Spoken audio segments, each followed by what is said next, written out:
15th, 2020. And again, the time is 9:32. Based on the governor's proclamation related to COVID-19 emergency, we're holding this meeting online. This is to maintain physical distancing and to prevent the spread of COVID-19. The public can observe this meeting on YouTube live streaming by following the link provided on the county website or by using the URL advertised on the agenda. The video recording will be accessible on the same YouTube channel for those who are not able to watch it live. The minutes and transcripts will also be posted on the county website at a later date. With regard to public testimony, the commission has received a large volume of written testimony from the public regarding today's agenda items. There are also about 34 testifiers who are registered to provide oral testimony. Normally, oral statements are taken at the time the particular item is called to order. However, today we will hear from all of the testifiers prior to any agenda items, much like the way. Sorry to interrupt. Unfortunately, Noriko's having difficulty getting the meeting started on YouTube. Okay. So can we confirm that that's going before we start? Sorry about that. Absolutely. Just let me know when you're ready. It's on, Jeff. Try it. Okay. Hello? All right. It sounds like it got started. Thank you. Should I go back, Rochelle? Nancy Koplauer said she can see it. Why don't you hold for 1 sec, Nancy? Let me check with Noriko. Can do. Thank you.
Hello, I'd just like to say that one of the testifiers, Lise Paygard, has been unable to get on, and she will be coming and sharing my connection.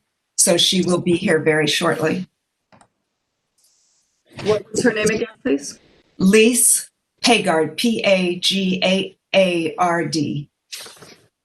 Got it. Thank you. Thanks.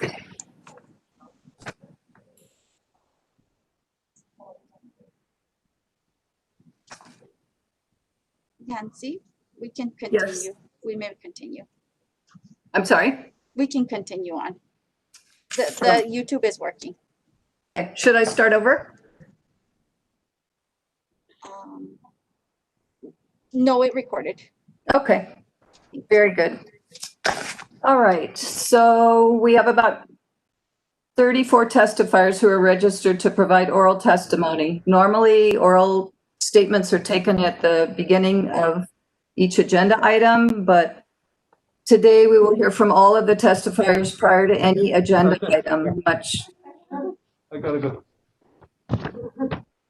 Can whoever isn't muted, please mute? Thank you.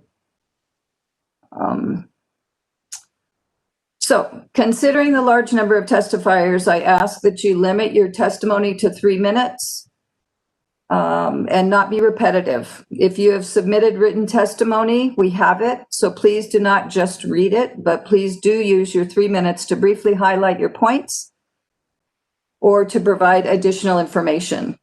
Following your testimony, the commissioners may ask you questions, and when there are no more questions, please leave the meeting platform and switch to the YouTube channel if you wish to observe the meeting.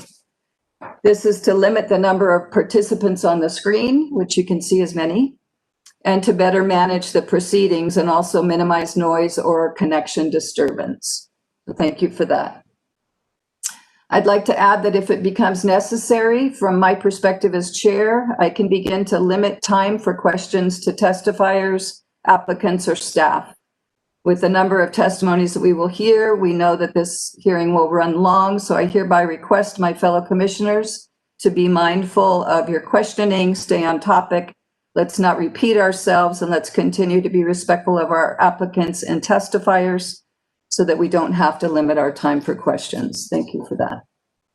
I'd like to mention here that agenda items 3 and 4, the application for Palama Nui Global Holdings has been postponed until our next meeting. But since they were advertised on today's agenda, if there are any testifiers who wish to provide oral statements, the commission will hear them. But there will be no presentation or discussions on these items today. I'd like to remind all participants the protocol for online meetings. Please silence your phone. Only one person may speak at a time, so please raise your hand to be recognized by the chair before you speak. As you can imagine, it's a little bit hard for me to see everyone at once, so my fellow commissioners and staff can help me see raised hands that maybe I don't see. But please don't speak until you're recognized. Thank you. If you talk over each other or your microphone picks up noise, it'll make the speaker's statement inaudible and it cannot be transcribed. So thank you for your cooperation on that. I'd like to introduce the commissioners. Please raise your hand when you're called. Vice Chair Perry Kealoha. Commissioner Barbara DeFranco. Commissioner Max Newberg. Commissioner Mike Vatusek. Commissioner Mark Van Pernis. Commissioner Faye Yates. And I am Chairperson Nancy Carr-Smith. We do have a quorum to hold this meeting. Also in attendance today, Deputy Corp Counsel Jay Yoshimoto is the attorney for the commission. Planning Director Mike Yee. Deputy Corp Counsel John Mukai, who is the attorney for the planning department. Planning Program Manager Jeff Darrow. Planner Maya Jackson. Planner Alex Roy. Planner Jessica Andrews. Planner Tracy Lee Camaro, who will also be helping us with timing today, so you'll need to pay attention to her window. Board Secretary Kim Tanaka is in Kona. Leeward Planning Commission Secretary Noriko Sauer. And our appreciation goes to the Planning Director's Private Secretary Rochelle Lay, who's hosting this virtual meeting. With that, we'll begin to proceed with our business on the agenda. Statements from the public. This is going to be a little bit challenging, but I will assume that everyone will please raise your right hand. All testifiers, please raise your right hand. Do you swear or affirm to tell the truth before this matter in front of the Leeward Planning Commission today? Yes. Yes. Yes. Anybody not willing? Okay, thank you very much. Okay, so we're going to begin. I have a list. I'm going to go down the list. You folks are going to limit your testimony to 3 minutes, as we stated before. Okay. Can we start with Stephen Adele, please?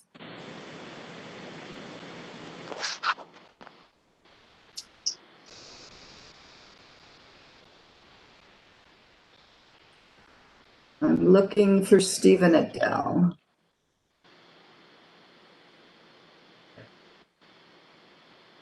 Stephen, are you ready to testify or not?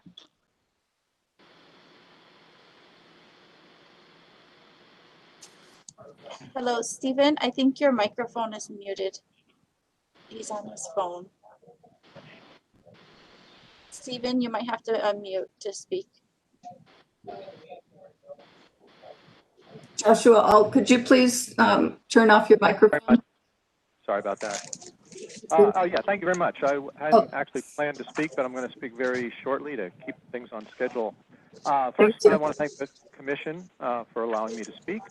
I am someone a little bit different. I currently live in California amongst wildfires for the last 4 months. We had 60 days of smoke.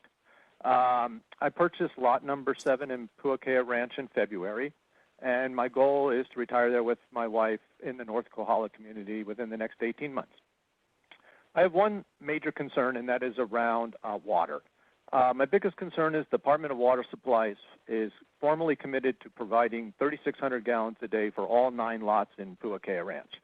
And DWS has communicated twice that they are now already overcommitting 6,000 gallons a day, where the Puakea Guest Ranch averages between 60 to 70% of that 6,000 gallons today. So in the DEA, the owners mentioned that they, quote unquote, may opt to satisfy some of the potable water demand by installing a well and to supplement irrigation with additional catchment systems. But my concern is there's no actual mandate, requirement, or prerequisite to do that. So I believe this really does have an impact on all the neighbors and the surrounding environments, and that without mandating that additional proven water sources first be put into place as a precondition to approving any building commencement, this should be required. Also, since all 9 parcels have the right to their fair share of the county water, and since 5 of those are still yet to be built on, this will put further pressure on the very limited water supply. So what I'm really asking is that the Commission insist on the installation and demonstration of sufficient water sources to support both today's overallotment of 6,000, which could get cut back to 3,600, as well as any additional water need for expansion. We have water wars here. I have a ranch. We fight about water every summer out of the creeks that we share, and I really would love to move to Hawaii and not face another round of water wars that we have for the last 6-7 years with the drought. Thank you very much. Thank you, Stephen. Commissioners, anyone have a question for Stephen? It's hard to see everyone. Okay, seeing none. Thank you very much, Stephen. Thank you for dropping off the call. And we appreciate your testimony. Paul Oakner, you're next. Hi, Paul. Thank you. Thanks. You're welcome. Thanks, everybody. I'm Paul Oakner here on behalf of Lot 2 of the Puakea Ranch subdivision, which is the immediately adjacent neighboring parcel to the applicant's lot. We're strongly opposed to the illegal activities that have been occurring on the applicant's lot for over a decade, and think that it would be an egregious misstep of this commission to sanction this type of behavior. As stated in our written comments and echoing the comments of a multitude of other neighbors, we have grave concerns about noise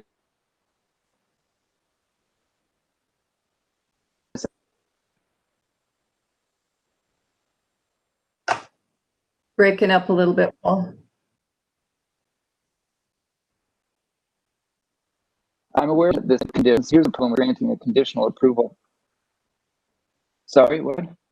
Could you close your camera and just speak? Because it seems like maybe your connection isn't Sure. happening. Thank you. I'm much more comfortable that way anyhow. Thank you. Though I'm aware of Mr. Yee's recommendations that the permit be approved with conditions, but the problem with granting a conditional approval is that this applicant has demonstrated a long and consistent history of disregarding laws, regulations, norms, as shown by the lack of multiple building permits for existing structures, actions in contravention of the restrictive covenants governing this land, and of course the accumulation of massive fines for illegal activities on the land. If your intent is to make some sort of conditional approval, then it should be done in the right way. Explain the parameters, let the applicant make the necessary changes, and then reapply for a special permit based on a showing of actual compliance with the stipulations. Otherwise, I think we could be confident that it'll just be the creation of yet another hollow list of requirements that will be ignored into eternity. The applicant makes much ado about historic preservation, community building, and economic development, and we have all those objectives. The problem is that these goals and outcomes are highly overstated in the application, and indeed, the application embodies the opposite of true community building. I think we should be clear about what this special permit application represents. Even in the face of ongoing opposition from neighbors and the community, the applicant has acted in blatant violation of existing laws and norms for over a decade, racking up over $500,000 in fines along the way. Now, backed into a corner, the applicant is looking to this Leeward Planning Commission as a tool to help normalize and sanction this pattern of illegality, and to be used as a bargaining chip to try to avoid her true responsibility to the community. We believe that the only reasonable course of action is for the commission to refuse to be another pawn of this applicant and reject this application. Thank you. Thank you very much, Paul, for your testimony. Commissioners, anyone have questions for Paul? All right, hearing none. Thank you very much, Paul. Please drop off the call. Appreciate your testimony. Robert Watkins is next. I think Nancy. Max has a question. I'm sorry. I apologize, Nancy. This is Commissioner Max Newberg. Okay, Max, go ahead. I just Paul, briefly are you wanted to, still there? Is Paul? Yes, he is. Go ahead. I am. I just wanted to briefly ask either the testifier Paul, or perhaps if we're aware and can substantiate the fines that have been alluded to of $500,000. Is that? Sure. That's all contained as an attachment to, well, let's see here. In my, if you, He mentions fines of. yes. That's all contained in a lawsuit from the county. And I reference it in a footnote in my written testimony, so you can find it there. I believe some of the other neighbors have included some of the pleadings in their written testimony as well.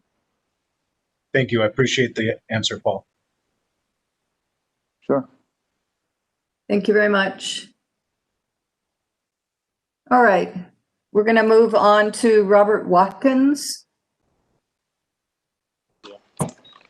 Hello, Madam Chair. Here you are. I am Robert Watkins. Do you have me, Madam Chair? Yes, I can hear you. It's pretty faint. Could you try to speak up as much as you're able to? Thank you very much. I will. Thank you. Madam Chair and other commissioners, I am Robert Watkins, together with my wife, Jean Sunderland, and my two children. We operate Hawaii Island Retreat, a 16-room Echo Hotel here in North Kohala. On August 2nd, 2001, after an appearance before the Planning Commission, we were granted special permit to operate Hawaii Island Retreat. We had gone through a lengthy permitting process in the prescribed legal manner. We were required to abide by stated components of our project in terms of the number of guest rooms, the square footage of the buildings themselves, the requirements of a licensed contractor, plan check and approval, and installation of a septic system, not merely a bunch of separate cesspools. Any deviation from those stated in the original special permit needed to be approved by the Planning Commission. Prior to approval, input was sought from the public as well as multiple government agencies, including the Department of Health, the Department of Public Works, the Department of Water Supply, the County Fire Department, the Department of Land and Natural Resources, the Office of Planning, the Land Use Commission, the Long Range Planning Division, the Department of Environmental Management, the Department of Health, the State Department of Transportation, and the State Highway Department. Input and requirements from these various agencies ensured that our project would be in alignment with county standards and community expectations. Contrast our legal, regulated, and controlled process that I just described to that presented by the applicant here today. The applicant is attempting to receive retroactive absolution for all illegal and unregulated activities over the past decade and a half, sweeping that dirt under the proverbial rug with one stroke of your pen. I asked the commission, is this the process that we are operating under here in Hawaii Island? Do absolutely what you want, operate without rules or boundaries for 18 years, continue to take in monies, ignore cease and desist court orders, deny county inspectors access for over 10 years, continually and repeatedly bombard your neighbors with drunken revelry at all hours of the night, well past midnight. And that was recorded by the neighbors at decibels over 110, run up fines of over $500,000, as was just stated. And finally, to be taxed at and pay only a pittance for your agricultural zoning. Thank you very much. Your time is up. Thank you. Appreciate your testimony. Commissioners, any questions? And please speak if, let me know if you're trying to reach me because I can't see everybody. Okay. Thank you very much, Mr. Watkins. Appreciate you and your wife's testimony. Okay, I'd like to go to Christine Richardson next. Good morning, Christine. Hi there. Kathy Morgan is going to testify for both of us. Okay, very good. Good morning, everybody. I am a neighbor of Christie's. I have watched her do incredible improvements and historical information gathering on this amazing piece of property. A number of my family has spent time up there. I've been up there too. I do respect the concerns of the neighbors who are closer to her than I am. I'm up the road about another 1.5 miles. However, I am deeply concerned about what's going on to our businesses here in Kohala. I am very concerned that we're going to lose a number of businesses, which we already have, due to pandemic and low visitor count. However, I feel that Christy has tremendous integrity in her work. I understand this permit problem and the fines and all that kind of stuff, but moving forward, I would like to see her be able to not only run her hospitality organization, but to be able to host in a regulated way a number of community events a year. We are losing spaces to be able to do this through pandemic, outdoor beautiful places where people can gather. I also support her long-term work with the 4-H riding program. I would love to see neighbors up in our area start opening fences and we could all ride around up there in the beautiful lands of North Kohala. But if we start to close down these businesses that people have put 15 to 20 years of investment time and community building, then where are we going to be?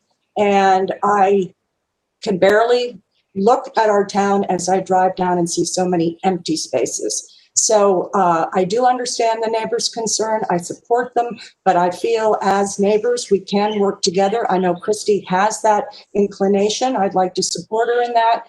And so I would put my vote towards allowing her to have this special use permit with regulations, like 4 community events a year, and the rest of it be under 100 or 200 or whatever the deal is.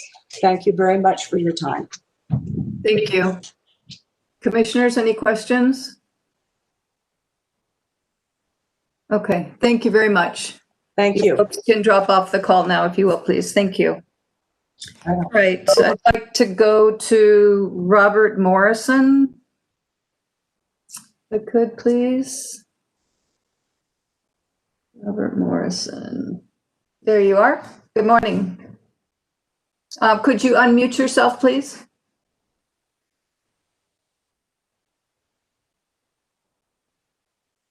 There we go. Are you able to hear me? Yes. Go ahead. Thank you. Good morning. I want to thank the commissioners for your service to the County of Hawaii. I am Robert Morrison, and I live on one of the 9 lots at the Puakea Ranch subdivision. My wife and I have lived here as full-time residents and voters since 2006. Written comments were submitted that summarize the reality of living next to Puakea Ranch for 14 years. My concerns are identical to other lot owners regarding the availability of water at our property, noise, and light pollution, and the degradation of our daily life. Don and I purchased this property and built a home because it was in an ag and not a resort district. I asked the commission to deny this application. In November of 2008, the first documented complaint was filed. 2008. And for the next decade, numerous letters and complaints were submitted to state and county agencies, none of which were in the commission's file. The first notice of violation was issued in 2009, followed by many more, including the Department of Public Works 2020, which identified many of the same violations identified in the 2009 notice of violation. Since 2017, the cease and desist orders and 4 daily fine letters have been signed by Michael Yee. You are being asked to review this permit out of sequence due to the many unresolved county zoning and building laws, a pending lawsuit, and the absence of community vetting of Michael Yee's recommendations by the North Kohala Community Development Plan Action Committee. There's a reason why the commission follows proper procedures when reviewing these applications. This application clearly violates these procedures. Anything other than a clear denial of this permit sets a very dangerous precedent for the county and state of Hawaii. When we built our home, we needed a licensed contractor and building permits, electrical, plumbing, grading, septic, conformance to the County of Hawaii Fire Code, followed by county inspections to verify the work was to code and safe to occupy. In contrast, Puakea Ranch has no building permits for 5 rental units, 3 swimming pools, a wedding pavilion, a trailer rental, and other structures that are not in compliance with the County of Hawaii Fire Code or the Department of Health wastewater discharge requirements. The county require residents and businesses in North Kohala to follow zoning and building laws, while Puakea Ranch is not required. Why is this double standard allowed, one for offshore owners and one for the rest of us? The commission needs to send a strong message that residents and offshore business owners in Hawaii will be treated equally. I therefore respectfully ask the commission to reject this application. Thank you. Thank you very much, Robert. Commissioners, are there any questions for Mr. Morrison? Seeing none, thank you very much for your testimony. I'm sorry? Nancy? Yes. Oh, hi. Hi. I can now, Faye. Go ahead. I just have a really quick question. I'm just a little bit confused of the location. All of the people who are saying that, they're lot number 1 or number 7, et cetera, is this all on the mountain side of the highway? All of these parcels for all of the testifiers? I just wanted to kind of get in my mind, what area they're talking about, because there's also Puakea Bay Estates, and I'm thinking that that's separate from these others that people are testifying on. That's correct, Faye. And I think we'll probably see a map in the county's presentation. Okay. At least. So maybe, are you okay with waiting until? Yes. Okay. Yes. Thank you. Thank you very much. Any other commissioners?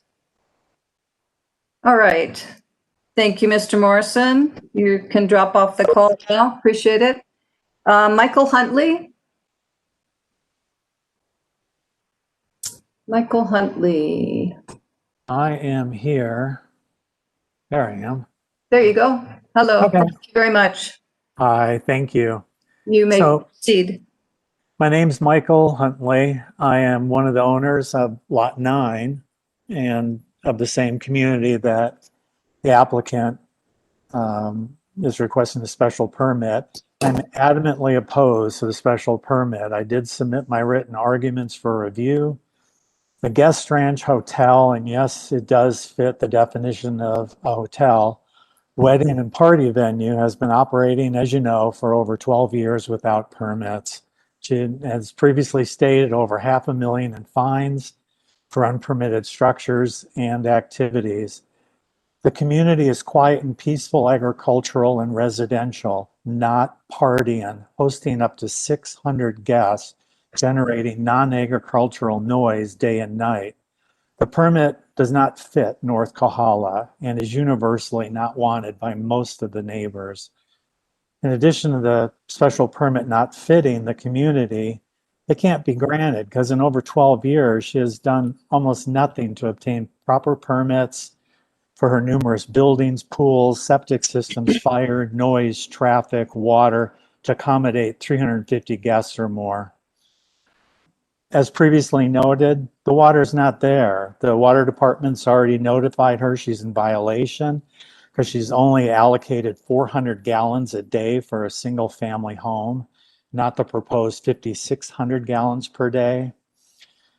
It's unacceptable. She mentions Kahala Ditch and catchment water. Kahala Ditch is non-existent, it's non-potable, and the same with catchment. That area only receives 10 inches of rainfall a year, and for that little building she's catching rainfall off of, it amounts to almost nothing. And as far as digging a well, again, you got to get permits for it. There's going to be salinity issues. There could be reverse osmosis issues. One of the neighbors quite a few years ago dug a well and it cost almost $500,000. Imagine in today's terms, that'd be 700 to $1 million. I don't see her doing it. And if she was going to do it, she would have done it in the last 12 years. So the precedent has not been set. Music. She's played the maximum volume as noted by her DJ in emails way past midnight to 1 o'clock on numerous occasions with peak decibel readings of 100 or higher measured half a mile away.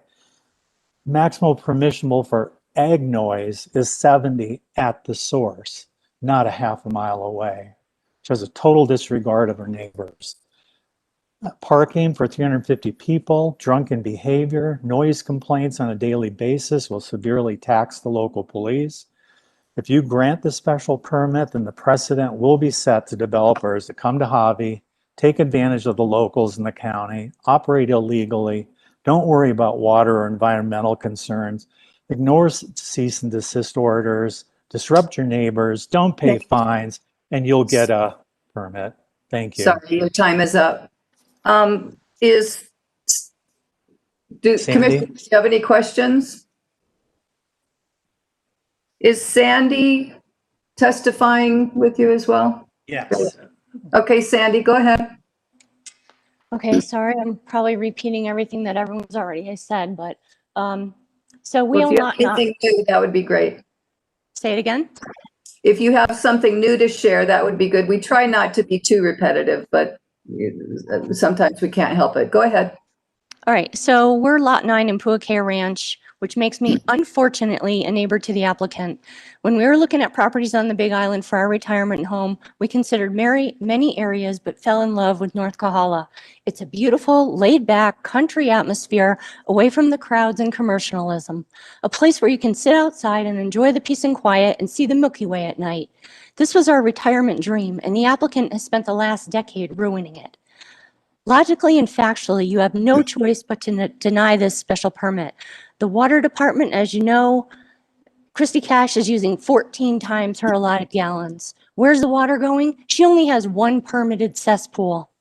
She has blatantly and willingly operated an illegal hotel business for the last decade, ignoring all cease and desist orders from your department. She's constructed unpermitted buildings, pools, and hot tubs, clearly ignoring the building and zoning codes. She's used an obscene amount of water and knowingly discharged raw sewage into the environment. Her actions clearly demonstrate that she has no respect for rules or authority. Her commercial activities are in direct opposition to the NKCDP strategy, which focuses growth toward already developed areas like Hobby. It is your responsibility to uphold and enforce the building and zoning codes of this district. If you grant this special permit, you're opening a can of worms for future development and non-compliance. I strongly urge you to make an example of Christy Cash and deny this permit. The outcome of these proceedings will determine whether we build on our lot because we have no desire to live in a commercial, noise, and light polluting wedding venue. This is an agricultural residential area, not a party zone. Thank you. Thank you very much, Sandy. Commissioners, any questions? Seeing none, thank you. And Michael, for your testimony, you folks can drop off the call now. Thank you very much. Okay, Tony Withington.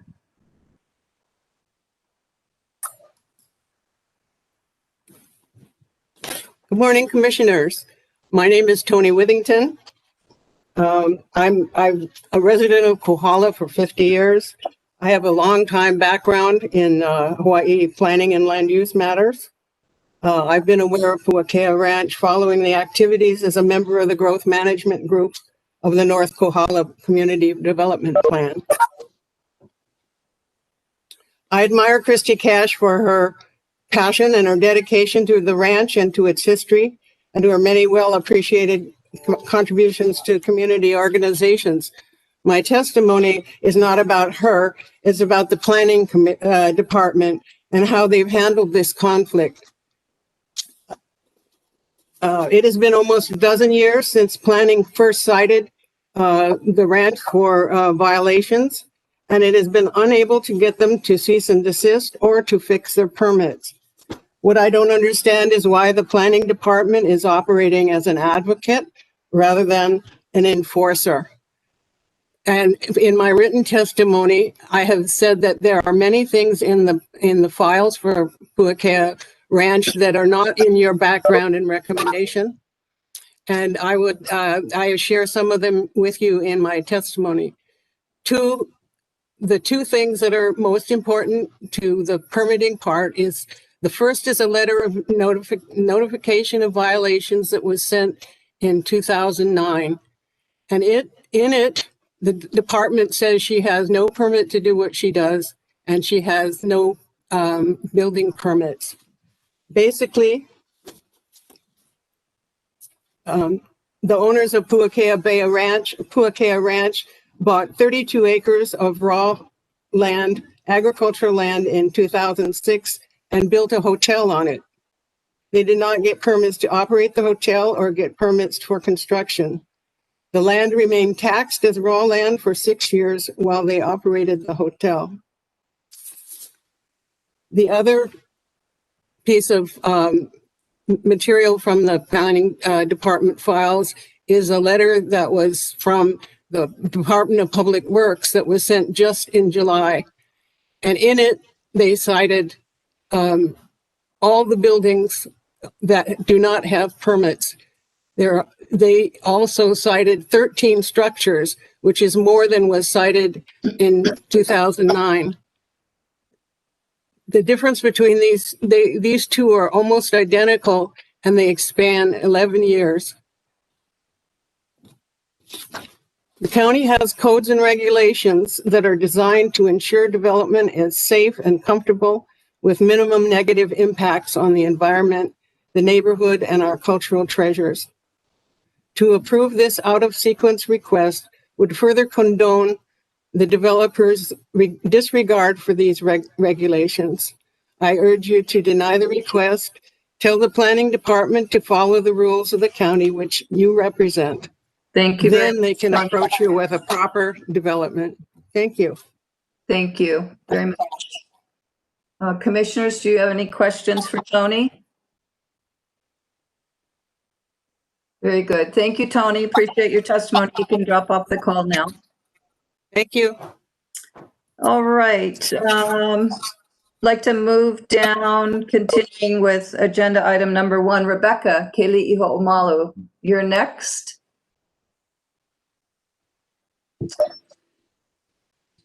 Thank Hi, you, Rebecca. Madam Commissioner. Hi, thank you. Go ahead. Okay, I'm testifying on behalf of Christy Cash. I am a longtime friend and I was her real estate broker when she purchased Puakea Ranch. Christy came here, looked at lots of different places, fell in love with Puakea Ranch, and while working with the real estate broker who represented the owner at that time, the owner was Roger Meeker, the broker was Jack Larson, we proceeded to purchase this land with full knowledge by Jack Larson, who also represented Mark Torrance, that of what Christie's plans were to do with this property. People speak of permits, but we're talking about properties that were barely on the county tax records at the time, and they were considered in those days, quote unquote, grandfathered in. There are no permits for these buildings because in those days there were no permits. Christie has worked diligently and tirelessly trying to navigate through all the demands and the murky waters of the county regulations tirelessly. These are the things her neighbors don't seem to know about and want to focus completely on rather untrue allegations towards her. She did not move here and leave a very successful career in LA to be a criminal, which that's how they paint her. She is a very respected member of the community and also does a tremendous amount of community service. Within reason, I believe that Christie should be granted her special use permit simply because she has been doing it all these years and trying to satisfy not only her neighbors, but the county's requirements. She has worked tirelessly in doing so. And she has saved a very historic and beautiful piece of property from being destroyed, basically, because it was in total abandonment condition when she bought it.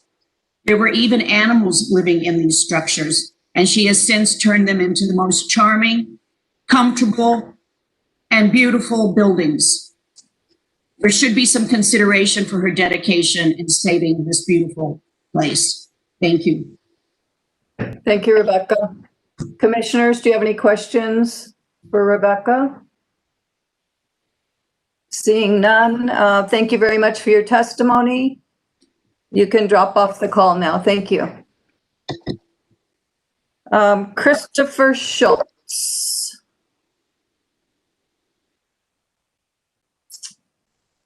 Christopher Schultz, are we here?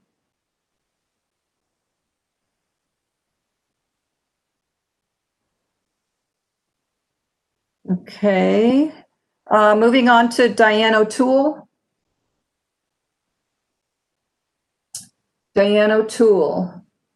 Hi there. Hi. Okay. Hi. So my name's Diane O'Toole. I have lived on the Big Island for 25 years, and I've known Christy since about 2007. Our children are the same age, and they went to school together. As soon as Christy moved to the Big Island, she got involved with numerous fundraising events. She joined the Ohana Board, which was a 501c3 at the time of our school. Our largest fundraiser, Christy not only donated a ton of time as the chair of the silent auction, but then started donating the ranch to our school and also numerous other schools in our community. Christy has worked tirelessly to promote the historic nature of Puakea Ranch. She has not only donated time to schools for grad nights, start of school picnics, and also donated to the Kohala community for different fundraisers there without charging any money for. One time I invited her for Thanksgiving and she couldn't come because she was hosting the Kohala seniors for the event. She promotes the culture of Hawaii to all her guests. She is just always donating her time and works diligently to do so. Also, since I've known Christy, the buildings on Puakea Ranch have always been there, and she has just worked tirelessly to preserve them And as Rebecca said, they are just adorable, and they're not new structures, and they were built many years before we had permits in Hawaii. So, there's just no permits. Thank you for your time. Thank you, Diane. Commissioners, any questions for Diane? Seeing none, thank you very much, Diane. You can drop off the call. Next up is Chris Helmuth. Chris. Hi, Chris. Oh, I can't hear you.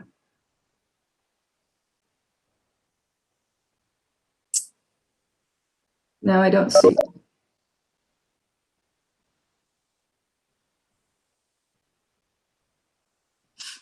Chris, where'd you go? Commissioner, Yes. and can you see me? Well, I did. I can't see you now, but I can hear you, so that's fine. It's showing that maybe your connection is a little bit weak. Okay. If you can just speak up clearly, you're a little bit faint.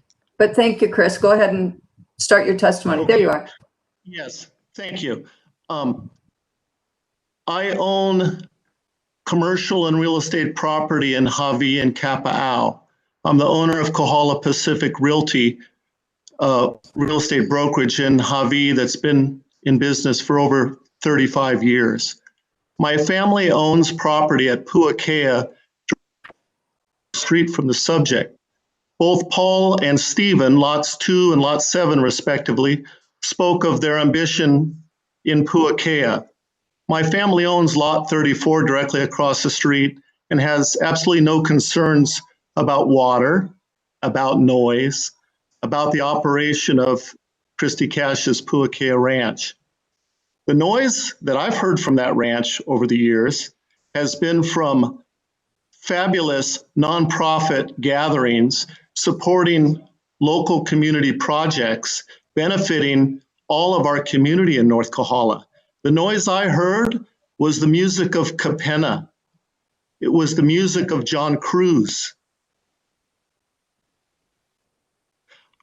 Some of the things that I've heard said today are coming from people I've never met in North Kohala. I'm on the sidewalk day in and day out. And for those who live close to the subject, who know North Kohala, they understand the Aina, these buildings, their historic character, and how they fit, sustain, and support North Kohala. What Christy's done with these old buildings is beautiful and is consistent with a business that I think should stay in North Kohala. I strongly support approval of what she is doing there, and I would encourage the county to work with her to make it safer. She's our customer as a citizen and a community, as a government. She's our customer. And let's together as a community support the beautiful effort she has made. Thank you. Thank you, Chris. Any questions for Mr. Helmuth? Seeing none, thank you, Chris. Appreciate you staying on. Thank you for the can time. drop off the call now. Thank you. All right, moving on to Lisa Abrahimi. Okay. Lisa, Hi. go ahead. Just very quickly, I have to say that there was some testimony that I have to completely disagree with, and that was completely over exaggerated. One from Robert Watkins and the other from Paul and another homeowner. There have never been 600 people at Puakea Ranch. I know this for a fact. I've known Christy and her ranch since she moved here. I thank the planning department for recommending the special use permit. I've lived in North Kohala for 29 years. I was the president of the North Kohala Merchants Association. I headed the Kohala Country Fair, and I own and run As Hawaii Turns. Puakea Ranch has played a large part in keeping my business and other small businesses in Hawaii and Kapa'au viable. Puakea Ranch has the smallest amount of environmental impact with the biggest amount of economic stimulus to our community. Back in 2019, a family of 6 people came and stayed 1 week at Puakea Ranch. In that 1 week, they shopped at my store twice. They ate at the Bamboo restaurant 3 times. They ate at Mi Ranchito. They shopped at Elements. They got gas at the Minute Stop. They went zip lining. They ate ice cream at Kohala Coffee Mill and had coffee at the Nanbu Cafe. You compare that to one family who stays at the Orchid Hotel in 1 week. We may get them 1 time in our community, and they may come up for lunch and ask to use the bread. We need businesses like Puakea Ranch. And in order for our main street to stay sustainable, we need businesses that funnel small amounts of people to our community. Christy employs 8 people. I employ 8 people. So on and so on and so on. And for those, all of you who are in opposition, who don't even live on the island, and who are within 500 feet of Puakea Ranch, I say this to you. We all cannot be independently wealthy retirees from the mainland. I'm sorry. We need to have jobs for our young local people in our town in order to continue to be a sustainable community. Thank you very much. Thank you, Lisa. Appreciate it. Any questions for Lisa, commissioners? Seeing none, thank you very much. Thank you for also dropping off the call so that we can lessen the number of windows in front of us. Same for you, Mr. Helmuth, if you don't mind ending the call. You can watch the meeting on the YouTube URL that was provided. Thank you both. Okay, moving on to Joan Channon. Joan Channon. I'm here. Okay. Online. Yeah, there you are. Okay. Go ahead, Joan. Thank you very much. Thank you. I'm wanted just to clarify for the commissioners, because they asked about the logistics of this before you see a map. Most everyone that is testifying against this permit lives in a private gated community across the highway. So they're pretty separate and distinct. I came here in 1986 and I did what Christy did. I bought a 100-year-old building in downtown Hawaii. It's now Bamboo Restaurant. And I had the same issue. There were no permits. So when these people who don't live on the island but live in a fancy retirement community say, well, there were no permits. These are old structures, the same as I dealt with. And everything was grandfathered in. So I have a restaurant that's been operating almost 30 years in town, and I have 25 employees who are now out of work. And I don't really want to speak so much for myself or my retirement or being able to look at the stars in a beautiful place. I want to speak for the people of Kohala. We need jobs, and Christy has never done anything but support and hire people in this community and do great events for the community. And whether it's all been nonprofit, it's been beautiful bringing events and bringing people in who support the community. Like Lisa said, they eat in my restaurant. That is what enables me to keep 25 people in town. So on behalf of the people of Kohala, we support this permit. We need the permit. We need the agriculture that she's going to bring. I will buy the produce for the restaurant and I will employ people. The people that stay overnight will come and eat in the restaurant. The whole notion of doing farm to table is perfect, and we can participate that. Arts and crafts markets. There's a lot of artists right now because my restaurant and gallery are closed, who are on unemployment. So I would urge you to allow this special permit for someone who has only given great things to the community. Thank you very much. Thank you, Joan. Appreciate your testimony. Commissioners, any questions? Barbara, go ahead. Hi, Joan. Thank you for making it clear about the logistics of Puakea Ranch and Puakea Bay, because that was a little confusing for me too. So thank you for that. You're welcome. They're two very separate. Yeah. Thank you, Barbara. And thank you, Joan. Appreciate your testimony. You can drop off the call now. Thank you. Next is Delphina Dorrance. Delphina Dorrance. She went on, she led a little chat and said that she was going to another meeting. I don't know. Okay. I thought I saw that. Okay. All right. We'll see if she comes back. Alexandra Starr, are you with us? Yes, Alexandra, you can begin your testimony. Thank you very much. I am the owner of lot number 4, which is immediately adjacent to Christy Cash's property, and I share a property line with her. I understand that there have been complaints in the past regarding noise levels, which I know that Christy has subsequently addressed and corrected. I purchased my property in October 1918, exactly 2 years ago, and during that time that I've lived here, I have experienced no noise or excessive disturbance on my property coming from Christy Cash. I am situated downwind from Mrs. Cash's property, so if there was any noise, it would be noticeable. Because I'm retired, my partner and I spend almost all of our time on our property. We're here almost 100% of the time. We hear some noise from the Oconee-Pule Highway from vehicles traveling back and forth, although most of that sound is generally muffled by the passage of the trade winds that blow from north to south in this part of Kohala.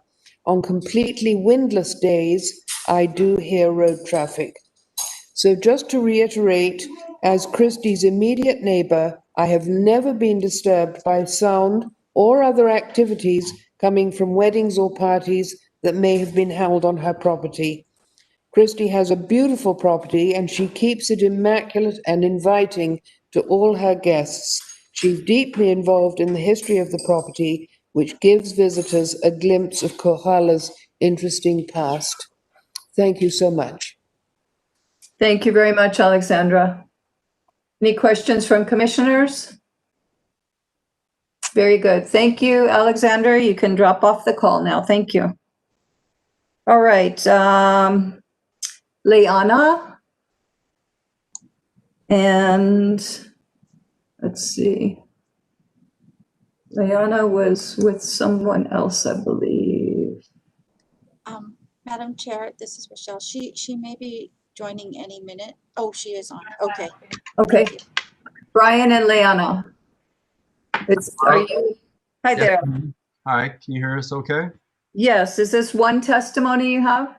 Two if we're able. I don't see Brian on my list. Just make it one testimony. Yeah. So Leanna, you can go ahead with your testimony. Thank you. Sure, thank you. Thank you for having us.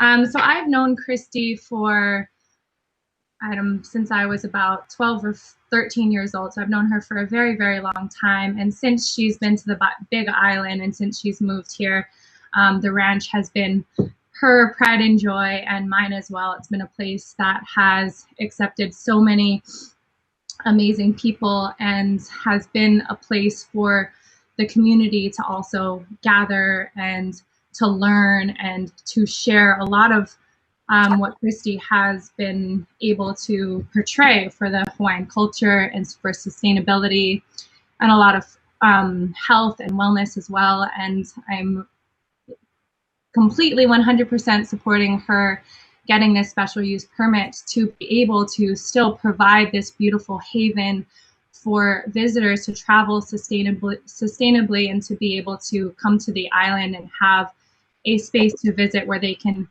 see food growing and go and pick from the garden and learn a lot more about the Hawaiian culture and sustainable travel, wellness, health and wellness, and also something that I've wanted to see her be able to offer there are wellness retreats, not just for the community, but for visitors as well, to be able to host yoga classes, workshops, and wellness activities that are helpful for all people, all ages, and especially during this time where we don't have many areas on this island or areas to travel to where we can have a space for people to learn, to educate themselves, and to have a yoga class and to have a meditation class and things like that, that the ranch is such a beautiful place to offer these things and for people to experience a different type of not just travel, but even for the community to have a place for them to come and learn more about gardening, about sustainable farming, sustainable living, and the Hawaiian culture. Thank you, Leanna. Commissioners, do you have any questions for Leanna? Very good. Thank you so much for your testimony. Appreciate you folks being patient until we got to you. Thank you. You can drop off the call now. Appreciate it.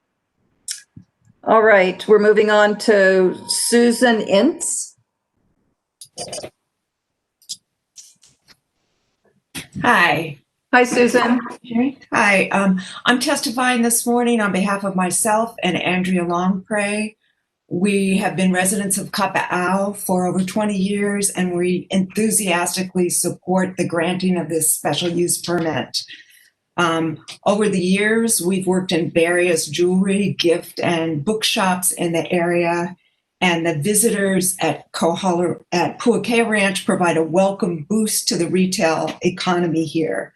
Visitors are encouraged by the owner to patronize our local restaurants, shops, and also local individual service providers such as massage therapists, personal chefs, horseback riding instructors, and teachers of Hawaiian arts and crafts.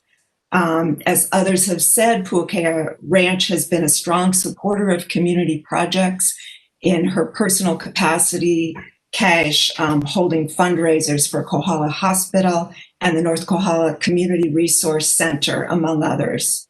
Instead of building a McMansion and restricting the use of that beautiful property to her family and herself, she's endeavored to open the property to the community while maintaining its historic character and agricultural focus. The ranch is home to many animals. They have a prolific organic art garden that we go and can pick up produce packages, or if we want to go and help with the harvesting. If the special use permit is granted, it would provide a venue for local families to celebrate weddings and other family occasions. And this would be a particular benefit now when the Kohala Hub has been destroyed by fire, Sushi Rock is closed permanently, and the Bamboo Restaurant remains on indefinite hiatus. So Andrea and I hope that the planning department will help clear a path for the future success of this important community business and resource. Thank you. Thank you, Susan. Appreciate your testimony. Commissioners, any questions? Very good. Thank you, Susan. You folks can drop off the call. If you don't mind, please. If it's all right, I'm going to stay on so that Lise Pagard can use my connection for her testimony whenever that comes up. That's fine. If I could please ask Brian and Leanna and Alexandra Starr, I think we heard from you, didn't we? Yes. If you folks could drop off the call, please, we'd really appreciate it. So we don't have pages and pages of boxes of people. Thank you. All right.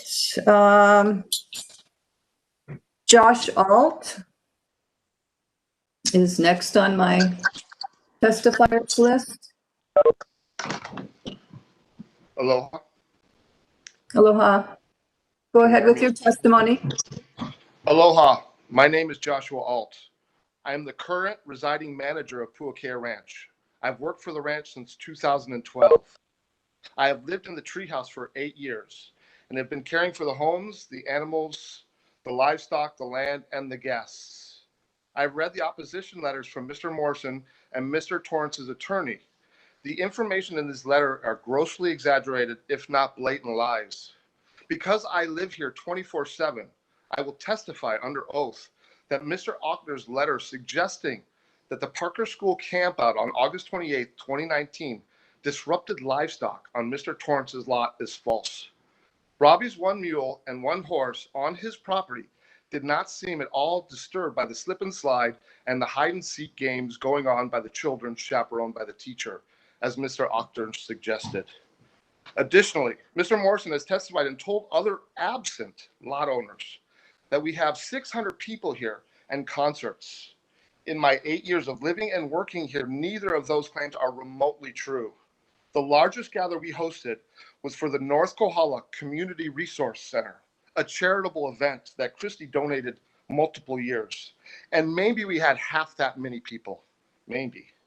I would also like to add that Mr. Morrison and Mr. Torrances are suggesting that the gatherings hosted at Puakea Ranch create such a noise and drunken disorderly behavior and fire hazard, yet in my 8 years, we have never received a citation or a warning from the fire department or the police department. In closing, I would like to thank the planning department and commissioners for their time and efforts in approving this special use permit. Through this process, I have learned that the county is a complaint-based system, and I have now watched Mr. Morrison and Mark Torrance abuse this system. I've watched drones being flying over my property at night, gates purposely being left open for Torrance's caretaker to endanger my animals, flashlights going up and down my property. Mr. Torrance stalks our social media, has contacted our guests, and has dropped anonymous packages off at that very resource center in an effort to discredit Christy, who has done quite a bit for this community, in my humble opinion. For all the annual school campouts, state grad nights, she's allowed senior club luncheons. She hosts overnight stays. She donates to the hospital, schools, etc. What I've witnessed from the men in the lots adjacent is bullying, ego, and harassment. It has nothing to do with what is best for this land. And I trust the commissioners will do what is right to protect, preserve this amazing place I would like to continue calling home. Thank you. Thank you, Josh. Appreciate your testimony. Commissioners, any questions for Mr. Bell? Seeing none, thank you very much. Mahalo. Elizabeth Bove, you're next.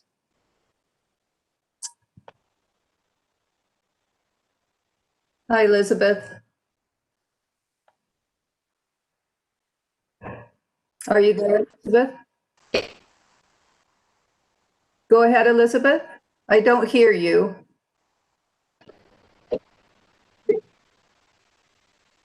Yes, I see you now. Can you speak a bit?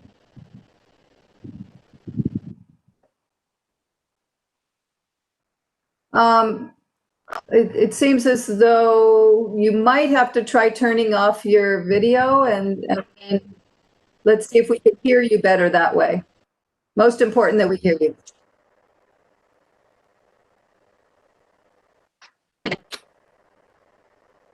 Not very well. It's broken up.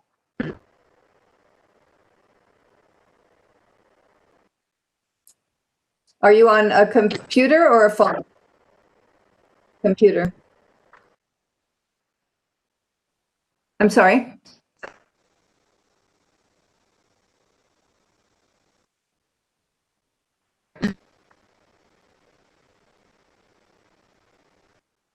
Elizabeth, maybe you could see if you have a better spot wherever you are, if there's a spot that has a better connection. And meanwhile, I'll go to another testifier and come back to you right after. Thank you. Okay. Lisa Pagard. Oh, no. Lisa? Yes, can you hear me? Yes, I'm looking for you. Sorry. Give me a second. Yeah? Hi. Okay, that's right. You're at Susan's place. Okay, go Yeah, ahead. thank you. Go ahead. Thank you. Thank you. Hey, aloha, everybody. I'm a single mom with 2 kids. I live in Hawaii. I've been employed at Puakea Ranch in a part-time position since 2010, and I've been working there in the capacity of growing, taking care of the organic garden, and dealing with landscaping around the cottages, and just general jobs that needed to be done at the ranch. It's very dear to my heart. I love coming to work. Let's see. I'm speaking briefly to you today to ask you to grant a special use permit to Puakea Ranch.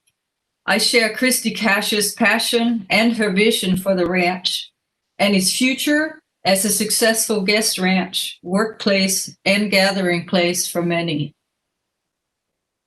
I'm speaking to allowing us to move forward with this, to evolve the ag business at the ranch to include the special use permit.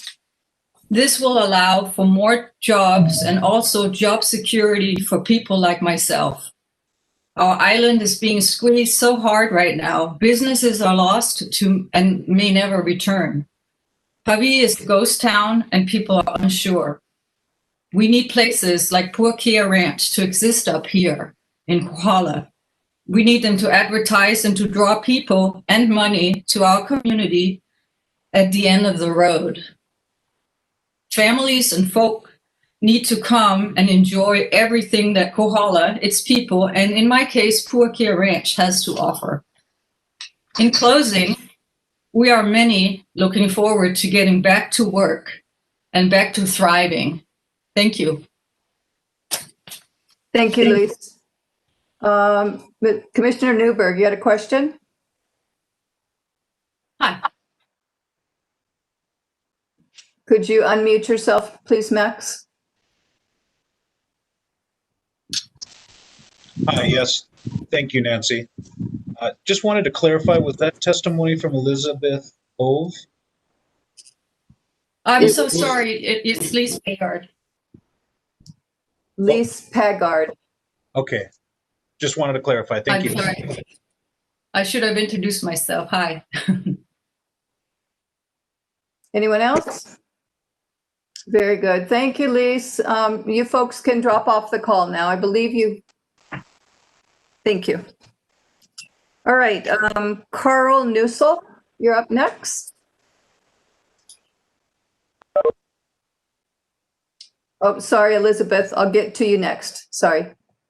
My name is Go ahead, Carl. My name is Carl Nussel, and my wife and I are full-time residents of beautiful Kapa'au in North Kohala. My wife, Ellen, has boarded her horse for about a year at Puakea Ranch.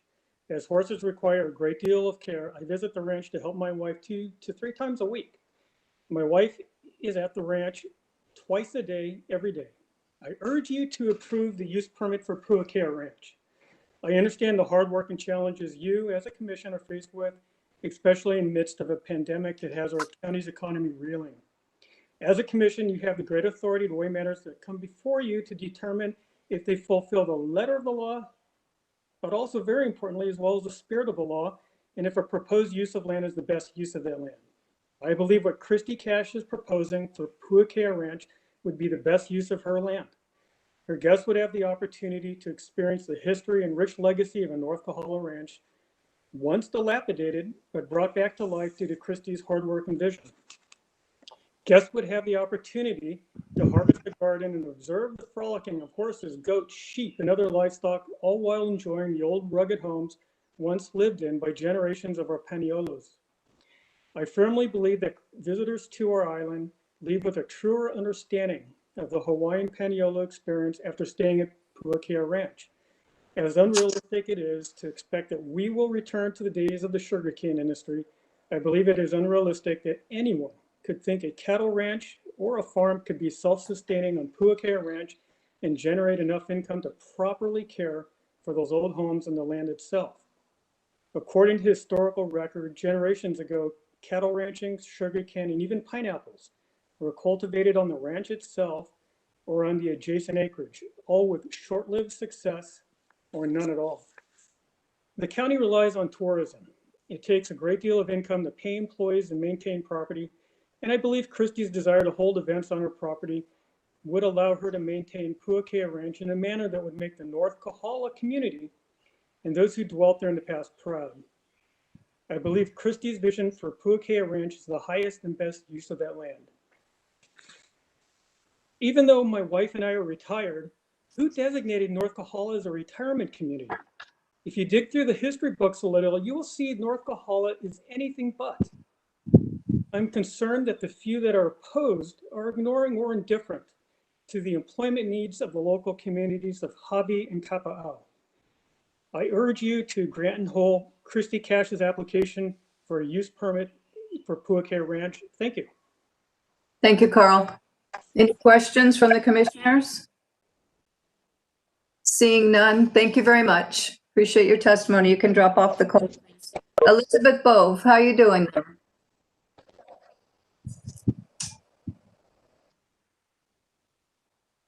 Elizabeth? Can you Go hear me ahead. now? Yeah, that sounds better. Go ahead. Thank you. Wonderful. Okay, well, as I said, my name's Elizabeth Bove, and I've been working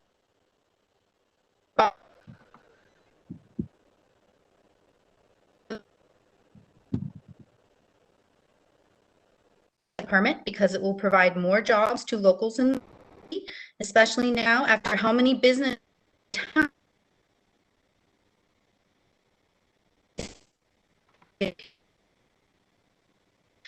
do is in list and even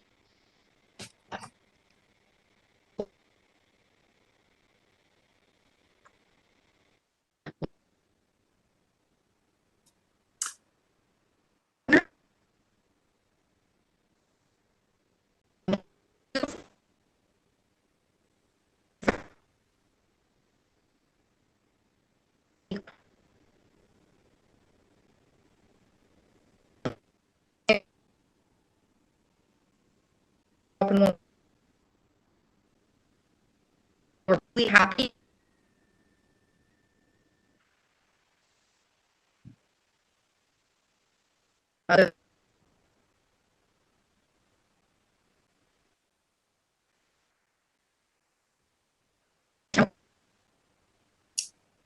You're breaking up and you might.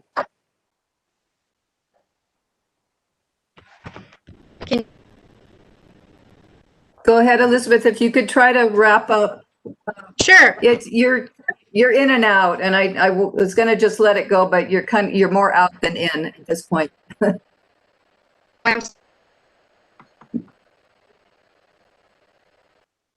Actually, and have get overnight stays hospitals.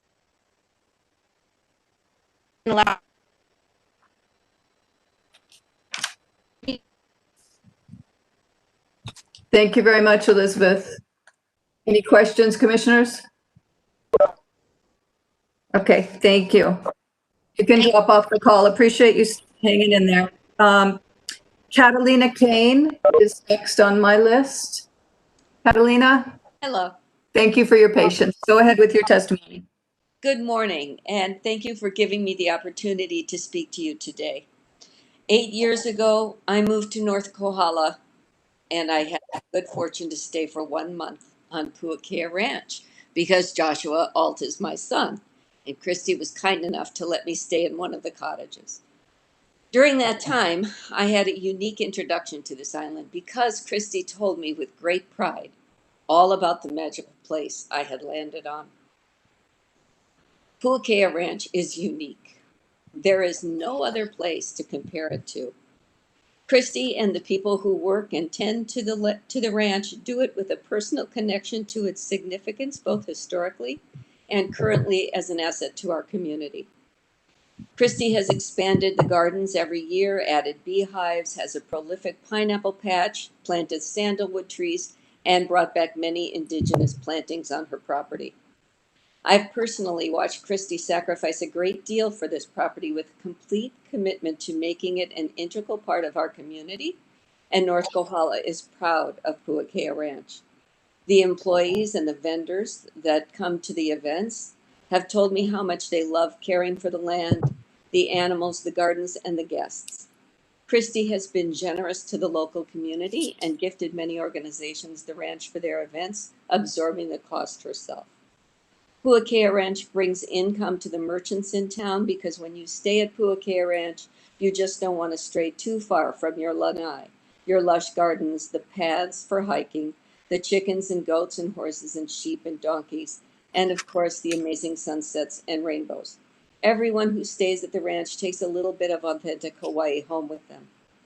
Given the opportunity, you can be sure Christy will continue, as she has been, doing everything to come into compliance with the law, and will continue to care for Puakea Ranch with her heart and soul. She has not been neglecting her responsibilities to come into compliance. I have watched her week by week, month by month, year by year, trying to do the right thing. And now she's fighting for her land that she loves so much. I want to thank Mr. Yee for supporting Christy and recommending the approval of the special permit she is requesting today. Please consider the value the special permit will have for our community.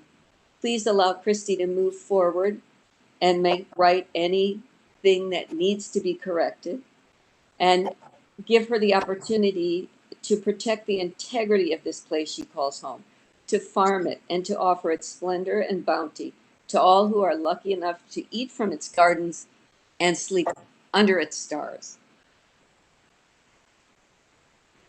Very good. Thank you, Catalina. Any questions from commissioners? Thank you so much. Appreciate your patience. You can drop off the call now. Barbara Davis, are you on? Barbara Davis? No, okay. Coral Schiller, are you on? Yes, Coral, you're here. Thank you for your patience. Coral, you can go ahead with your testimony. Aloha, my name is Coral Schiller. I am a North Kohala resident and have been for half my life. My significant other is actually an employee of Josh and Christy and has worked there for years, taking care of the grounds at Puakea Ranch. And this is just really ultimately a special place. It's polar opposite of the hotel coastal experience you get down, on the west side. People are really getting an authentic experience staying at this piece of property. Like others were saying, picking from the communal garden, getting fresh chickens, really finding this sense of peace in the countryside, which is rare to find. And that goes along with people who do want to hold, events like weddings or some small special events. I've actually been to numerous weddings here and have had a lot of fond memories of amazing events happening here at the ranch. And I've never experienced anything going past the 10 o'clock mark. Christy's always been very respectful of her neighbors, in my opinion. And it's just really a truly special place to be. I think that and Josh both really care about the historic piece of property and not commercializing it and changing it to be something that really just doesn't fit in Kohala. It's part of Kohala, and I think that they really do care and have good intentions for our small town. And like a lot others were saying, they do bring our community a lot of business through the guests who stayed there. They get to shop at our small little local owned shops. They dine at the small restaurants. So they're definitely bringing in good business to Kohala. And I think right now during this time of, of life, the struggle for business in our economy is really crucial right now. And I think somebody who's willing, let alone wanting, to continue a small business like this, I think as a community, we all should totally stand by them and support them 100% in pursuing what they want to do. And I am definitely 100% for um, the special permits being granted to Christy Cash. So I hope that the commission, all of you guys do see that all of us locals that do live in this community really do care about her. And they, Josh and Christy, are really part of our community. They're dining at our shops, they're supporting people, they're volunteering, I've helped volunteer at their elderly holiday meals, which is super fun year. And so it's definitely a special place. And for the locals here in town, I don't think that any actual real locals would have anything opposed to say against them. So I Thank hope you, for Carl. them, you guys.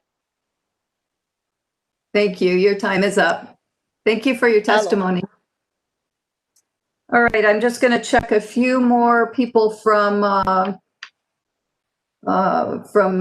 agenda item number 1, and then we're going to take a real quick break here. Is Barbara Davis on?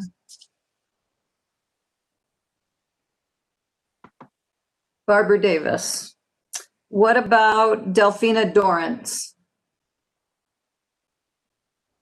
Delphina Dorrance. What about Christopher Schultz?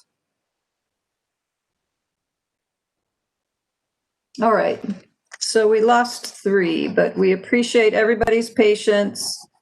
We're going to take a 5-minute break. It's 1 minute to 11 here. We'll be back here in 5 minutes. Thank you.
All right, checking back in. It's 11:05. Like to reconvene. Are all the commissioners here? I see Yes. Mike, Perry, are you guys here?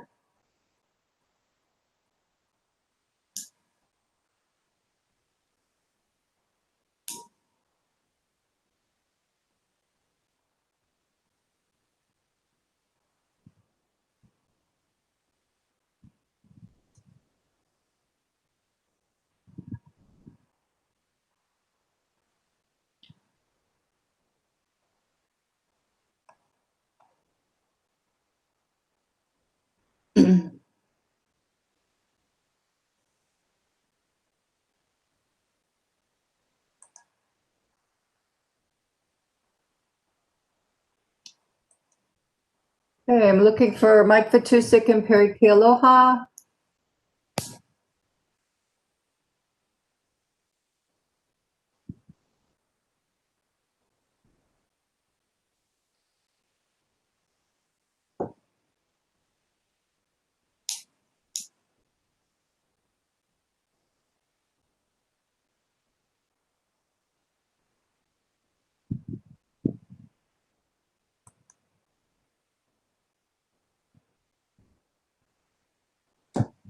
I don't even see Perry on my screen.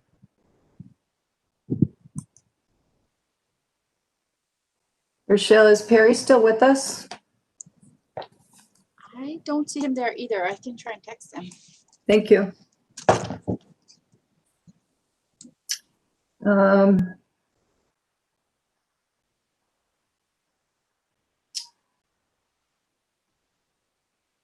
I do have a quorum here, so I'm going to go ahead and get started again. Thank you very much, everyone, for your patience in waiting for your turn to testify. We really appreciate it. Next, we're going to move on to the testimony for agenda item number 2. And first on my list is Teresa O'Brien. Are you here? Teresa O'Brien.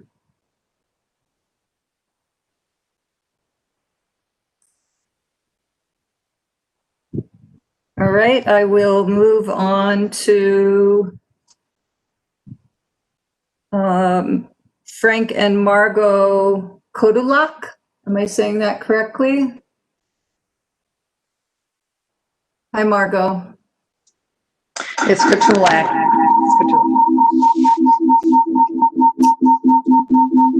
I have 2 windows for you, so I think you're going to have to close one. Do you have 2 devices open? Maybe a computer and a phone or something like that?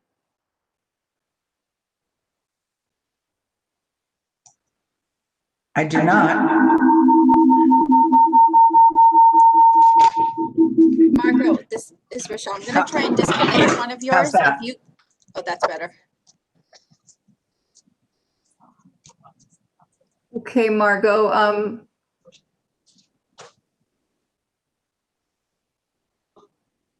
Okay, while Margot's getting set, I'm going to move to Herv Grisson. Is Herv Grisson here?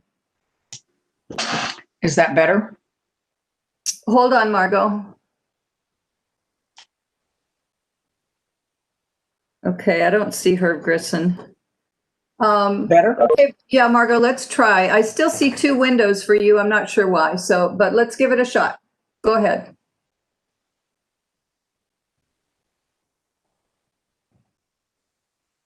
Go ahead, Margot.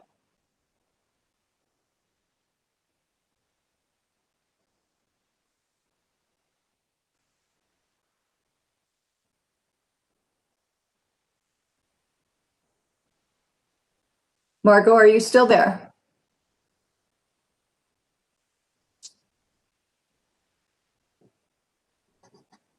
All right. How about let's move to Heidi Ruffner? Hi, I'm here. Okay, Heidi. Great. Go Thank ahead you. with your testimony, please. Aloha, and thank you for the opportunity to testify. My name is Judith Heidi Ruffner. My husband and I own the condo, which is located directly across Kahakai Road from the Diamond Resorts International, DRI, property described in SMA 388.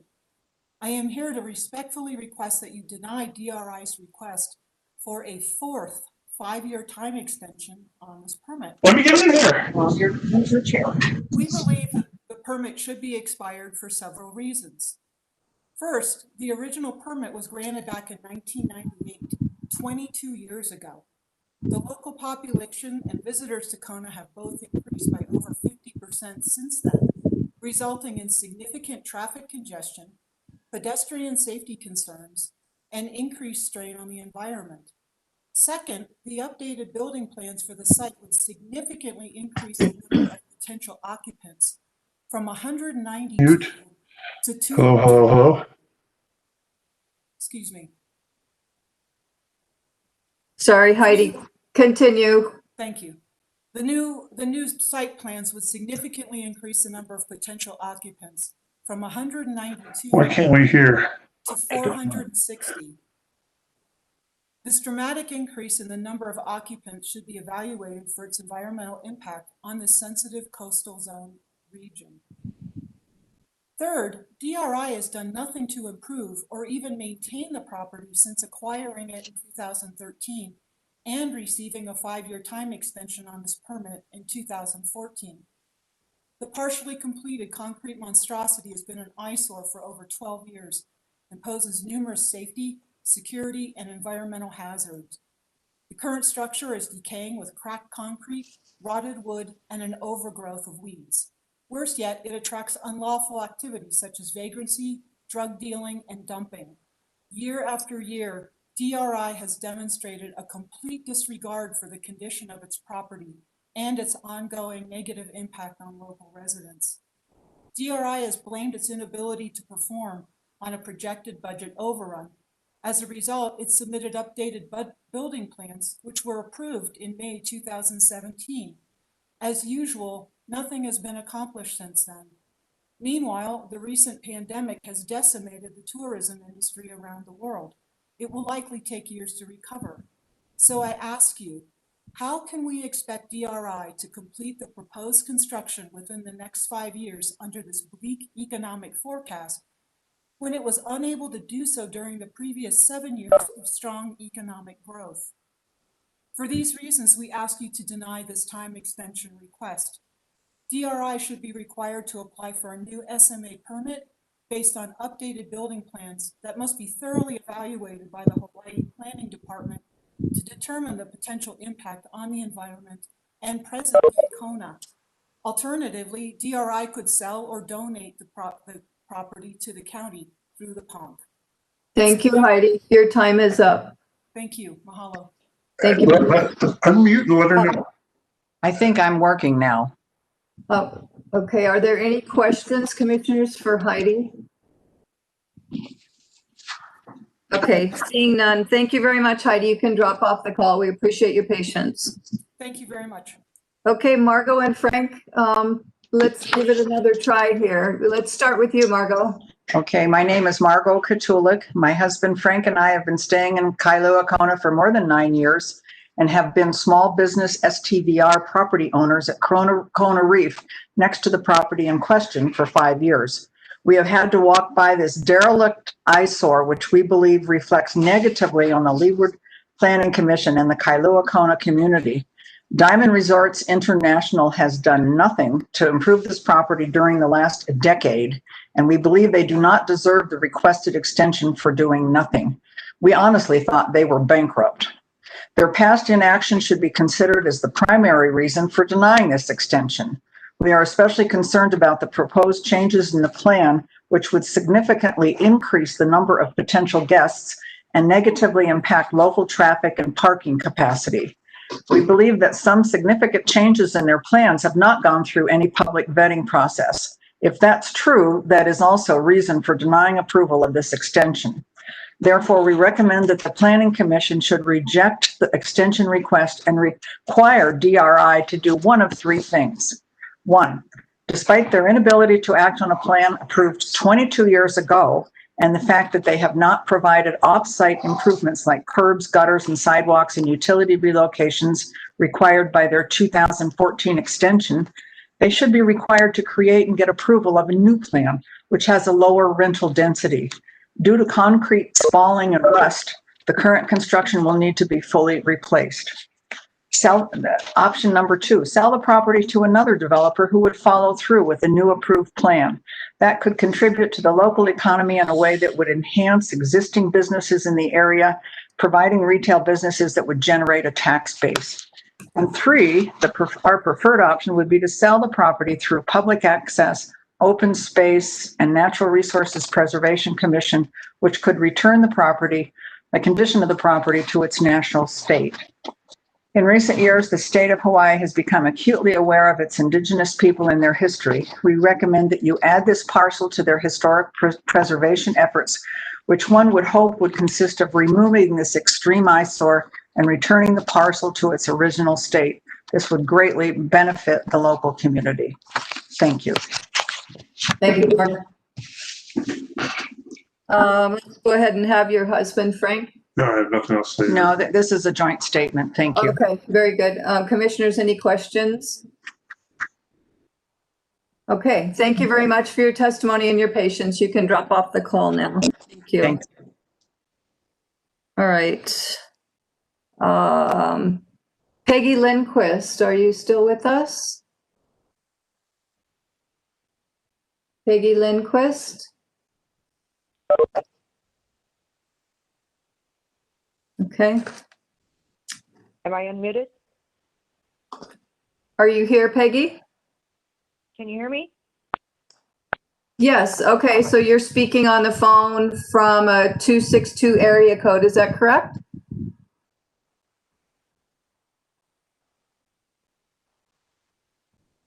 Or not? Peggy, can you speak up, please?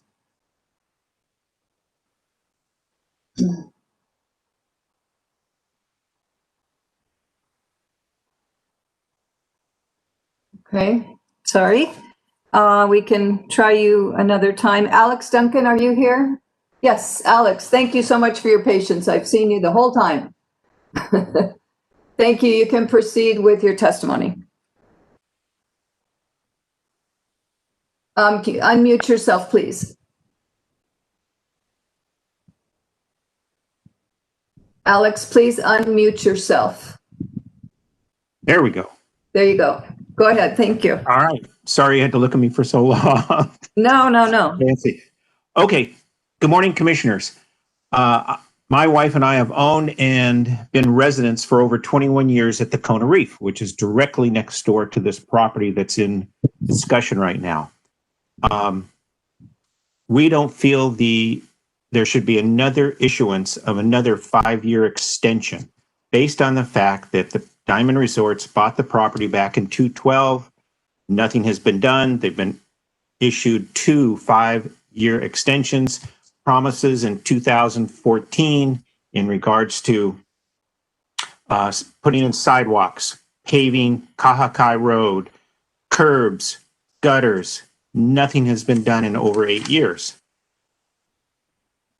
Over the years, we've tried to find an on-island contact to notify them of the graffiti that's being spray painted on the side walls, to stop the vagrants that are living in the underground parking, to stop the drug dealings that are also going on in the underground parking. We see it from our complex. The local community has been cleaning the graffiti off the side walls of the structure for years. And quite frankly, we're getting a little tired of doing it, but it's the only way to keep it up. We don't feel Diamond should have another 5-year extension. The Kona Reef pays over $700,000 in property tax per year. Alihi Cove across the street pays $1.1 million in property taxes. And guess what? Diamond only pays $14,200 in property taxes. it's time they do something before another extension is issued. Thank you. Thank you, Alex. Appreciate it. Mr. Van Pernis, you have a question? Let's make sure your mic is on. Go ahead. The question of Mr. Duncan is that he testified that he tried to find a local representative, Diamond. Is that correct? I cannot hear a thing. I'm sorry. Mark, can you put the microphone closer to you, please? Can you hear me now? That's better. You testified that you tried to find a local representative of Diamond. Is that correct? Can somebody repeat what he's asking or saying? Yeah, Faye or Noriko, can you help? Again, Okay, thank you. he's asking if you have tried to contact people from that particular development locally. Yeah, locally, yes. We have gone everywhere to contact people, even their sales office, which is in the Royal Kona Resort. They know nothing. They are not cooperative. They don't even want to try and help. They have a full sales office. They have the south wing of the Royal Kona Resort as their temporary timeshare sales office. We've contacted in Las Vegas, where Diamond Resorts is located, to try and find an on-island contact, somebody that we can say, hey, you got more graffiti on the side wall. You have vagrants that are doing drug deals and or worse. We can't find anybody at Diamond who will cooperate with us. Thank you. Thank you. Any other questions? Thank you very much, Alex, for your testimony. Yep, Appreciate thank your you. patience. I'll sign off. Thank you so much. All right, Nancy Lorenzo is not here. Can you hear me? This is Peggy Lindquist. I got back on. Okay, good. Thank you, Peggy. Go right ahead with your testimony. Okay, Peggy Lindquist and Dennis Lindquist, my husband, we own and we stay half of the year at the Kona Reef, 6 months every year. Thank you, Peggy. Go right ahead what? with your testimony. Please. Excuse me, Peggy. Go ahead. I think we're good now. Go ahead, Peggy. Anyway, my name is Peggy Lindquist, and we are residents at the Kona Reef for the winter every year, 6 months. And I don't want to repeat everything that Heidi Ruffner and Kotulek and Alex Duncan said. I'm just going to echo them because everything they said is actually very important. I'm going to add the beach access, a public access to Honolulu Beach in front of our property is under danger of erosion at this time. We are working with the county to help prevent that. With increased people coming across from this new complex that they plan on building, it's going to be unsafe and more dangerous. So it's not just we're not just unhappy as owners. We're worried about the safety of others and the continued erosion, which will increase more quickly. And of course, the safety is very, very extreme concern because that building, like Alex Duncan said, attracts vagrants, drug dealers, and so mostly safety on both ends. That's my opinion. So I want you to deny, I hope you will deny this request. Thank you very much. Appreciate it. Any questions? Seeing none, thank you very much for your testimony and your patience. You can drop off the call now. I believe we're at our last testifier, and Leslie, you win the prize for patience here. You are going to testify on agenda item number 5, I believe. You can go ahead with your testimony when you're ready. Okay, thank you so much, Chair and members of the Commission. I have learned a lot this morning, so there's something to be said for that. So, okay, this is Leslie Colbrooks. I'm an attorney in private practice. I'm here testifying just on my own behalf, and I'm very concerned about agenda item number 5, where the our change timing. I appreciate the kind of get things up. I understand wait for to get approved. I've experienced that. But I think that with what's going on right now, in several ways, first of all, the fact that times are very uncertain. I mean, look at us right now, what we're having for the meeting. I think if should be looking is that they can give themselves a little more leeway to make decisions rather than speeding up the process. We don't know if we're going to have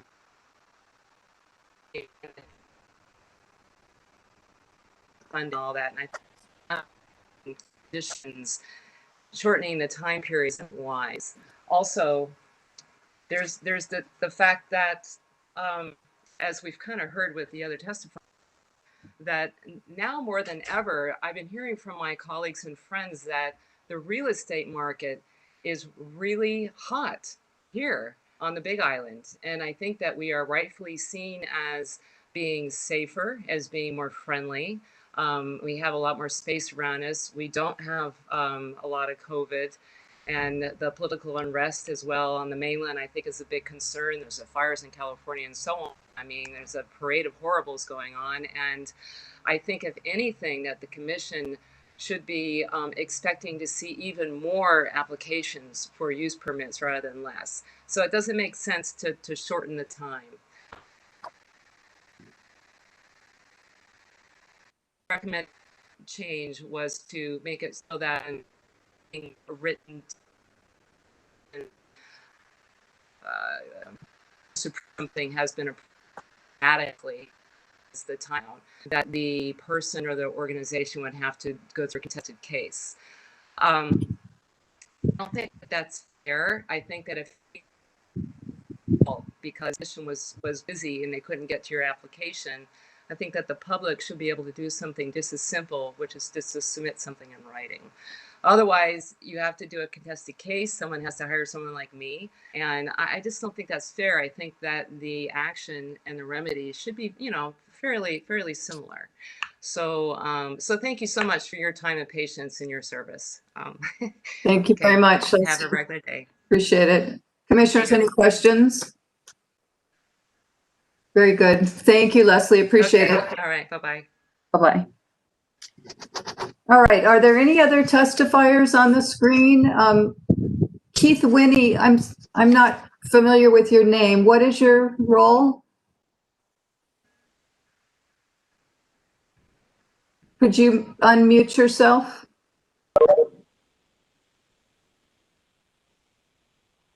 You're still muted.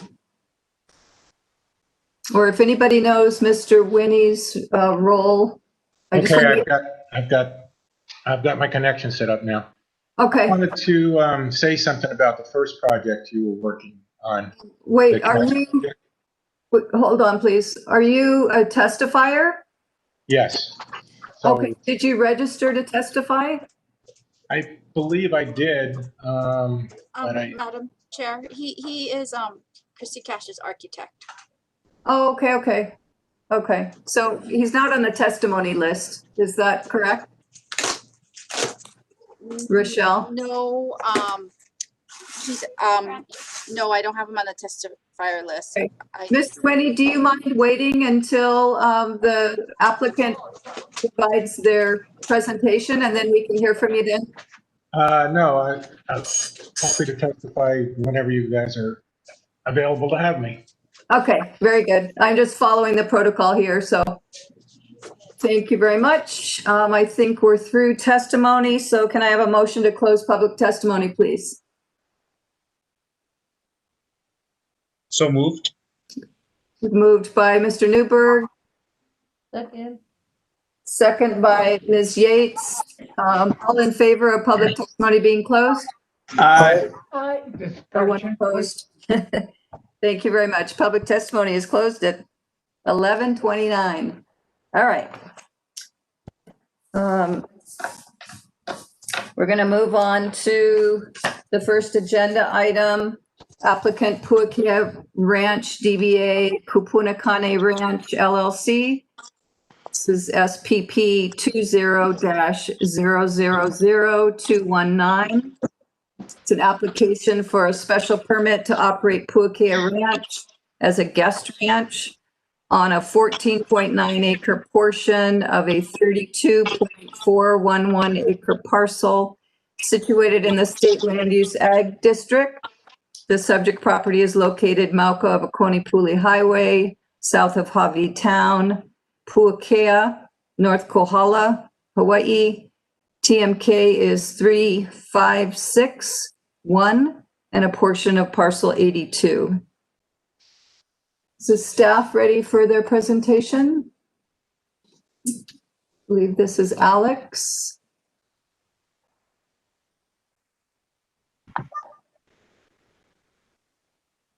Commissioner, Chairperson Carr Smith, Yes. if I could just, yeah. This mic, before we get started, I would like to make a declaration on this. At the bottom of our pile, after reading the whole thing, I noticed that my father, Roy Vatusic, has previously represented the applicant.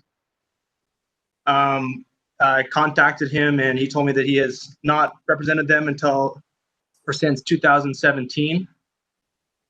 And I have never discussed the merits of this project with him.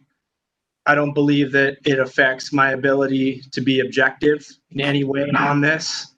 And if there are no objections from the commission and from the applicant, I would like to stay on as a commissioner to hear this. Thank you, Mike. Appreciate that disclosure. Commissioners, anybody have any objection? I see heads saying no. Does the applicant have any objection to Mr. Vatusic being a part of this? This is Doug Chin. The applicant doesn't object. Thank you, Mr. Chin. Thank you. All right. How are we doing, Alex?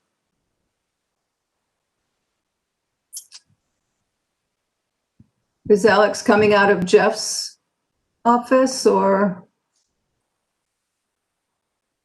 I'm sorry, while we're waiting for Alex, can I ask Bill Adkins? Can you identify yourself, please? I'm not familiar with your name or your role here. Bill Adkins, are you there? I see your window. Go ahead, Bill. This is Bill Adkins. My wife and I, Teresa, are residents in Kona Reef, and we were just listening in to how things were going for the last issue. I see. Okay. We invite you to view that on YouTube, please, and to not stay on the WebEx call, if you will. Okay. Oh, so the results of the hearing will be on YouTube? Yeah, it's on YouTube Live right now, so you should be able to find it. And in order to have shared testimony, we would have had to file paperwork. So. That's right. You would have Okay. had to sign up by a certain time. Okay, thank you. Thank you very much. Bye. Okay. Hi, Alex.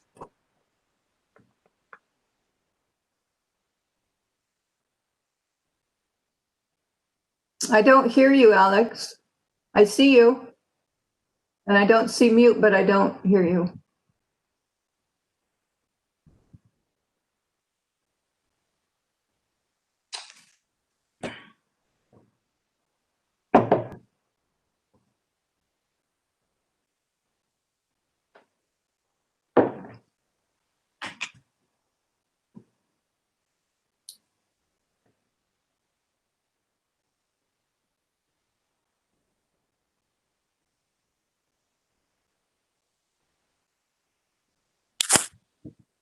Hi, Jeff.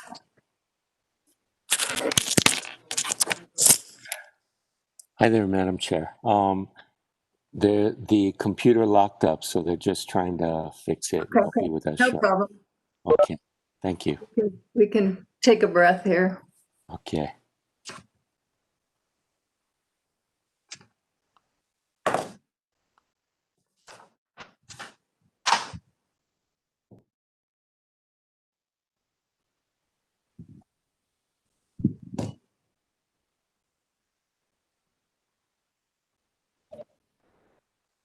Testing, testing. It's red light, not.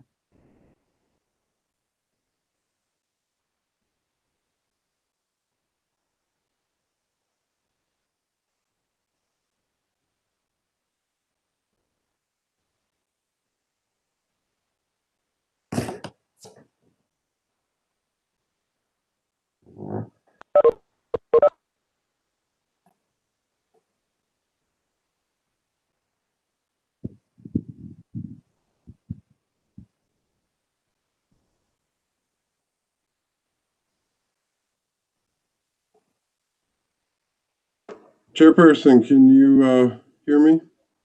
Yes, Okay. Sorry about that. no problem.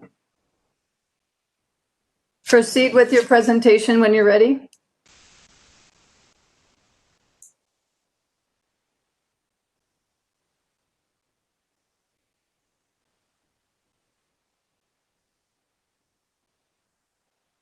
Where is it?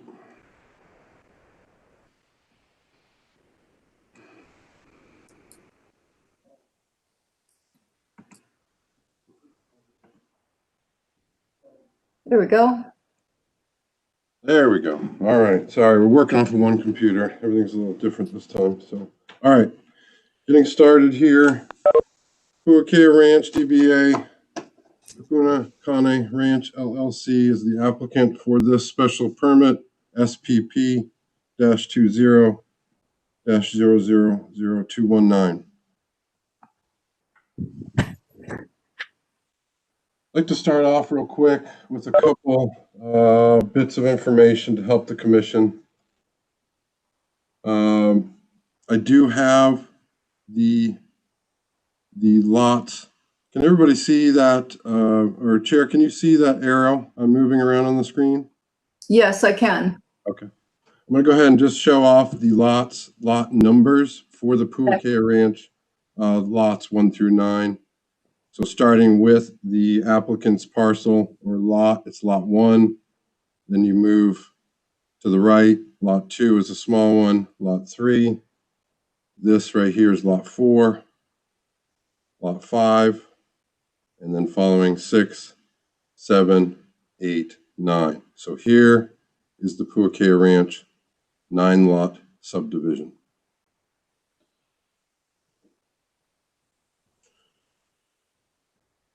At this time, the applicant is requesting a number of uses, some of which are continuous and some are new. I'll go through the list, and if there's any questions, of course, let me know. The applicant is proposing to have in full and complete 7 guest ranch guest houses that will accommodate 38 overnight guests per day. Currently, that number is 18. That includes the conversion of the Ohana House, which is a storage building, to a guest house. The conversion of the former cottage site, which is currently a foundation only, that'll be converted to a guest house. The conversion of the tool shed to an ADA compliant restroom facility that will be used for special events and for guests. Construction of a new enclosed event space, also known as a pavilion, within the 2.14 acre construction area. I'll clarify that. Development of a parking area for events. Demolition of the tree house and construction of an additional guest house for overnight accommodations that will occur with support only with full DPW permitting. Demolition of the existing pavilion or relocation. So the director has said that if possible, reuse, of course, that material from the deconstructed pavilion in the appropriate location, or build a whole new one. The guests would like to host private events for up to 100 non-guests, so that's non-overnight guests, on Friday or Saturday. Only one special event per weekend is proposed. So if there's an event on Friday, there will not be one on Saturday, and vice versa. The guest ranch will grow and continue to grow and sell food, along with utilizing the certified kitchen for catering for guests, catering for special events, and use during large events. The guest ranch will offer horseback riding and other similar ranch activities. The guest ranch will offer equine therapy, cooking, art, and yoga classes. The guest ranch will host 2 community events per year with up to 350 people. The guest ranch will utilize portable toilets until more permanent restroom facilities can be constructed for guests and special events. The director has said that the use of portable toilets for the large events will be able to be continued in perpetuity, as that is a very common practice for big events that happen only a couple times a year. I'd like to just read off really quickly the definition of guest ranch. This is from Hawaii County Code, Section 25-1-5, and it says guest ranch means an establishment with its surrounding land which offers recreational facilities for activities such as riding, swimming, hiking, and living accommodations.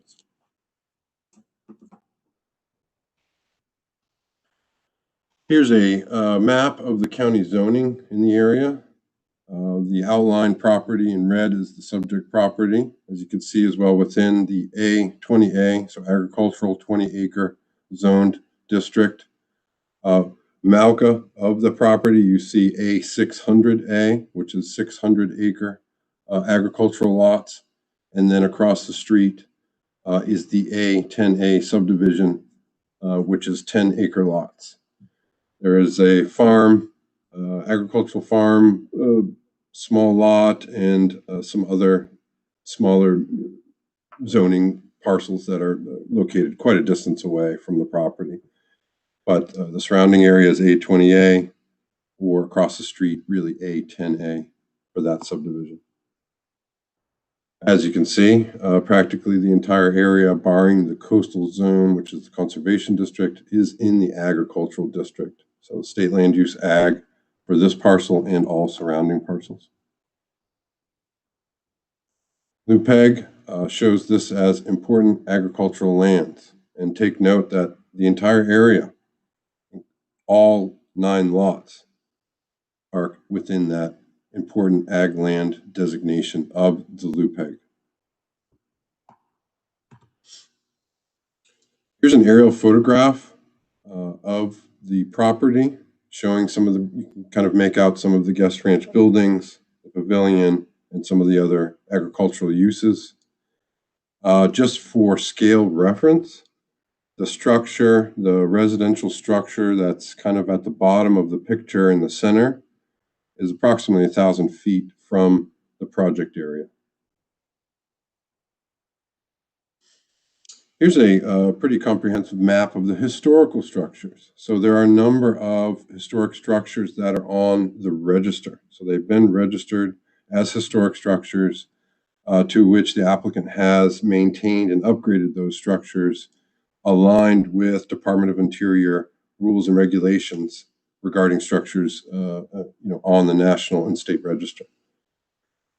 I would like to also note that the guest ranch, so the use of the guest ranch as a facility for overnight accommodations, has been in practice longer than any person alive during this meeting. It's over 100 years this property has been used as a guest ranch. So any person coming in would have known that that use was not only continuing, but in practice, and has been in practice for some time. So the registered properties will be included in some of the guest houses. And I think, and the applicant may speak to this more, but the idea is to move the whole property possibly into some kind of register status, protective status, historic district. Here's a couple shots of 2 of the structures, the cowboy house on the left, Yoshi's house on the right there. So just to kind of give you an idea of what the structures look like today. They've been well maintained, upgraded where necessary, but again, have stayed within the DOI, Department of Interior regulations regarding these historic structures. Here's a site plan. This is one of the earlier site plans, and I've kind of outlined some of the structures. Take note of two things. One is the surveyed AIS area. This is what I'm calling the 2.14 acre construction area. All new development will be contained within that. Upgrades and changes to existing structures may occur, but all new development will only occur within this 2.14 acre area. And take note of the pavilion on the right-hand side of the photograph. That is going to be the one that will be removed and moved down into that 2.14 acre, what I'm calling construction area. You see also the chicken coop, the tool shed that I spoke of that will be converted to an ADA bathroom. There's the Ohana house, Yoshi's house. So these are the properties that not only are historic, but will be used for the guest ranch. And again, there'll be 7 total guest houses if approved. Here's a kind of pulling out on that same site plan and then pulling into the construction 2.14 acre construction area where the applicant has kind of outlined where those new structures, you could see parking, the portable toilets, the proposed event space, which we're calling pavilion or new event space, the proposed ADA restrooms, and then another guest house there. So again, the existing chicken coop will be converted. So it's as will the existing tool shed and bunkhouse. So those are existing structures in that they have development at the footprint, but they'll be expanded on to create guest houses. I put this up. I understand that there's a lot here and the writing's kind of small for you to see, but I wanted to show because this is showing a lot of the landscaping which goes in agricultural uses, which go along with the property's use. There's extensive agriculture being conducted on the property and will be expanded in the future to not only support the ranch itself, but the community. There is landscaping that is being placed and will be placed as necessary to mitigate issues with the neighbors, including noise. One of the requirements that the planning department had requested to mitigate noise impacts was moving that pavilion down to a more central location in the middle of the property, which we felt that would help to mitigate some of the noise impacts. And the applicant has stated that they would be planting rows, screening to vegetation to, again, further mitigate potential noise impacts to the surrounding properties.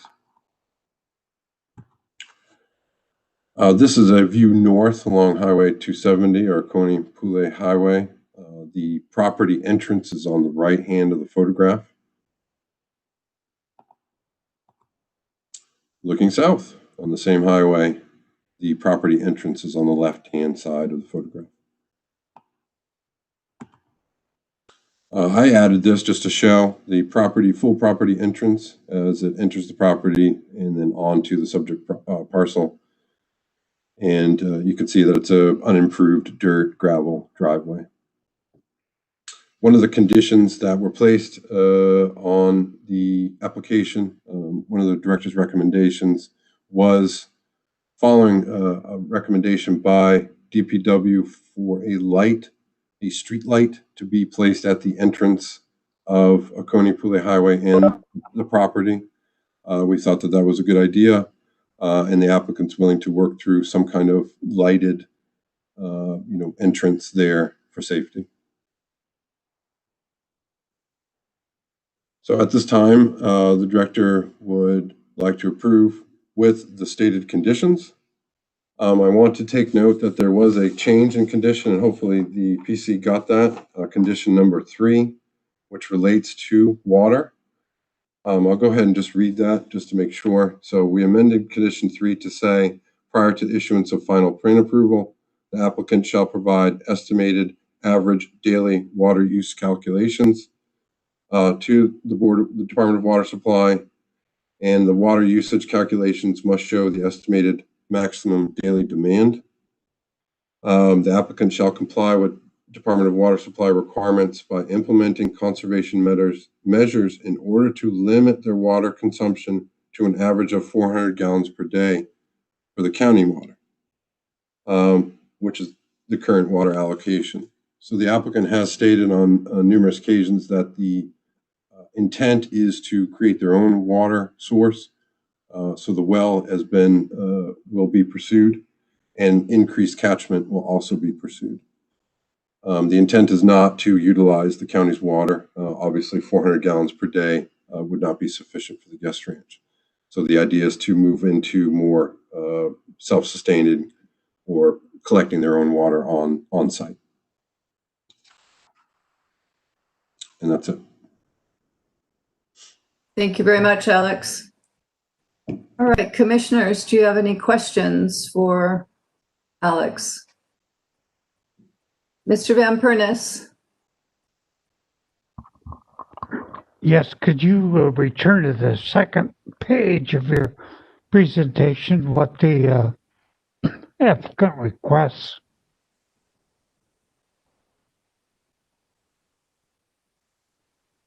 Can you hear me? Yep. I think he's working on it. Take me a second. I'm working off one screen here, so I gotta.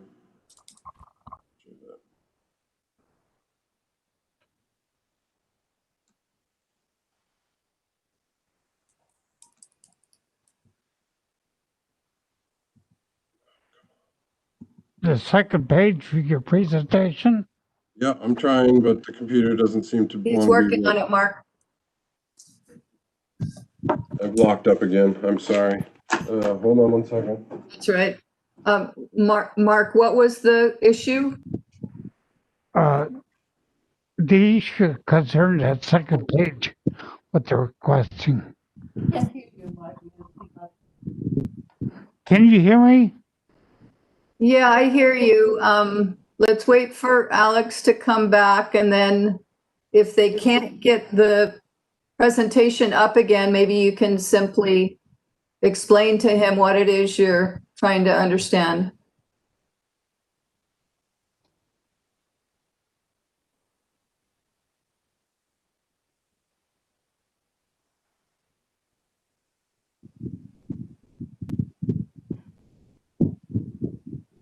Nancy, I'm sorry, I'm going to leave real quick and come right back in to try and share the screen. Okay, sounds good. Log up for some odd reason. Director Yee, you need an IT budget. I'll take any kind of budget.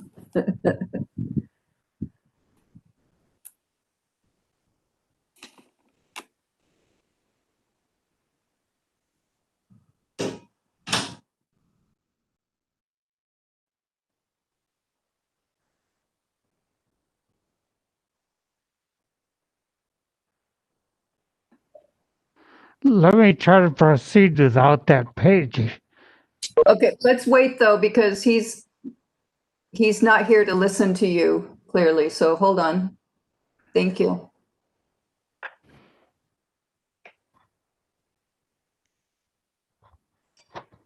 Here we go.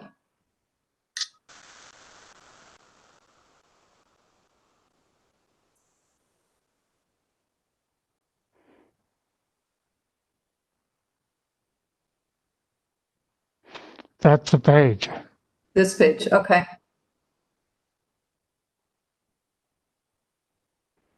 All right. Are you with us, Alex? So, Mark, can you ask what your question is about this page, please? I have two questions. Are building permits required for all of these, this construction and conversion? And secondly, is the additional guest house replacing the house included in the 7 guest houses referred to in the first line? Yeah, every construction activity will require DPW permits, 100% for electrical, plumbing, all of that, for building, of course. And the treehouse is included in one of the 7 to be, constructed. Now the treehouse will be pretty much demolished and reconstructed just on the same location. So that will require full permits, building permits, plumbing permits, electrical permits, things like that. So yes, all permits are required for all new and modified development. And the treehouse replacement is included in the 7. Yes. Thank you. Barbara, go ahead.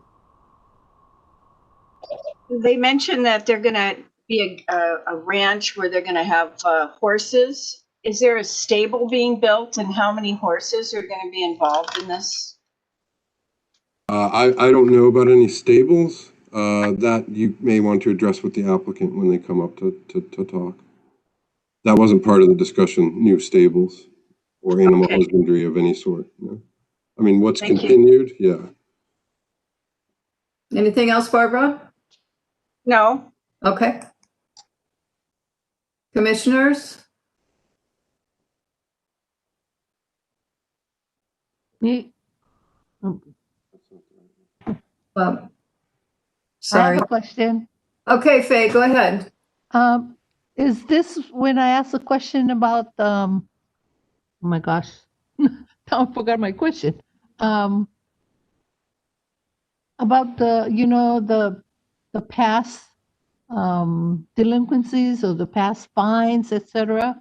Is this the time to talk about that or not? Does the county want to address that or? Chairperson, we understand, and Michael may want to touch base on this. We understand that this is kind of 2 separate situations. We're working through the special permit. The NOV, yes. Obviously, there is a notice of violation that the applicant is working through, but that's not really part of this review because it has its own separate. But Michael may want to touch base, clarify on that. Well, my point is, are we going to work on this before we discuss, the fines that were passed, that have been levied against them, and who's going to be addressing that, and what's going to happen with that? That's why I'm asking. So I guess how do the violations and the fines affect the special permit application? Yes. Can I chime in, Nancy? Yes, please, Director Yee, go ahead. Michael Yee, Planning Director. So I need to back up a little bit so the Planning Commission understands my approach. When I became Planning Director almost 4 years ago, there's always a myriad of issues and things that you can work on. I probably have stepped into violations a little bit more so than maybe other previous directors into special cases. This was clearly a case that had a long history, but if you get mired into all the past, it becomes very difficult to see yourself out of the woods, right? And so part of it in starting almost immediately when I became Planning Director, so in the early part of 2017, I met with Christy Cash. I went to the site to understand the site. And to try to figure out what were the issues. I will tell you, and it's my personal approach, that throwing a hammer of violations and fees to try to cure problems is not always the most successful approach. We have thousands of violations on the islands. And part of the goal, one by one, is to be able to work with a property owner on a violation to get them into compliance. That's clearly been my approach. If you get mired into wanting the county to play enforcer, I'm not sure that gets us to a better end result. And as I sit in this position, I bring that kind of leadership to trying to resolve problems. And so in this case, from early 2017, it has been trying to understand how we could get them to a special permit application. The violations eventually went into litigation and went off my desk as a violation that I could deal with, and went into litigation with Corporation Counsel. As those fines and fees have been kind of accumulating over time, I do want to say that there was a stipulation for Christy Cash to stop her operations, and that has occurred in certain areas. And so part of it was taking the time to think where we go forward to have a special permit come forward to you folks to be able to make a decision. So I don't, to a certain extent, I want to separate out what the violation and the fees will be, because part of it is if we can find a resolution forward with a special permit, then we can address what the fine and fee what will happen to that. Because part of a fine and fees is accumulating because there's a violation. So you want to cure the violation. In this case, we're looking at a special permit. So to try to hang a violation over their head becomes problematic when you're trying to find a path forward. So yes, I would even say, I don't know offhand how much the fine and fee is at this point, because to a certain extent, once it went out of my hands in probably 2018 to Corporation Counsel, it was on my radar to get to a special permit, not on accumulating fines and fees. At the point I probably had stepped off, we were probably at a couple $100,000 because you have daily fines and stuff. So I don't know if $500,000 is a correct amount. I have actually no idea. I'd have to check with Corporation Counsel. I could generally say once we get to a resolution, if we kind of find a resolution, we will settle that violation in some form or fashion. I don't have complete control of what that resolution will be, though, just to let you know. It's not my decision alone. So thank you. That was very helpful for me. Thank you. Thank you. Go ahead, Faye. You have a question? Well, thank you, Michael. That was just my concern. I just kind of wanted to know if by having those fines, if that was going to, impact what you were trying to do at this point in time. Like, is the cost going to be so astronomical that she can't even move ahead with what the special permit, and then we'll be back to extending and extending. So that was the reason for my question. Maybe we can find that out from the applicant too. Yeah, thank you. Thank you, Faye. Mr. Van Pernis. Thank you, Madam Chair. Can you hear me? Yes. My question is in response to Mr. Yee's testimony. It sounds to me like a fancy way of saying that no, the fines or judgments coming out of the court case, to your knowledge, for past infractions has not been paid. The permit is for future activity, but the past activity resulting in fines or judgments from the litigation have not been paid, but are not being waived if this permit is granted. Is that correct? Go ahead, Director. To my knowledge, that's a correct statement. I will say typically of a lot of violations that eventually get cured when they're still sitting in my court and it hasn't gone to Corporation Counsel to this kind of level of litigation, I have a lot more leeway to reduce fines. In this case, it's probably a little more complicated. So I wouldn't say anything's been waived yet. But again, I'm apprehensive to throw down a penalty so large on anybody that it becomes a hole they can't get out of. That doesn't serve our island well either. So it's always finding a balance. Thank you. Appreciate that philosophy. Anyone else? Chair Carr-Smith, I haven't been recognized, but I just wanted to, this is Doug Chin. I just wanted to say that when the applicant presents her, does her presentation, then I'll try to address the questions from Commissioner Yates and Commissioner Van Pernis. Very good. I knew you would. Thank you. So no further questions from commissioners? All right. Thank you, Alex, for the presentation. Okay, let's move on to the applicant's presentation now. So we have Christy. Are you on Joshua's, Christy? I am. Okay, there you are. And then we have Doug. And then we have Keith Winnie as well. You're an architect, right? Okay. And is there anyone else that's on this screen that's with your PUI? No. Okay. All right. Would you folks please raise your right hand? Christy, can you see you? Can you see me?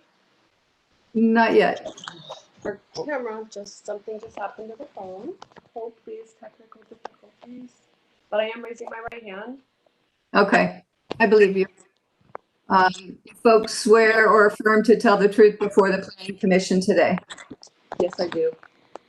Very good. Is Mr. Chin starting, or are you, Christy? However you folks have planned to do it, you can go ahead with your presentation. Okay, I'm just going to start. Hi, good morning or good afternoon at this point. I'm Christy, obviously. Speak up, please, Christy. Okay, can you hear me now? Thank you. I'm Christy, and I'm just going to tell you my story, my journey for the past 14 years. It's been an honor to own and now live at the historic Puakea Ranch. I purchased this property in 2006.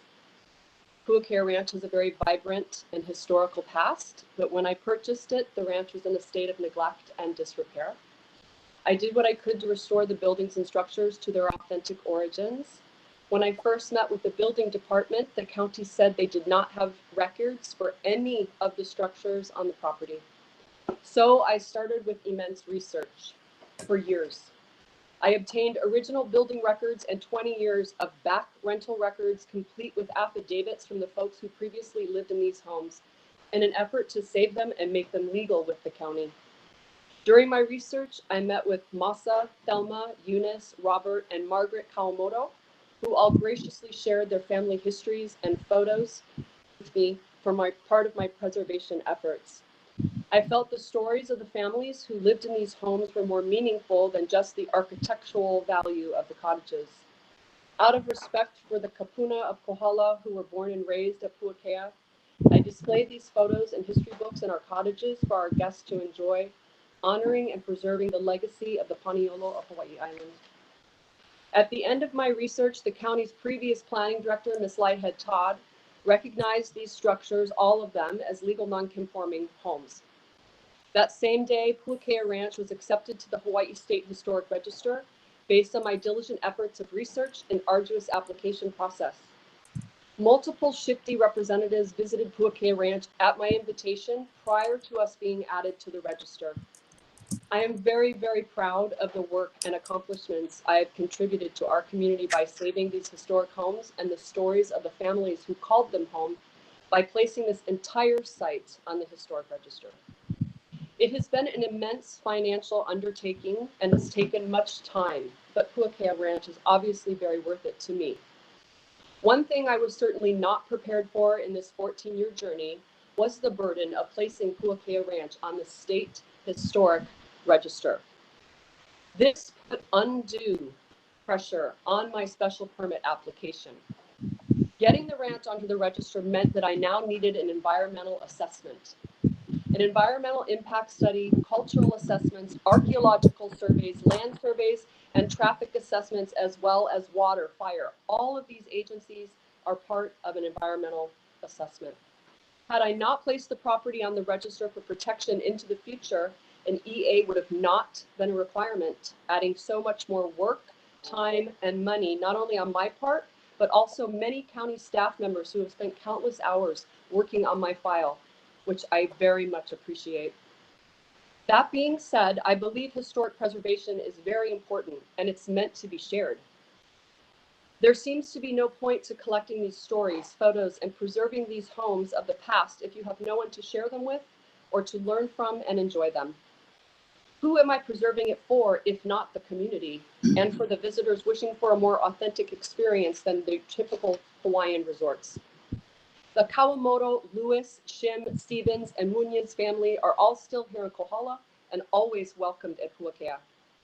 I do not feel the best use for this historic property is to be closed off to the community and lived in by a gentleman rancher sitting up on top of his 33 acres, not doing much agriculture, as demonstrated by many of the homeowners in the ag subdivisions surrounding Puakea Ranch. This seems counterintuitive to historic preservation and to the North Kohala CDP values of building and sustaining agriculture in general. Please consider the following quote from the Go Farm Hawaii website. Local and global studies show that agritourism, rural tourism, outdoor adventure activity, eco-travel, and hands-on educational experiences are key to sustainable business models in isolated island locations like Hawaii, especially when it comes to agriculture. Small businesses in Hawaii are vital to the economic stability of the rural communities they support. And unfortunately, small farms don't really make it in Hawaii without this added tourism mechanism. Our guests shop, dine, play, explore, and support all of the small businesses in our community, including small farms. It goes without saying that allowing my overnight guests to host gatherings on site puts money into the pockets of local small vendors coming to support celebrations, be it an anniversary, a birthday, a wedding, or a baby shower. These celebrations are not loud, drunken, disruptive parties. Most of them go unnoticed. Puakea Ranch is an ideal location for a community gathering spot. It is a gorgeous outdoor setting for special occasions and an appropriate gateway to welcome both the local island community and visitors into our historic and agricultural communities of Hawaii and Kawa'au. It is my hope that you were all able to read over the 100 supportive letters sent to Mr. Yee and to all of the commissions prior today. You've met my council, but I did want to introduce my council, Ms. Tino Ohira and Mr. Doug Chin. I did want to say thank you very much, commissioners, for your time, your attention, and your service to our island, for volunteering for these very important positions. I appreciate and respect that you will support the highest and best use for this historic and special property. Lastly, I wanted to say a very heartfelt thank you to Mr. Yee, Mr. Darrow, and Mr. Roy for their countless hours they have spent working, vetting, and determining a positive recommendation to the commissioners. Thank you all very, very much. Thank you, Christy. Go ahead, Mr. Chin. Aloha, everyone. Can you hear me? Yes, thank you. Great. Chair Carr Smith, Vice Chair Kay Aloha, Commissioners DeFranco, Newberg, Van Pernis, Vitusik, and Yates.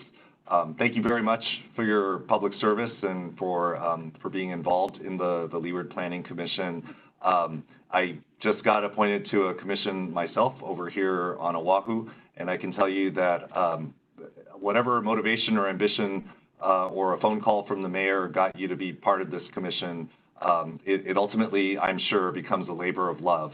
And it's a lot of time and sacrifice on your part away from your work and your family to be able to decide some very important things. So I want to thank you very much for being involved in that. I also want to thank Director Yee, as well as the staff at the Planning Department for Hawaii County and Corporation Council for working with us so closely through this entire process. I guess what I wanted to do was just address a few things, and then I think we're ready to be able to take whatever questions that we have.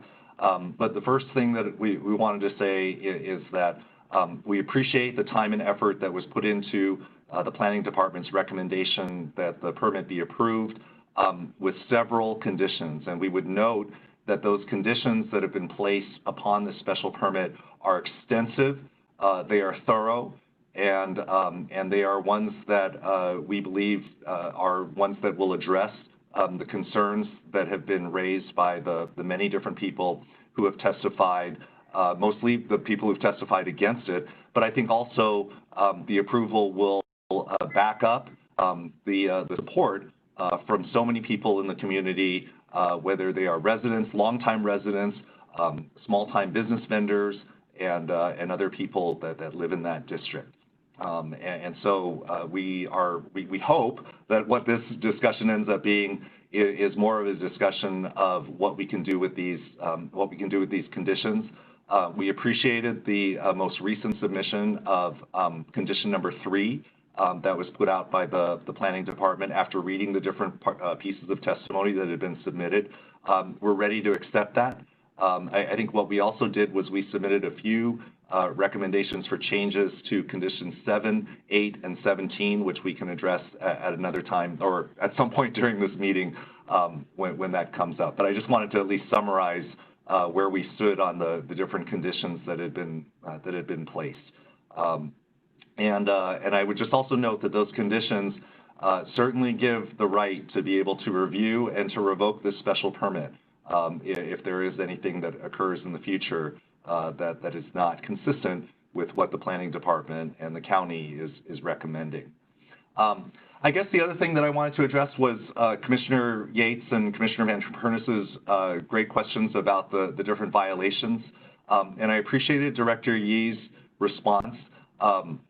I don't have enough experience in Hawaii County, and I certainly, absolutely, by talking about Oahu County, I have no intention of trying to say that we know better or that anything like that. That is absolutely not my intention, but all I wanted to do was simply say that my experience in Oahu County when it comes to violations is that this is something that happens, and by that I mean that we are talking about a complaint-driven system. So in other words, if you have a very small number of people who are vocal, such as certain neighbors of Ms. Cash right now, who consistently barrage the county with complaint after complaint after complaint, well, then that'll result in certain violations that are issued. And as the commission well knows and the county department knows, these are daily fines. And so the numbers of the fine or the quantity of the fines that we're talking about, certainly it's a very, very high number, but it is also something that occurs because of the number of complaints that come from people who want to make complaints. And unfortunately, I think all 4 counties are this way. They are very much complaint driven in terms of what they issue. And then it accumulates because of daily fines. I will say that the $500,000 that are being cited by people under oath who spoke to you earlier this morning is completely wrong. It's completely fabricated. There is absolutely nothing in any of the court documents that insinuates that the fines are $500,000. The only reference within the court documents to fines is something that accumulates up to about $197,000. Now that's high. It's a very high amount, but that's where I appreciate Director Yee's approach. Frankly, it's a policy decision that's made by the county or by a planning commission to the extent that they weigh in on this kind of policy. But it's this idea, and I've seen it done when I was the managing director here in Honolulu. It's basically this. It's these violations get issued, these fines accumulate, but really the end game for the county is to get the person who's been issued the citations to comply and to eventually get to a place where they can be permitted, in compliance, and then at that point in time, then they are able to settle up and work through addressing all of their violations and fines. So I want to say this right now.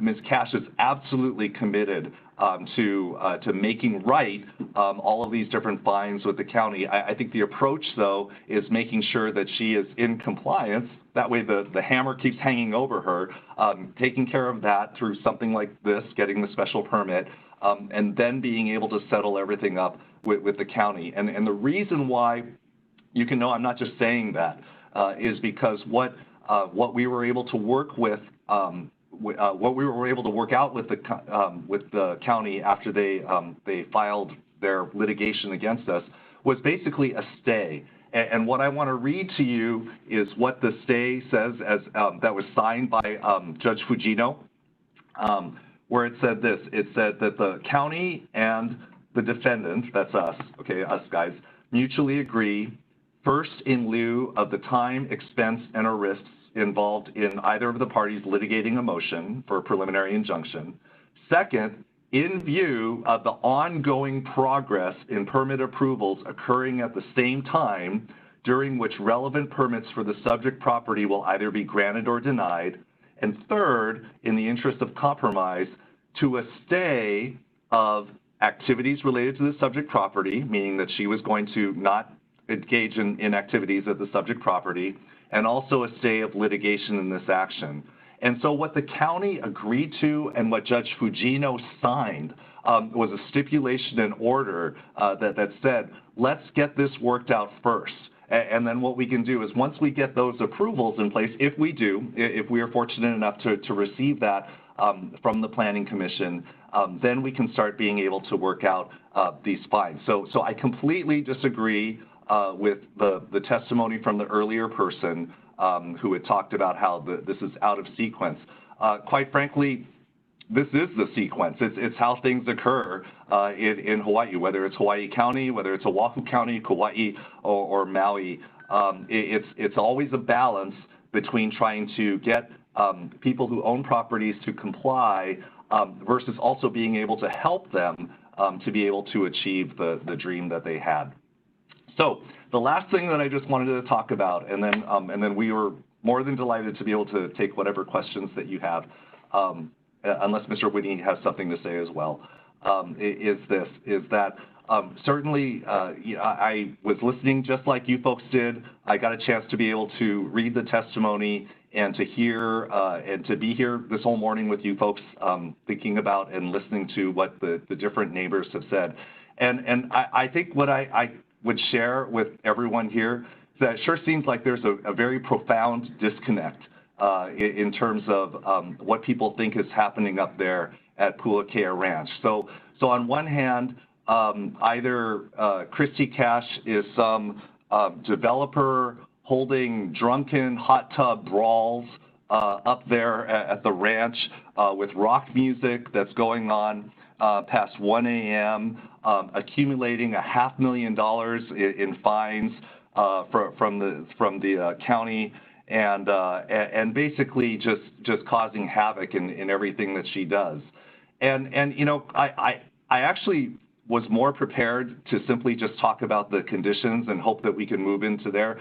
But that Pilikia was just very upsetting to listen to, frankly, because so much of it was inaccurate, but also because it just sounded like people who are using this area as a retirement community to create gentleman ranches that I'm not sure is really the ultimate policy of what Hawaii County wants, or any of the counties in the state, quite frankly.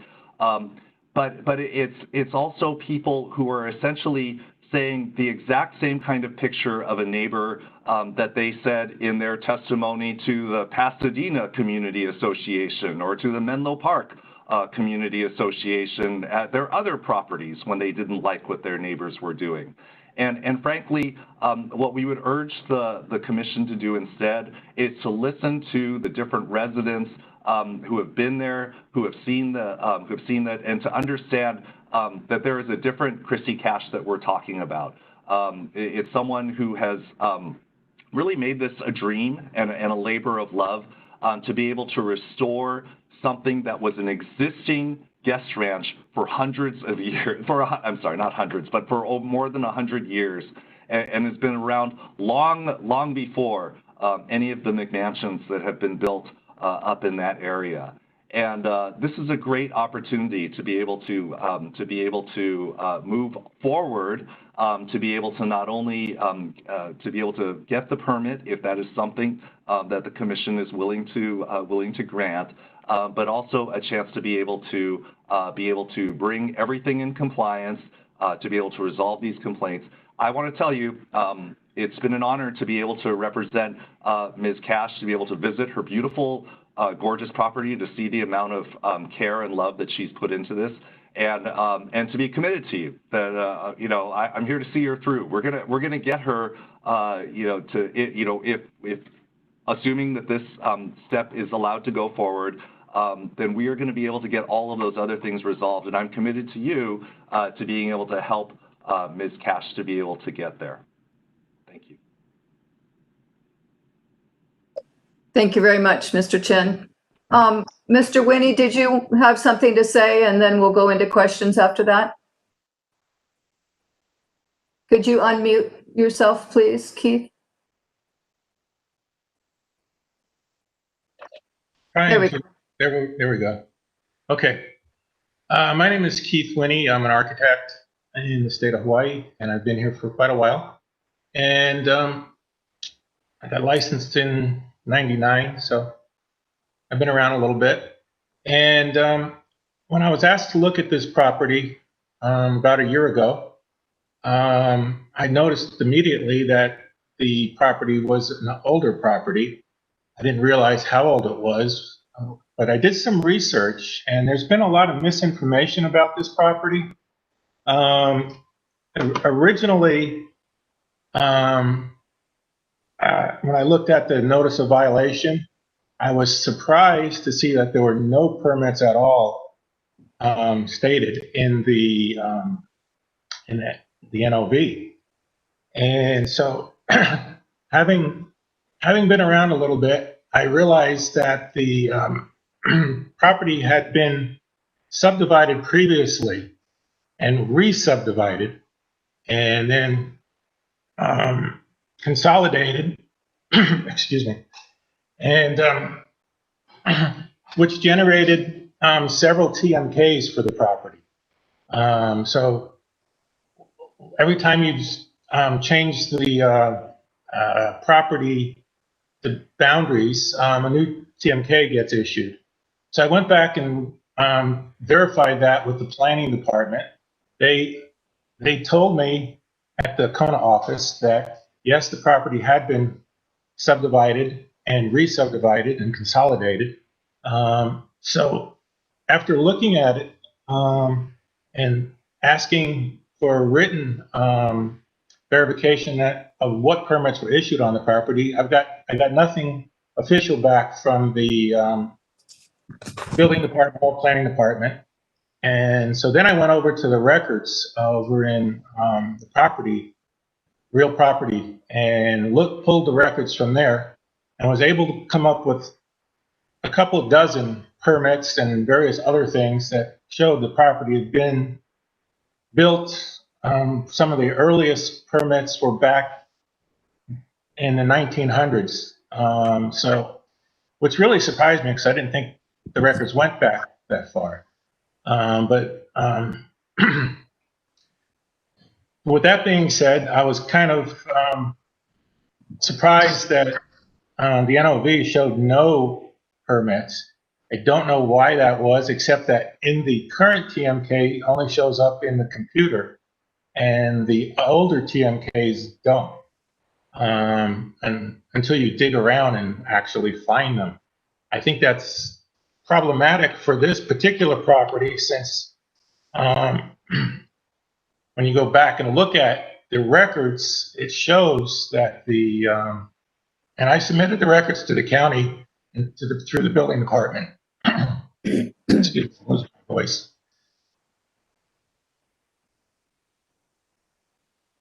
I submitted the records to the county with some building permits I applied for. So there should be some record of that.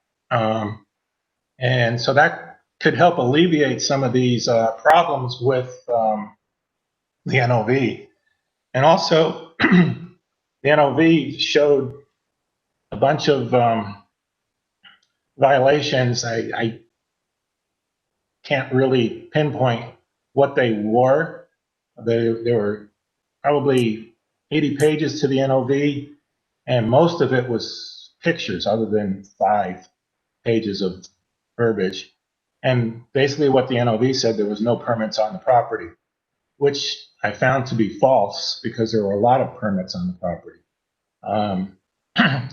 Going back and looking at the old records that were submitted, I don't know whether whether you guys have it or not, what I submitted, which is probably a different procedure than this procedure, because I was only hired to correct some of the building issues.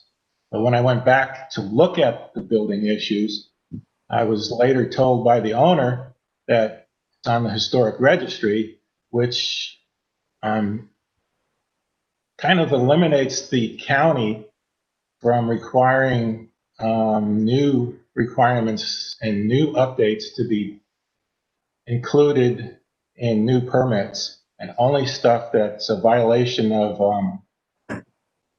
life safety issues like electric or bad electric or something. But there are a number of electrical permits on the property. There are also several other plumbing permits. So that should be taken into account when you hear people say there's no permits on the property. And that's what I have to say about this property. Thank you. Director Yee, did you want to respond to any of his comments? Or no? I was just surprised by some of it. Okay, very good. Thank you. Faye, go ahead if you'd like to ask a question. Well, not so much question. I was just want a clarification. My reason for the question about the fines is because I did not want to get to the point that whether we approve or disapprove, that people say, how can you do that when there are these violations? And so just that was for clarification. The other thing that I wanted to say is that I'm very familiar with that area there, and I know that a lot of our local people have gone there and they love it. And like they said, it's some place that has been there for 100 years. And so I'm hoping that should this be something that moves forward, that they will continue to be able to have their little bridal showers, baby parties, and things like that, and that not be counted as a once a week thing, because I'm thinking that 350 number was when you have those big parties, because those little parties are really important for people and community. Thank you. Thank you, Faye. Mr. Van Pernis, go ahead.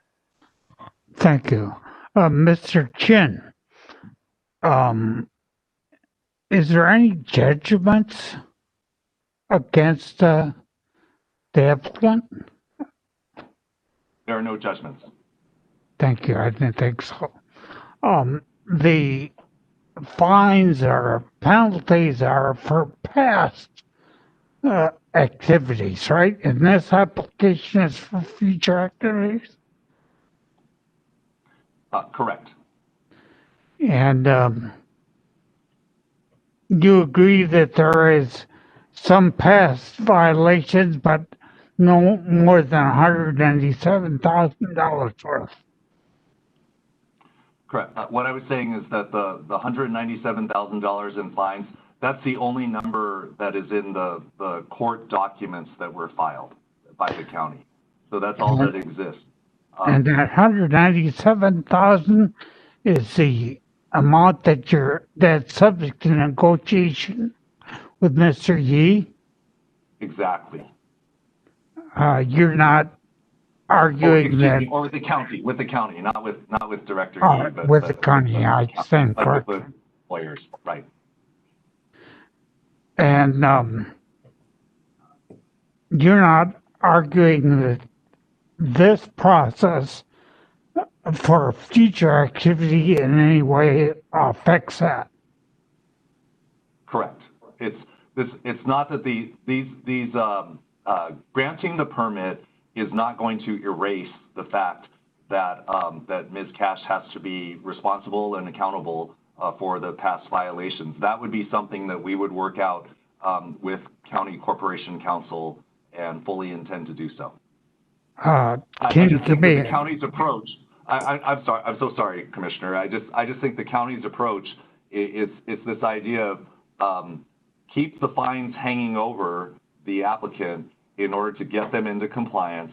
And then once all of that is POW and set and moving forward, then you go, okay, now let's look at what these daily fines were and let's come up with an appropriate settlement amount, which that would be a normal way to resolve. I mean, at least in my mind, from my own experience, that would be a typical way to resolve this kind of situation. And do you have any time frame that you could provide for that settlement to take place? I think we would love to get it settled as quickly as possible. I think we were waiting for this very important decision to come through, and so that's getting a yay or nay from the commission today would be very helpful towards moving us to being able to get that part resolved. Time frame, as you can see, I'm wiggling around on that. I mean, I think a lot of that has to do with talking to Corporation Counsel, but I think we are motivated to try to get Ms. Cash resolved in this. Nobody wants this kind of litigation hanging over them. Thank you. Thank you very much. I'd like to say that I've been to the ranch in years past. I know some of the people who have at least submitted written testimony, and I consider all of the things related to this hearing, testimony, paperwork, and my bias and opinion is favorable, subject to the conditions of Mr. Yee, not those of Mr. Chin submitted a day ago, because they don't serve the people they serve, Ms. Cash. So I assume that bias and opinion and my announcement of it here does not disqualify me from further participation in this proceeding. Thank you. Thank you, Mr. Van Pernis. Barbara, I think you had your hand up. Go ahead. Yeah, this is for Mr. Chen and for Mr. Yee. And I really appreciate the presentation. Thank you, everyone, for working on this project. But it was in the latest letter that we got from you, Mr. Chen, about rule number 17, landscaping requirements, that you were asking to be deleted in its entirety. And I wanted you to speak to this. Thank you. It was a landscaping requirement. 17 is complaint. 17, condition number 17, I just want to make sure we're looking at the same thing, because condition number 17 doesn't talk about landscaping. It talks about the complaint process. It said, okay, sorry, maybe I'm reading this letter wrong. It says the requirements of the planning department's rule number 17, parentheses, landscaping requirements, parentheses. Oh, there it is. And then it goes, condition number 17, we respectfully ask this condition be deleted. So maybe I'm confused here. What does this mean? Yeah, it's this one. She's talking about it's page 2 of the letter that we received October 13th. Right. She's talking about condition 8. So the comment that what Commissioner DeFranco, what you're referring to is it's Director Yee's the Planning Department's condition number 8, and what this is talking about is the demolition of the pavilion and the treehouse and the construction of the ADA restrooms, as well as the balance of all the construction that should be completed. And so we certainly didn't have a problem with the landscaping requirement. Oh, I see. I understand what's going on. Okay. I understand what's going on. So, and then the part that says we requested it be deleted in its entirety, that has to do with condition number 17. Okay. Right. And the only reason for that, and I'm sorry to interrupt, was that the only reason for that is because it has to do with the complaint process. So we were just we were actually just saying, what we were worried about was that the same thing that's happened in the past decade would continue to happen, and there would continue. Yeah, to be I understand the complaint process. I was just wondering about the landscaping requirements. So, and again, I'm wondering where the stable is going to go for the horses, or what you're planning to do there with the horses. Hi. Christy, you want to address that, please? Yes. So currently we have a historic saddle house on the property that's being used as such. It stores the horses' saddles and bridles. We'll never have more than 6 horses on this property, probably at any time. Currently, we only have 2 horses on the property, and we don't plan on building stables right now. The horses stay outside. Thank you. Thank you very much. You good, Barbara? Okay. Mr. Matusik? Thank you. First thing, I really appreciate the background from Mr. Chin on the stay from Judge Fujino until the permit is granted or denied. I think that's very important to what we're doing here. And, you know, hearing it from the applicant's attorney is one thing. I would like to hear that from our attorneys as well. Is that something that anyone from our council is prepared to speak on? Mr. Mukai, are you there? Oh, Madam Chair. Go ahead. Hi, this is Jay in Kona. Yeah, I can confirm that the details that was provided by Mr. Chin is accurate. Cody Friends, Deputy Corporation Counsel with our office, is handling that case. And yeah, short and sweet, the statement Mr. Chin provided is correct. Thank you very much. Appreciate that. And absolutely no knock on Mr. Chen. Just want to hear it from our guys as well. Second thing I'd like to ask is, given that we're dealing with a Hawaii Register of Historic Places site, I would like to know a little bit about the consultation that's been done so far with State Historic Preservation Division. If the applicant or the applicant's architect could go over that, I'd appreciate it. Go ahead, Christy. Are you asking about the past or the future? Asking about what's been done so far. As far as what? I'm sorry, I'm confused about the question. Okay, sure. So, you know, we're dealing with a historic site, very significant historic site, which is listed on the Hawaii Register of Historic Places. But this site has never been formally recorded according to the documentation that was submitted to us.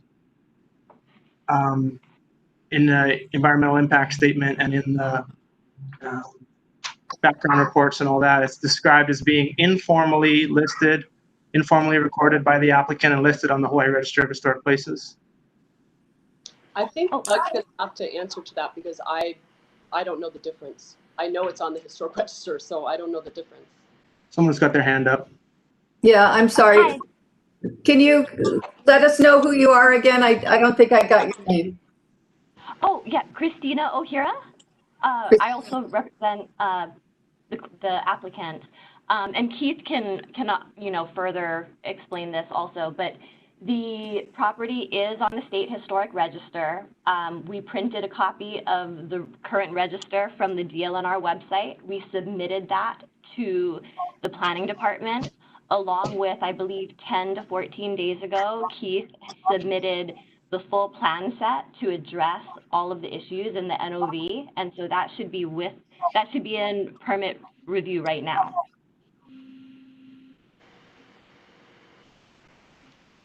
Oh, I see Tracy Lee has a question. Yeah. Go ahead. Alex, you want to chime in? Yeah, Commissioner Matusik and Chairperson, an AIS was completed, so an archaeological inventory survey was completed for the construction area, kind of updated a number of studies, but they also submitted during the EA process reviewed to SHPD. So SHPD did review the project, and it didn't have any comments because of the register status. I've been working with her as the staff for the Cultural Resource Commission to ensure compliance with like DOI standards. And once construction starts to get going, we're going to have Puakea Ranch come to the CRC and present to ensure that it's following up with the historic register status. But that's all I wanted to add. Go ahead, Mike.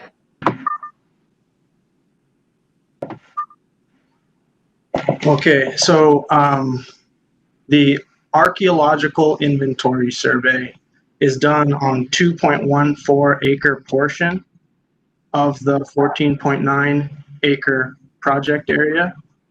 So only a small portion of the entire project area within the larger historic site has been subjected to an archaeological inventory survey. And the issue here is that we're not dealing with an archaeological site, we're dealing with an architectural site that is listed on the Hawaii Revised or Hawaii Inventory of Historic Places. So, as Ms. Cash pointed out, that listing on the historic register has a lot of significance to it. That opens up a whole set of requirements that are in place in terms of consulting with the State Historic Preservation Division prior to any alterations of the site, pursuant to Hawaii Revised Statutes Chapter 6E10, as well as Hawaii Revised Statutes Chapter 6E42, and particularly with the exemption under 6E42.2, which exempts any historic register sites from being in the exclusion category dealing with single-family homes. So basically, in order for this site to have been altered to the point that it is today in terms of restoring it and all the work that's gone into it, adding swimming pools, all this other stuff, there should be a long history of correspondence between the applicant and the Historic Preservation Division indicating that these additions to the historic site are not taking away from the qualities of integrity that make the site significant to begin with. Is there any record of any consultation with Historic Preservation Division in regards to the alterations that have occurred on this site over the past decades? Go ahead, Christy. Like I said, before the property was placed on the historic register, I did have Teresa, I forget her last name, but she visited the property. She was employed by SHPD. I also had Stephen Ross, I believe. He visited the property, toured all the cottages, all the homes, and approved it. I also worked with a gentleman named Thomas Quinlan, who presented himself as a historical preservationist contractor. He dealt with SHPD with me quite a bit. He helped me prepare my application and inviting all of the SHPD representatives to the site. I didn't do improvements to the property after it was submitted to the register. So other than adding the pavilion, which we did submit plans to SHPD for approval, but they were rejected because planning said that I had to get a special permit before I could do that. Does that answer your question?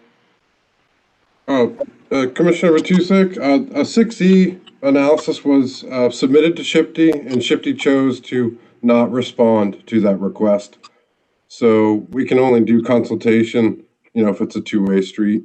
But if SHPD refuses to respond, then there's really not much we can do.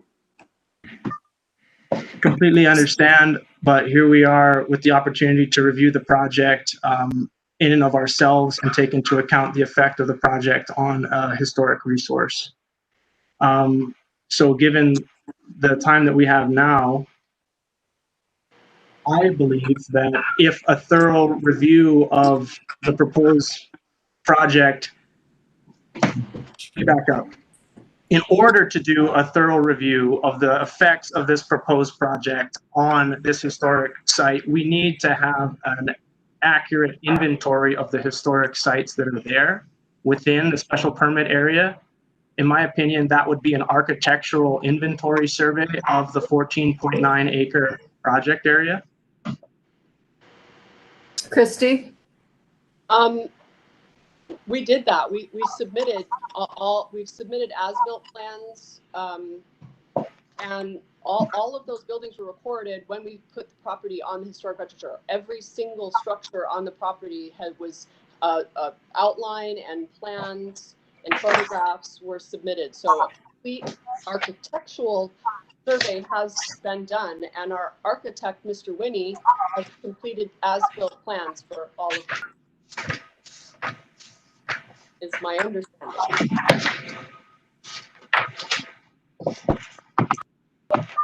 So, I mean, that's just not information that we got as part of our packet. So we only can base our assumptions on the information that we have.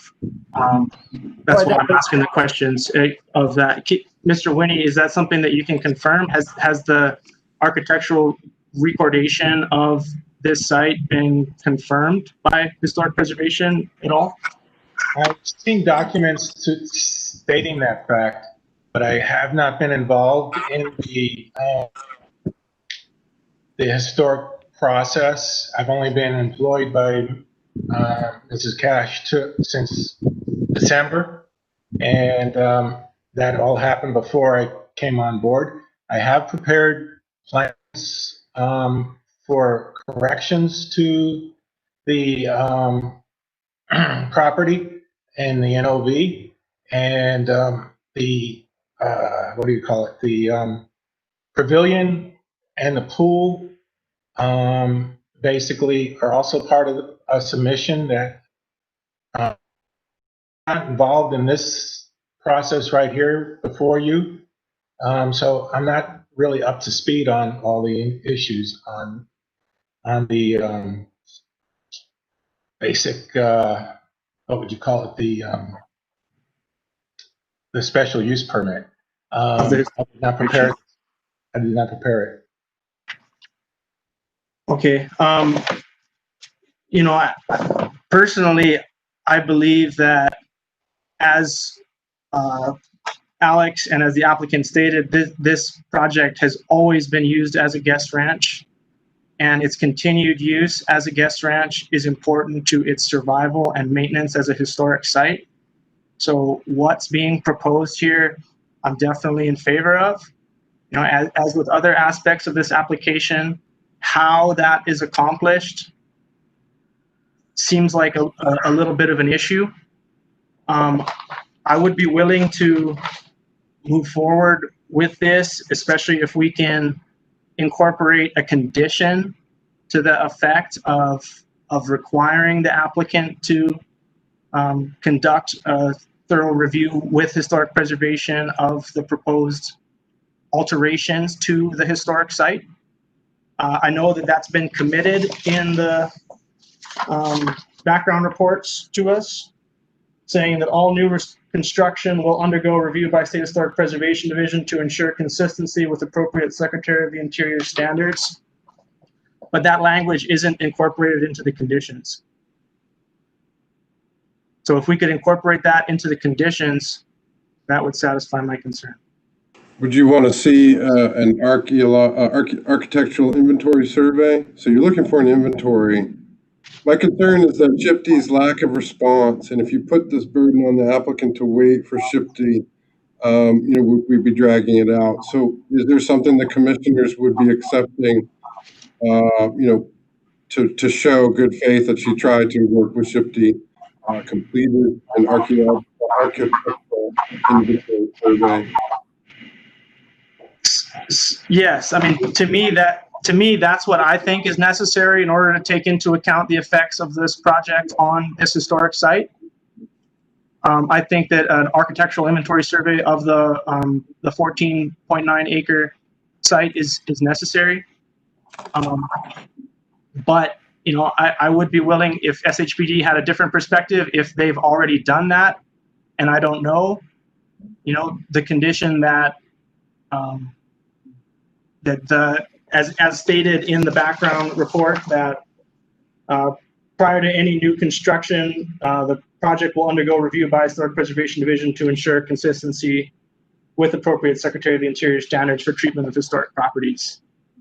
If that is incorporated into a condition with the recommendation for preparation of a architectural inventory survey for the planning area, if not completed already, then to me that satisfies that concern. I want to address, does the applicant have an issue with that? No, I think, can you guys hear me? Yes. Okay. I think that makes sense. I think it definitely makes sense for it to be limited to the project area, the 2 some odd acres that will actually be touched. And yes, if we can, like Alex had suggested, because I've seen the correspondence where Christy has, you know, just emails and emails of just checking in. Hey, did you get my report? Hey, did you get that? So just so SHPE doesn't become the eye of the needle, because I'm also very cognizant of the timeframes that's imposed in one of the conditions. But yes, that condition suggested by Mike is perfect. We want to include the entire permit area, 15 acres, or 14.9. Yeah. I had thought Mike said the development area.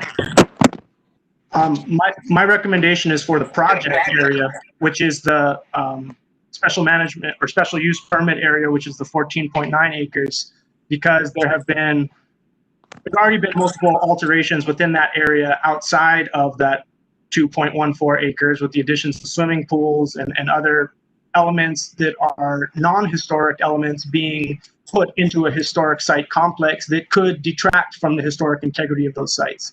Now, I'm not saying that it doesn't have its own value and is necessary in order to preserve those historic sites. It's just a process that has to be done in order to take into account that effect. And to me, that means recording what's there to the extent that's required under Hawaii Administrative Rules, Chapter 13-284. And then using that information as the sort of baseline to make sure that the future alterations and use of this historic site as a guest ranch don't reduce the integrity of the site, change it into something that it's not, and make it so it's no longer a significant historic site. Basically, I understand the applicant's intentions. I think she's got good intentions. I just want to make sure that we outline a path for how she can accomplish those intentions without inadvertently causing harm to the historic nature of this site.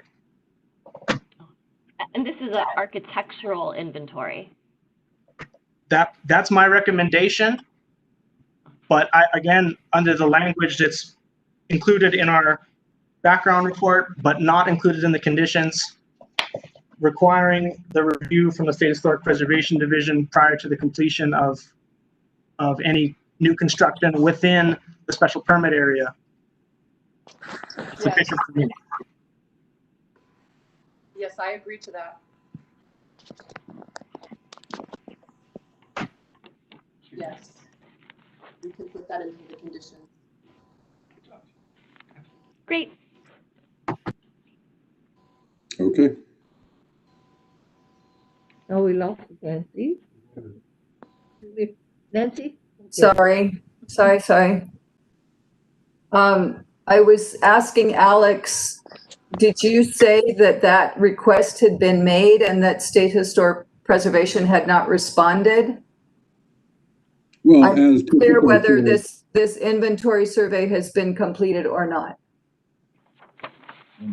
As is typical for all projects, we do a 6E submittal to SHPE for review, and also during the EA process, they are asked to review the environmental assessment and comment on that. We did not receive any any comments from SHPE, basically because I had figured that they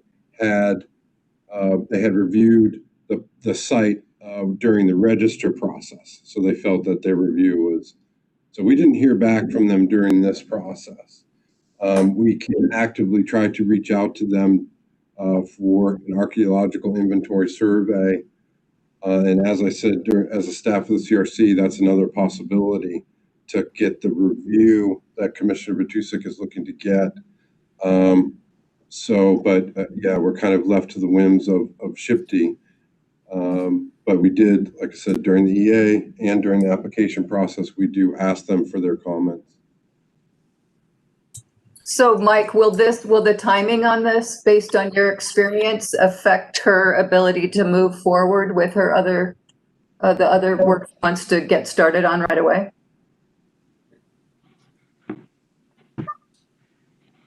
It seems as though she has a lot of stuff to get started on right away with, and that these conditions can be done over time. No matter what happens, because this has already been submitted to SHPD for review, in the event that they review it, they can come back with a set of conditions and requests that are different than what I might have requested, maybe more restrictive, maybe less. But if the county, as Alex is proposing, reviews this themselves through the Cultural Resource Commission, then we can move forward in good faith, knowing that we have considered the effects of this special use permit on this Hawaii Registered Historic Site and issued our approval in good faith that this will be reviewed and considered. Thank you for that. Mr. Winnie, go ahead. It's my understanding on how this process works. Once you try to impact the site, you have to have it reviewed anyway by the historic people. And it's my understanding also that this has been reviewed by them. And so I think it's not an unreasonable request, but I think it's also a duplicate request. So I'm pretty sure that you have to go through the historic review process once you decide to change the site or the buildings. So you're not allowed to basically change the buildings at all. Okay, thank you. Christy? That's correct. Like I said, anything that we do going forward, the planning department won't even accept it. We have to go through SHPD. We have no choice. It's just, they won't even look at our plans without first SHPD approving them. Okay, thank you. Mr. Van Pernis? The environmental review that Mr. Winnie is referring to and the archaeological inventory survey Mr. Matusik is referring to are two different things. So the lack of a response on the environmental review submittal is not a lack of response on an archaeological survey that was never delivered. Thank you. Mr. Kealoha or Mr. Newberg, any comments, questions? I just wanted to clarify that Commissioner Matusik's request was that the archaeological review be submitted, not necessarily approved, because if SHPD fails to respond, the requirement will have been met.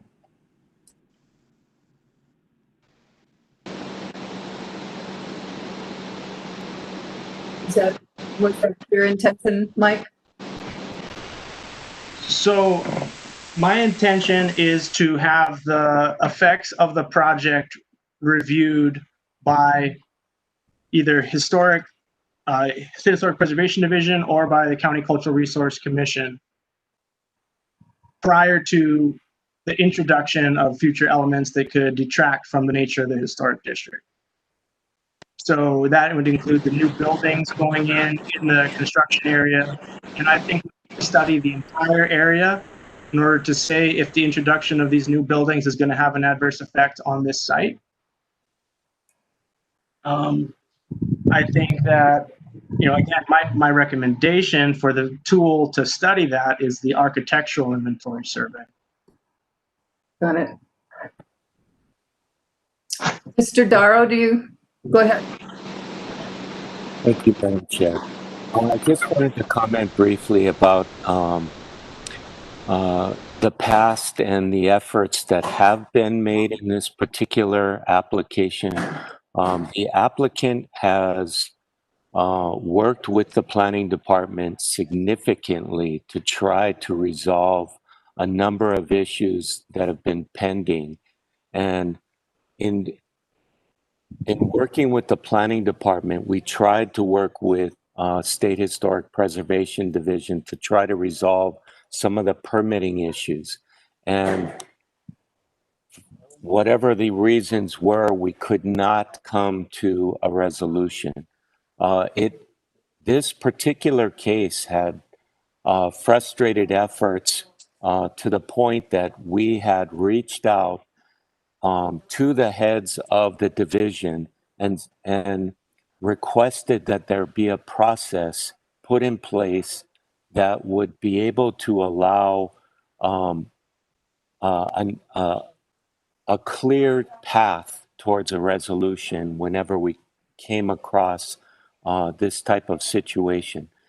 In working with both SHPD, Department of Public Works, Planning Division, and other departments, we met and came to an agreement on a process that SHPD now has in place.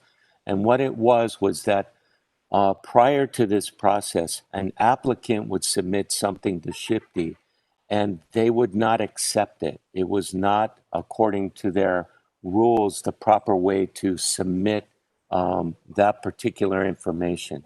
They said that it had to come from a government agency through a permitting process.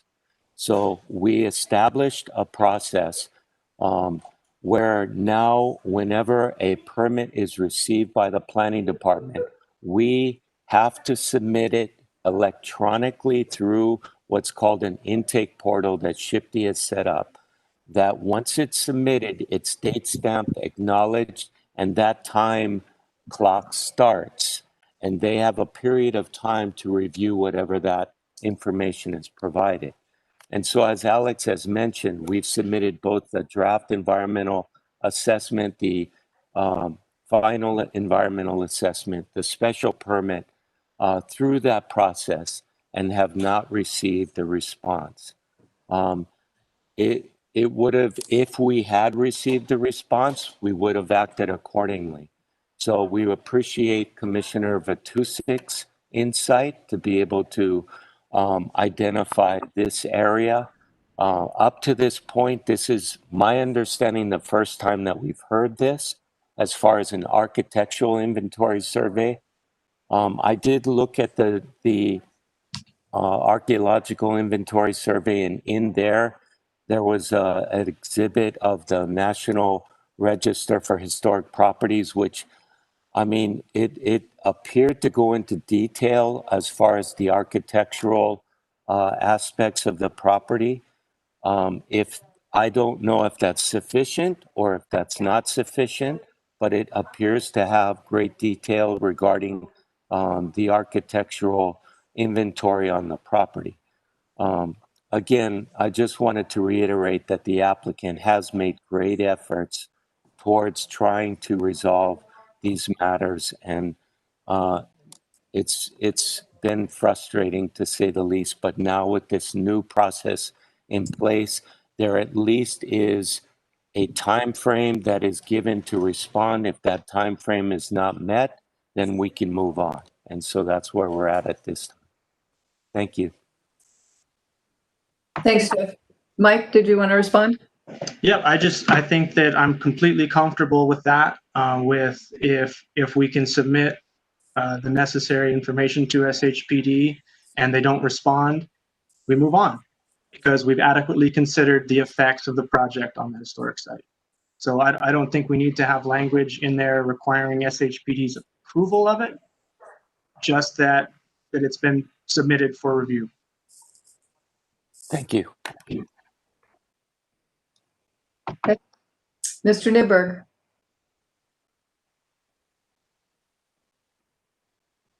Thank you, Madam Chair. I just wanted to address the alleged complaints regarding noise. It seemed to be some specific complaints regarding 100 to 110 decibels. Do we have anything, I mean, that that can back that up or substantiate it. It's an incredible amount of noise. I don't know if that came from on the same side of the highway, what have you, but to address those concerns that were alleged, has there been any public record or announcement of any sort of noise violations that, beyond normal hours in a neighborhood?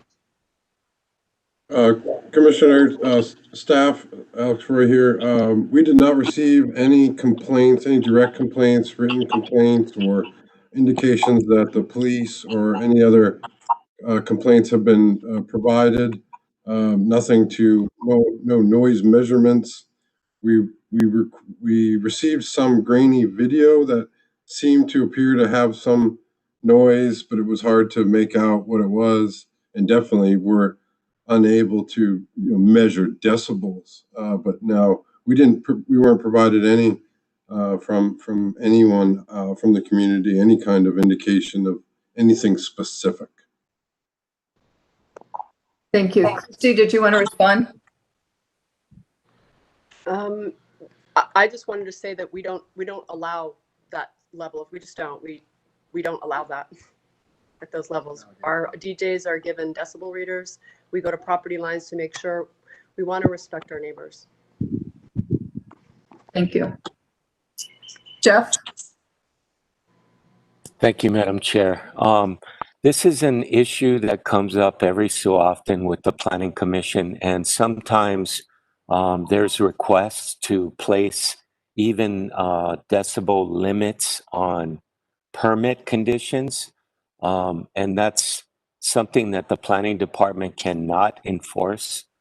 This is an area that the Department of Health takes care of. Unfortunately, they do not have staff on this island that actively go out and that enforce these types of complaints. They have to fly in from Honolulu. So by the time they get here, obviously the complaint that's being made is probably already completed if it's a nighttime event or whatever it is. But that's been a very difficult area to really nail down because of the fact that it's under a specific purview for enforcement, and they have to be trained and they have to have the proper equipment that'll stand up in court if it was challenged. The planning department just doesn't have that training or that equipment to be able to actively enforce that type of complaint.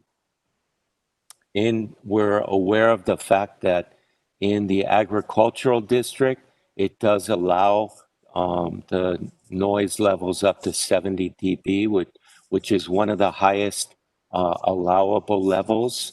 But again, that's something that is out of our purview.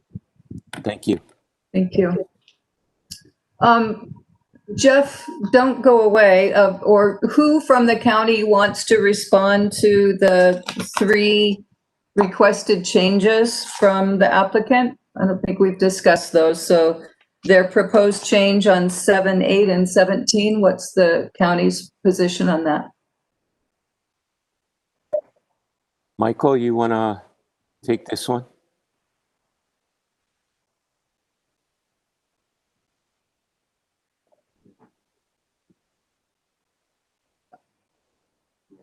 The October 13th letter with the proposed changes are fine with me. All of it? Yep. Okay. Very good. So the applicant's Real fine. quick, Chairwoman, I'm sorry, real quick. I just wanted to reiterate too that we put a condition in for annual reporting. So taking out that compliance is really not an issue because she's going to be required to do an annual report of her compliance with the conditions until those conditions are complied with. So that'll be a way for us, the planning department, to keep tabs on conditions and compliance with those conditions. Okay. Anyone else? If there's no, Mr. Van Pernis? Use the microphone, please. I'd like to know what Mr. Yee's position is on those requests in that letter I received 24 hours ago. If they all the requested changes appear to cramp the public or are against the public's shared input, assume crank complaints rather than real complaints, and give Ms. Cash more economic benefits and leeway at the expense of the public. So I think they should, the conditions, as Mr. Vertusik wants to amend them, but the conditions stated by Mr. Yee are appropriate. 5 years for ADA? Come on. Okay, anybody else? All right. We can move on to a motion if anyone's ready to proceed with that.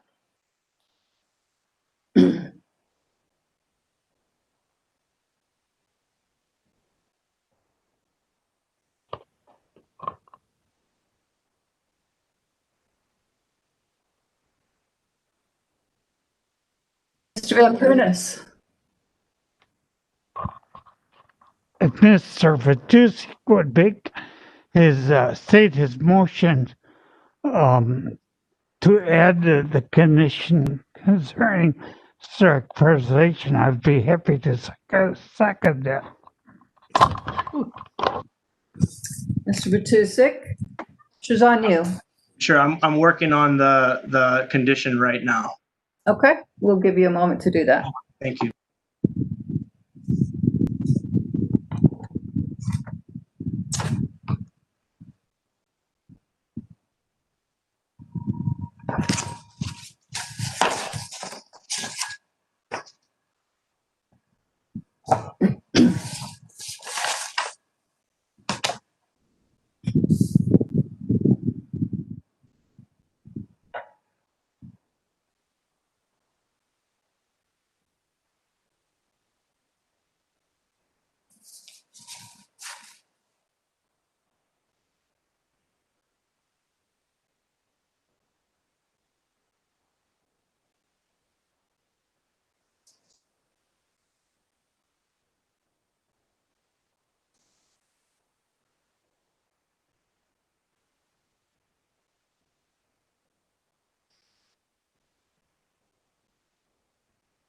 This is Michael Yee. I'm going to buy Mike a little more time. Sure, go ahead.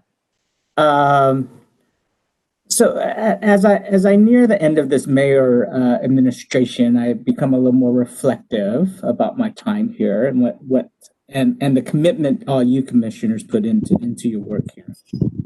And one of the trends in the last few years has been yoga retreats, guest houses, things that are disguised as vacation rentals, right?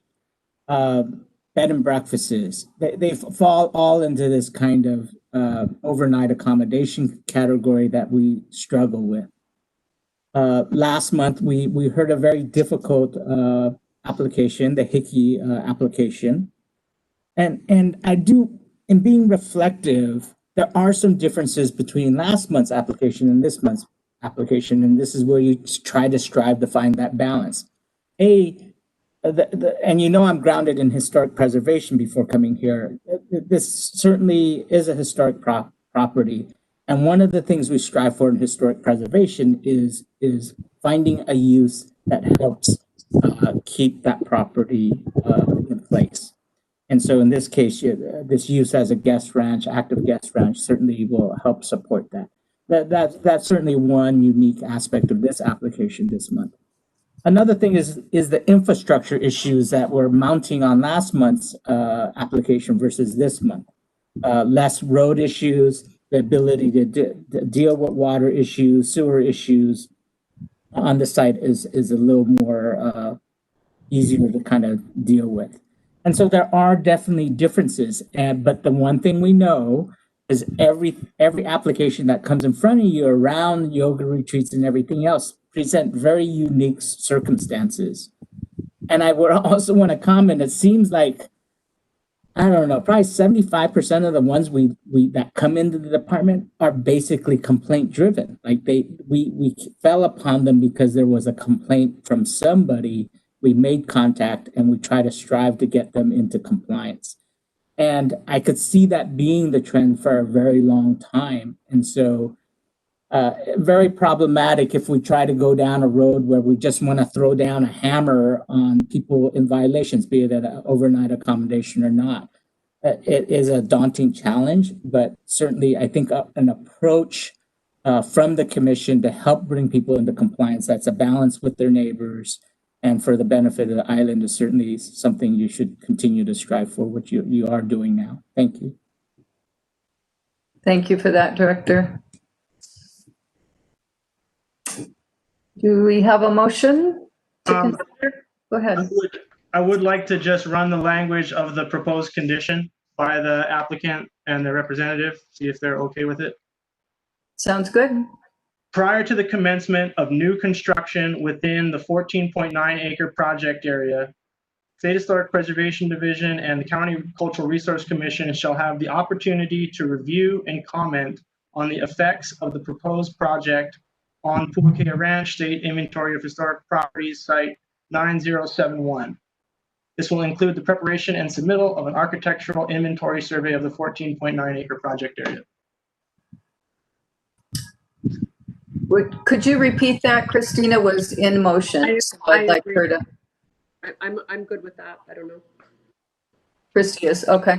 Do you want to make sure that your council heard all of that? Yes. Can you repeat it, Mike, one more time? Sure.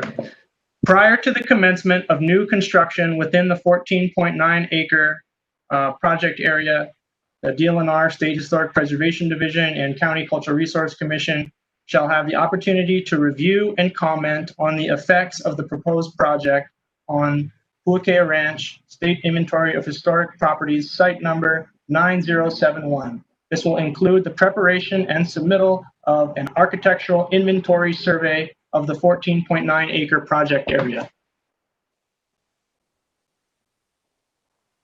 Christina, I don't hear you. Sorry, I was on mute. Yes, that sounds acceptable. Okay. And the county's fine with that? The staff has no issues with that. Thank you, Alex. I will therefore second that motion.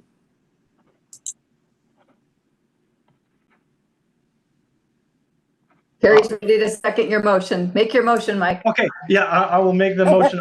I move that Puakea Ranch DBA, the special permit application for Puakea Ranch DBA Kapuakane Ranch LLC SPP-20-00219 be accepted with the conditions as amended. Second. All right, so we've got a motion from Commissioner Vatusik and a second from Faye Yates. Is there any more discussion about this, folks? If not, then Alex, can we have a roll call vote, please? Sorry, I missed, it skipped. Who was the first and second? Mr. Vatusik and Ms. Yates. Okay. Mike, was there something else? No, I was Okay. just saying I was the first. Waiting, okay. Okay, Commissioner Vatusik. Aye. Commissioner Yates.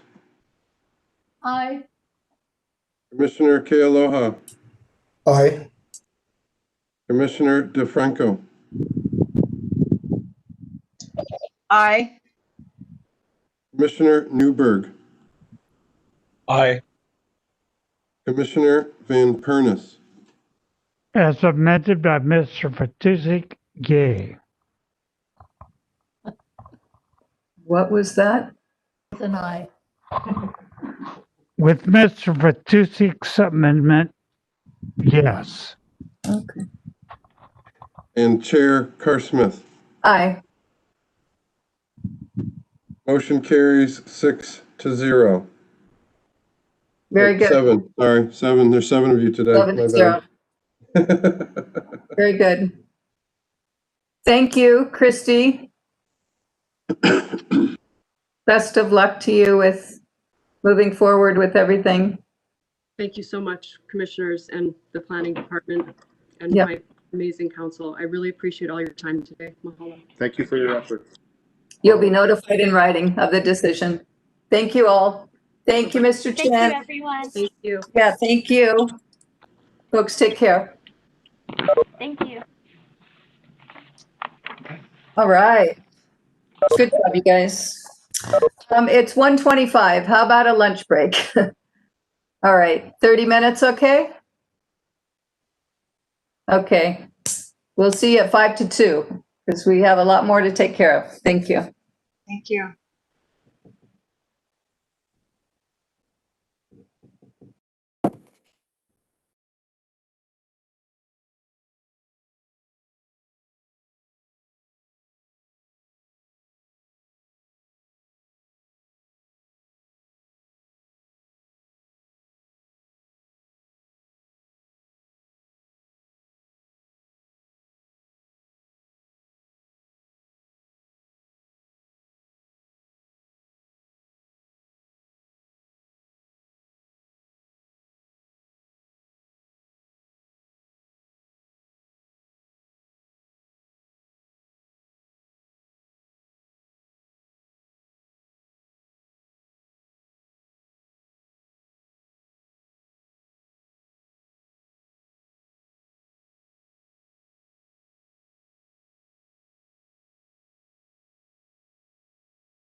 Hello, Sydney. This is Rochelle.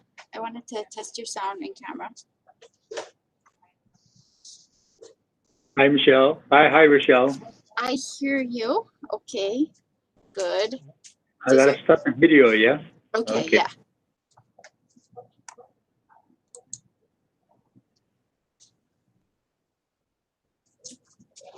Hi, Nancy.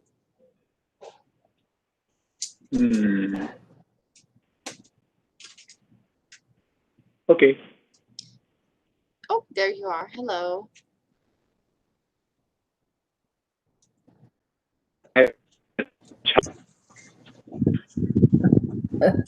How are you? Hi, Nancy. Hi.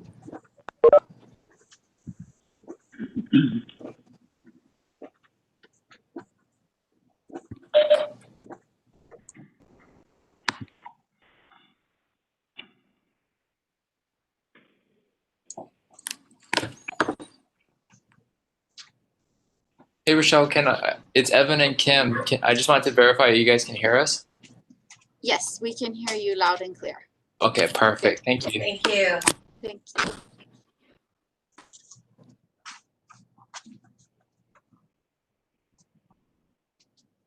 Sid, you okay? Yep, I'm fine.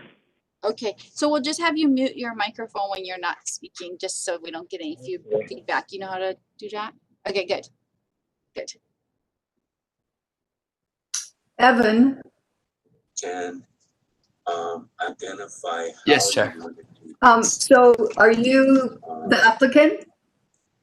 No, we are the representatives for the applicant with Sid. So Sid's gonna be taking the lead on this, and then we're Yeah, gonna be Sid's here. the lead, and if Sid needs anything, Yeah. excuse me, Chair, I'm Kim. Okay. From us, he'll let us know, but Sid's gonna be doing all of the Q&A. But we have Evan and we have Kim. Kim. Yoshimoto. Hi, nice to meet you. Are you guys okay? Yeah, nice to meet you both as well. Nice to meet you too, Chair. Thank you. Hello, Vatusic girls.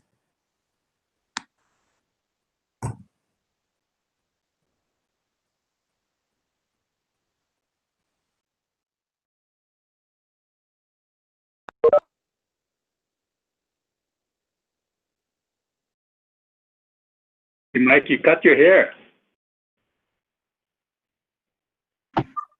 My girls cut it while I was sleeping. Oh, wow. Looks nice on you, though. You want to share some?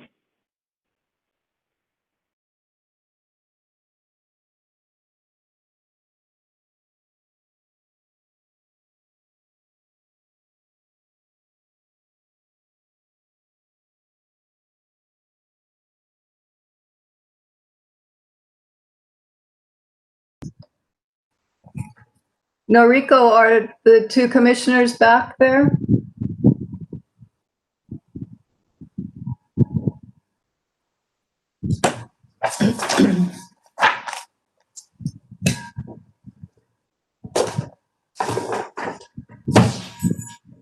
Oops, sorry.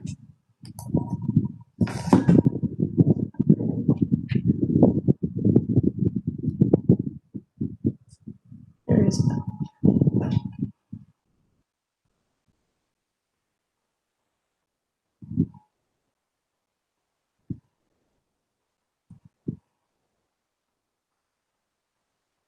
Mr. Newberg, are you back?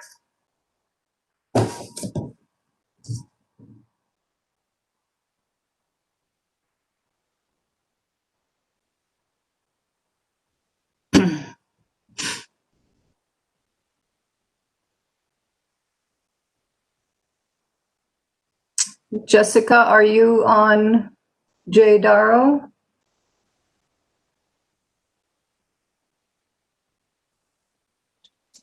Hi, I'm here. Okay, cool, thank you. Mm-hmm. Are you gonna have, you're obviously gonna have a camera, right, at some point? Yep, Okay, I'm just getting very good. myself reset up here. Okay, cool, thank you. Okay. Rochelle, how are you doing? Hi, Nancy. I'm okay. We're good. Okay, very good. We're missing Commissioner Newberg, but we have everyone else here. Perry is right there. So as promised, let's get back to order. It's 1:56. And we'd like to move on to agenda item number 2. Applicant is DPM Acquisition LLC, DBA Diamond Resorts International, formerly Pacific Monarch Resorts Incorporated. This is to amend SMA 388, application to amend condition 2, the time to complete construction of Special Management Area Use Permit 388, which was issued in 1998 to allow the development of a commercial condominium complex and related improvements on 76,739 square feet of land. Property is located on the Mackay side of Ali'i Drive, bounded by Ali'i Drive and Kahakai Road, south of Royal Kona Resort and north of Kona Reef Condominium, Pua'a 3rd, North Kona, Hawaii. TMK is 37518, parcel 11. Staff, Jessica, you're going to present for us on this one. Thank you. Yes, thank you, Chairwoman. I'm going to start off by sharing my screen. Just make sure that it shares properly here.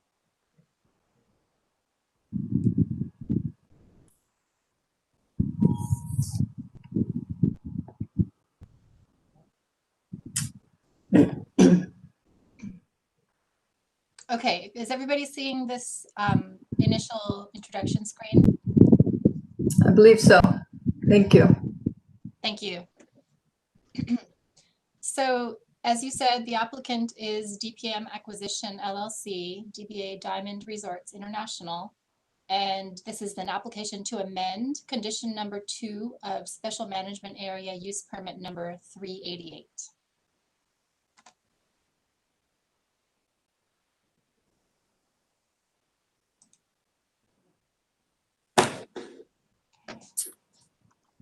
Here we are. So what you're seeing is the location map. The project site is in Kailua Kona in the Kona district. The project site here is outlined in red.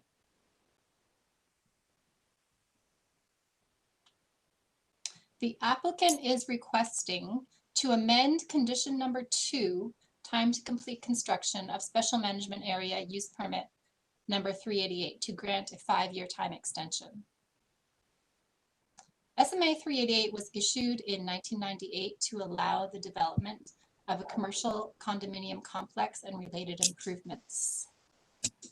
The most recent design, which was granted final plan approval in 2017, proposes 4 levels of resort timeshare units above an existing concrete parking garage for a total of 46 3-bedroom units, 2 of which are ADA accessible. This map shows zoning for the project site and the surrounding area. So the project site is zoned resort hotel, that's the V-.75, and the project site is outlined in red. And you can see that there's a whole variety of zoning nearby, ranging from residential single family to CV, which is village commercial, RM is multifamily, and there's some ag further Mauka from the site. The entire area around the site and the site itself is designated urban state land use. And the general plan designates the site as resort node with a small portion being open area. Nearby the site, there's also medium density urban designation. This is the site plan, the proposed site plan, which was provided by the applicant. This was included or this is the site plan that was part of the plan approval, the final plan approval that was granted in 2017. So you can see the roof plan of the site proposal here. These are the proposed elevations that was part of the same package of drawings from 2017. Proposed perspective views that were part of the plans showing the 4 levels of condominiums above the existing garage level. And this is the existing aerial view. The what you're seeing inside the blue outline is a concrete pad that's existing at the site, which is the parking garage. And here you can see it as seen from Ali'i Drive. On the left is a photo facing north on Ali'i Drive. The project site is on the left, and on the right side of the screen is facing south, so the project site is on the right. And this is a turn, this is a view of the turn from Ali'i onto Kahakai Road. So that would be the entrance to the parking garage. And then this is on the right side is a view of the property from Kahakai Road looking Mauka. The planning director's recommendation is approval with conditions. And that concludes my presentation. I am happy to address any questions from the commissioners.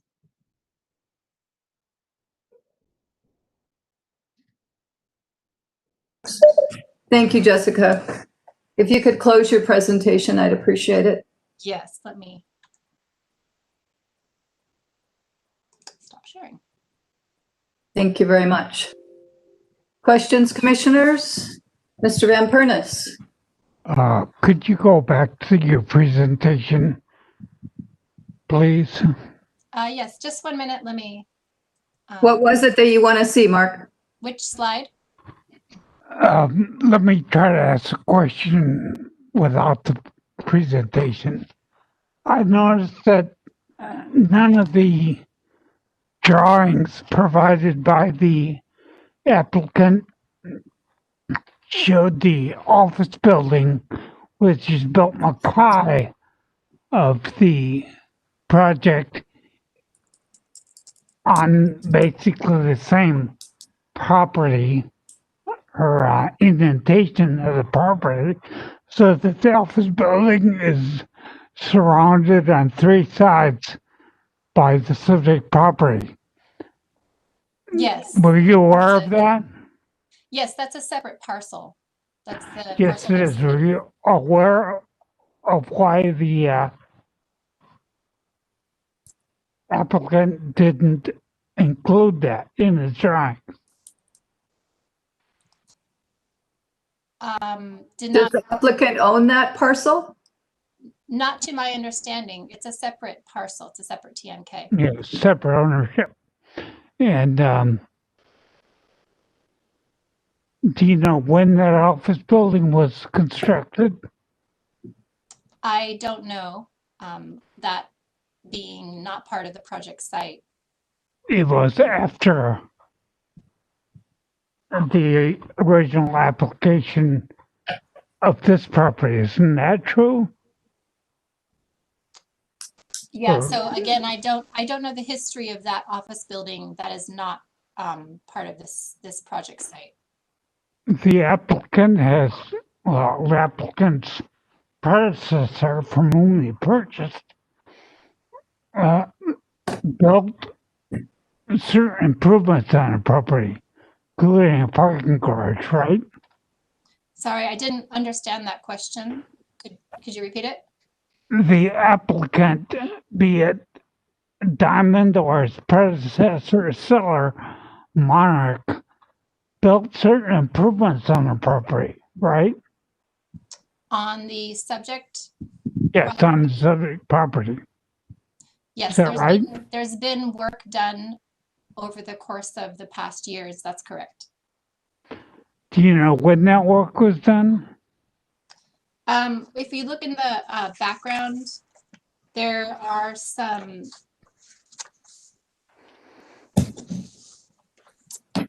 Let's see.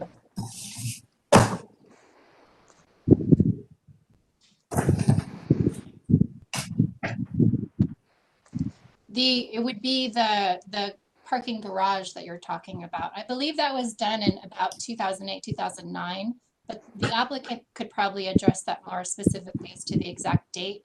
But there were building permits for that work. As part of the original approval, wasn't the applicants required to improve the roadside with sidewalks and gutters and improve on the Lee Drive and improve Kakai Road? Well, we can look to, you're asking about the original conditions. Yes.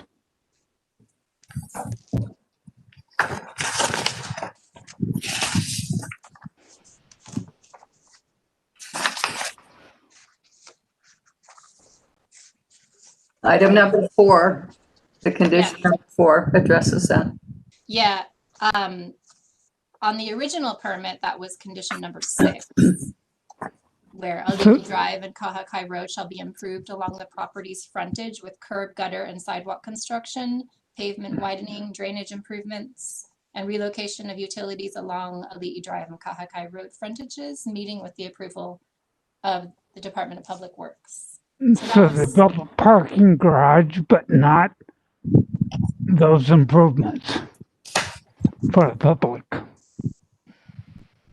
Is that right? That's what has happened so far, Commissioner. And isn't it true that both tourists and locals walk along the Lee Drive on that side? They can't walk on the other side because of the walls and construction right up to the road. Isn't it true that they walk where that sidewalk was supposed to be and connect up with the sidewalk in front of the Hilton Hotel? So, Or the hotel is there? yeah, as far as the condition, what I can say is the applicant is expected to comply with the condition as stated. Or when? Well, that's part of what's being approved, is whether there's a time extension to do all of the work. So they partially built but didn't do the improvements to the roadside. Is that correct? So it's one of the conditions, Mark, and you want to know when it's going to happen? Is that? Yeah. Okay, let's ask the applicant that when we get a little further along. Thank you. Any other questions from the commissioners for staff? Okay, thank you very much, Jessica. Appreciate it. No problem. Thank you. Oh, Jessica, I did want to ask you if you had any comments or anything else to say because of the testimony that was given. Any response? Because of the public testimony? The public testimony that was given earlier. I personally don't have a response to that. I'm sure that the applicant may be able to address some of the testimony. Okay, very good. Thank you. Sure. All right, moving on to the applicant. Mr. Fuki, you are here on behalf of the applicant. Nice to see you again. Evan Oy, am I saying your last name right, Evan? Oe, yes, that's correct. Okay. And Kim Ishibara? Yoshimoto. Yoshi, okay. Thank you, Chair. You're welcome. And that's it, right? That's your group? Is there anyone else here on behalf of the applicant? That's it, Madam Chair. That's it. Okay, very good. Could you folks please raise your right hand? Do you swear or affirm to tell the truth before the Planning Commission today? I do. I do. We do. Very good. Thank you. You received the background report and the conditions, correct? Yes. Okay. You can go ahead and let us know what you think of those, of the response, and give us any other presentation that you'd like. Sure. Good afternoon, Madam Chair, members of the Commission. Again, for the record, my name is Sidney Bouquet. I'm the planning consultant for the applicant. I've been kind of retained indirectly by the attorney, Ms. Kim Yoshimoto and Evan Owe, whom you introduced earlier. So the attorneys, if you have any questions regarding the land ownership, the applicants themselves, they'd be in a position to answer. My role is essentially just to discuss the planning related issue. In specific response to your question about whether the applicant has had a chance to review the staff's background report and the recommendation, the answer is yes. And I'm happy to say I'm personally very relieved that the staff's recommendation in this count is a favorable one, unlike the last one we had to go through. So I'm very, very relieved. Thank you very much, Planning Director and Jessica. I'd like to just give somewhat of a history and indirectly kind of answer Commissioner Van Furness's question. As I recall, the existing building that's been straddled by this property was there when the initial permit was issued. And if I recall correctly, it was a real estate office by CJ Kimberly. Whether she's currently there now, I'm not really sure. So all of the improvements that you see there, like the foundational work, they've kind of like, they've occurred subsequent to the, the existence of the real estate office. Normally, Jessica had explained what the final plan approval was granted, the one in 2017. And so if you look at it from the fact that the property is already zone resort, it's within the GP resort area, consistent with the Kona Community Development Plan, so on and so forth. So if you have a property along those lines, then very simply, you need to have like plan approval, and plan approval is a process that's issued by the, it's handled by the planning department. Their role, on the plan approval is essentially to decide whether the project use is consistent with the zoning. You have the required setback, you have the required parking, landscaping, so on and so forth. And once you secure your plan approval, then your next step is to go straight into your construction permit, and that would be your grading and your building, electrical, plumbing, so on and so forth. In this situation here, the reason why we're before you again is like it's the special management area permit requirement. And just to give the commission like 30-second sharing rather of the SMA law, it was passed in 1975 by the state, and basically it was designed to provide special controls, within area along or proximate to the shoreline, and the law delegated the enforcement responsibility to the counties. So, under Rule 9, the Commission's Rule 9, you have a way that the boundaries are established, and you have the permitting process. And so, in situations like this, your rules called for having the Planning Commission make the decision on a major SMA permit. Essentially, however, the SMA permit, the rules and regulations relating to SMA permit basically wants to make sure that the project does not degrade the coastal area. It properly addresses historical archaeological issues. It's got to make sure that it's consistent with the general plan and the zoning code. There's an appreciation for the protection of Native Hawaiian rights. So these are all of the guidelines and the criteria from which then a decision is made either by the planning director for a minor SMA permit or by the planning commission for a major SMA permit. I'd like to kind of like segue just a bit and share with the planning commission a very significant judicial decision that was rendered by the Intermediate Court of Appeals back in 1993.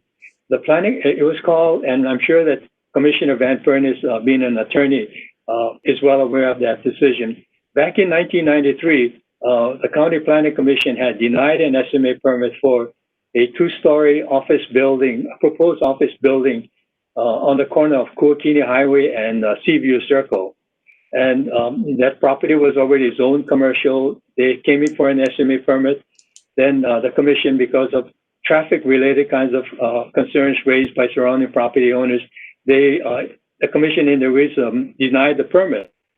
So the person, the applicant, Larry Topless, not Topless, I mean LISS. So he had appealed and finally went all the way up to the Intermediate Court of Appeals. And essentially what the court said was that, and I'll just kind of read it to you. It just says that traffic from a development within the SMA is not shown to have a substantial effect on the coastal environment, then it cannot be used as a basis to deny the SMA permit. And so as a result, if you look at it, from that standpoint, and you look at your laws for like zone change time extensions, like the one, we just went through on the Pua and Suffolk, there was already a requirement for a traffic impact analysis report. That's called for because you're trying to amend the zoning. As it relates to SMA, however, there is no statutory requirement for a traffic study. And so that's I think like is the major difference. So essentially, what you're looking at here is now looking at the guidelines for an for an SMA permit, and take off your lenses for a zone change. So the reason why I say this is it's very critical that when you look for time extensions as it relates to SMA versus time extensions for zone change, you have different kind of lenses that you pretty much must wear.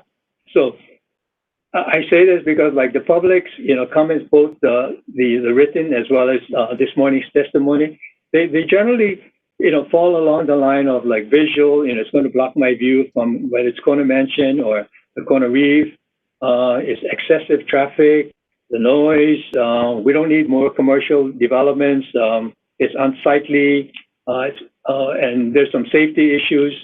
I think that the applicant has had a chance to review all of these concerns. They understand them, and but the critical issue, from an SMA standpoint, do those kind of concerns necessarily rise to the level that that this project violates the SMA goals and policies and objectives? And we would say no. Like specifically, if you look at from an archaeological cultural perspective, there's none of those issues.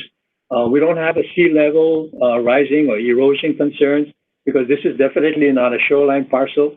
I do recall like one of the testifiers saying that, it's going to have an effect on Honolulu Beach, but Honolulu Beach, that area is located south of the Kona Reef project. And so it's away from this. So it has none of this kind of coastal erosion, sea level rising issue. In terms of like shoreline access, this is not a coastal access. However, the fact that the project's the existing conditions already require that the project, before you can get occupancy, have curb gutter sidewalks fronting Ali Drive and also down on Kahakai, I think would help out rather than deter the public access question. I think that the planning director's recommendation is really like on point because they're looking at it purely from the standpoint of whether the project meets the SMA guidelines. Now I'll come to kind of explaining a little bit to the entitlement history on the project. The first SMA permit for the project was approved in December of 1998. So it was granted a 5-year construction window. They didn't do it, but in the meantime, in 2002, the property was then purchased by a group called Pacific Monarch Resorts. So they came in for a time extension. That was the first time extension, administrative time extension in 2002. They secured final plan approval, and then they got the planning commission extended it, which would have been the second time extension in 2008. But Pacific Monarch did not necessarily sit still. What they did was they made quite a bit of improvements to the water line along Walua Road. They paid the water commitment fees. They also applied for a foundation building permit. They had a built elevated slab. Those all occurred, as your staff had indicated, from about 2007 to 2009 during that general period. The plans that were reviewed at that time shows that the access would come in from the Mackay side of the project. And so that's where that would be the entrance to the project. And so that's the parking lot entrance. Yeah, so the parking lot is not coming from Ali Drive. It's not coming from the Malcolm Mackay Road. Kahakai is basically coming from the Mackay side of the building. So in the meantime, Pacific, Monarch Resort, they had some financial problems, and the one that picked up the ball is the applicant and Diamond Resorts International. So they came in and purchased or acquired the total interest back in 2013. So in all fairness, I realized that looking at a period of 22 years from 1998 to where we are right now, but effectively the applicant had only control of the last 6 years, and I respectfully request that the commission take that into consideration when you make a decision. So bear in mind now the applicant gets full control of the property in 2013. They had a window, so they applied for one extension in 2014. So that puts it, because they just acquired it, 2014 to 2019. The difficulty in that situation was that during that period, when the property was acquired, it was a publicly traded company, and then they gradually transitioned to private. And so for the first 2 or 3 years during the transitional period, they really couldn't do much until that business transition, was finalized. It got finalized in 2017. So they applied for the plan approval, I think, as Jessica had mentioned, with the timeshare parking lot, the four-story structure, so on and so forth. So now, we're taking you into the year 2017, and you have to understand that they have to finish construction by the year May of 2019. So it's kind of like about a 1.5 year window within which to finish up the construction. But they had a lot of things to do, because bearing in mind that they had foundational, the previous developer had some foundational work done, starting the parking area and all that stuff. So they had to do their own Diamond Resort had to evaluate to see whether they can or cannot use the existing improvements. So it took a lot of time for them to do that kind of evaluation, and they knew that they weren't able to complete it before May of 2019. So as a result, they applied for the extension, and this is where we are right now. So I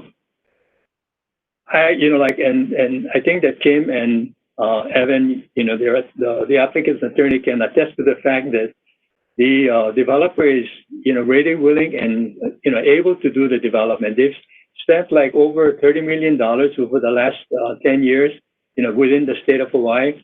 It's a large timeshare company. They have an offices in the Royal Kona Coast Resort.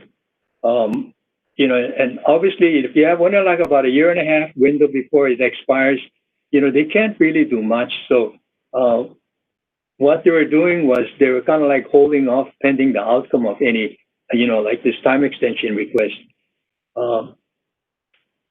I think that the only thing that I would like to add, and having this further discussion with the owner this morning, as the public was testifying, there was a lot of concerns, relating to the building is unsightly, people are kind of doing drug activity, all this kind of stuff. And the owner, when I spoke to the owner's rep who lives in Florida this morning, she said that they're committed to making interim improvements, until they can get, the building permit finalized and start the construction. They're willing to do, do something to address the safety and the unsightly visual kind of comments that were made. So what we would like to kind of propose is a condition that would essentially state as follows: that the applicant shall submit a site maintenance program to the planning department within 60 days from the effective date of this third amendment. And then said program shall also include an implementation timetable and shall terminate upon issuance of a building permit pursuant to this SMA permit. So essentially then, like one of the persons testified saying that, we tried contacting a certain person and nobody answers the phone, that kind of stuff. Well, we would visualize that the site maintenance program would include contact information. It would be no different than like how I think the planning commission had required for like on geothermal permits or certain activities you have like contact information provided. So this is in concept, what the applicant would like to propose as an additional condition. Aside from that, I mean, we're prepared to answer any questions that you may have.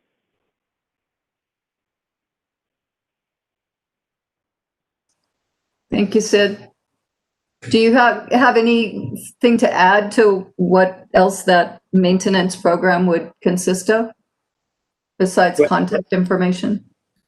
Well, not specifically, but the owners heard about the issue about like graffiti and people illegally tramping through the property, trashing it, and so it's unsightly. And I think it's just really like just trying to be a better neighbor, and that's the whole objective in coming up with a program like that. That would be better with the planning department. Thank you. Commissioners, questions? Faye, go ahead. Okay, Mr. Fuki, my first question I have for you is, do you live in Kona? No, I live in Do you Hilo. live in Kona? One second. I live in Hilo. Oh, in Hilo? Yes. Okay, just wondering. It just seems like, and this is along Ali'i Drive, right? Correct. Yes. And, it seems like in the last few months, we've had quite a number of people who have bought property along Ali'i Drive and had applied for permits, and they were going to build, then they couldn't build, then they sold, and then et cetera. And then we have this problem of, congested Ali'i Drive and, soon, having hurricanes, et cetera, et cetera. And here we want to build another one there, which is right on the highway there. And we're talking in excess of it says 119 parking stalls. So I'm assuming you'll have 100 plus cars there. So again, we have the problem of traffic congestion. And if these people who had bought it in 2017 were so anxious about building there, why didn't they start in good faith? I know you're saying there are a lot of things that have to be done, but in good faith, would you not have thought that they would have started something and then, then they can show us, oh, this is what we've done. We've cleaned up the place. We've done this, but it doesn't seem like that. And every time there's always somebody coming in. They want to extend another 5 years, And then I'm just wondering about the people who live in that area. It's like, it is very congested there. So I think that's a good reason, for people to be upset about that. Yeah. I can understand, I can understand the traffic issue that you raised and the neighbors also raised. And so that's why I had to kind of preface my presentation by noting that, the permit that we're going for right now is not a zone change permit. It's not an extension for zoning. It's like for an SMA permit whose primary policies and objectives are kind of coastal related. And the other thing in terms of the owner picking up the property and why didn't they do anything within the last year and a half, I think I tried to explain that, they had some organizational issues. And so until that organizational issues, the company itself, was settled. And then from there, they can kind of move on to determining how to make the improvements. And the question was, the major question that they had to ask themselves is that, do they tear down and restart again, or do they do something that takes advantage of something that's partially completed right now? So that's an evaluation that they had to make.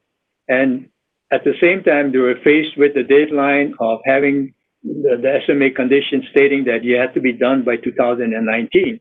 And if you have like less than a year to complete the construction and not knowing where you're going to go, if the extension is denied, then it doesn't make sense for any reasonable person to spend money not knowing whether you can complete the project within the window that's allowed. Understood. Mike, I think you had your hand up next. Go ahead. Thank you. My question is in regards to the applicant's, let's see, non-performance of the conditions. So the reasoning, the justification stated in our recommendation packet is that, according to the applicant, there are numerous reasons, which include financial challenges with previously proposed design of the project that make it impossible to meet the current deadline. After assuming ownership of the property in 2013, Diamond Resorts had the opportunity to conduct a feasibility study to determine the current and actual costs of the original design. The study revealed the actual cost exceed the budget allotted for the project by a range of $20 to $30 million. Was that feasibility study done on the 2017 plan approval?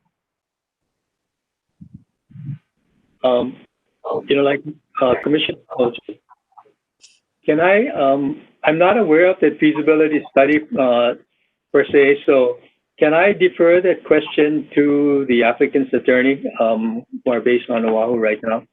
Sure. Evan, would you like to respond to that? Or Kim?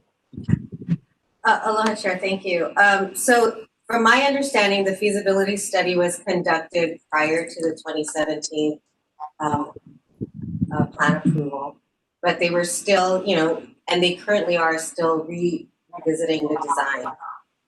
So it was prior to that, in answer to your question. So would that have been satisfied by the design that the applicant submitted in the plan approval?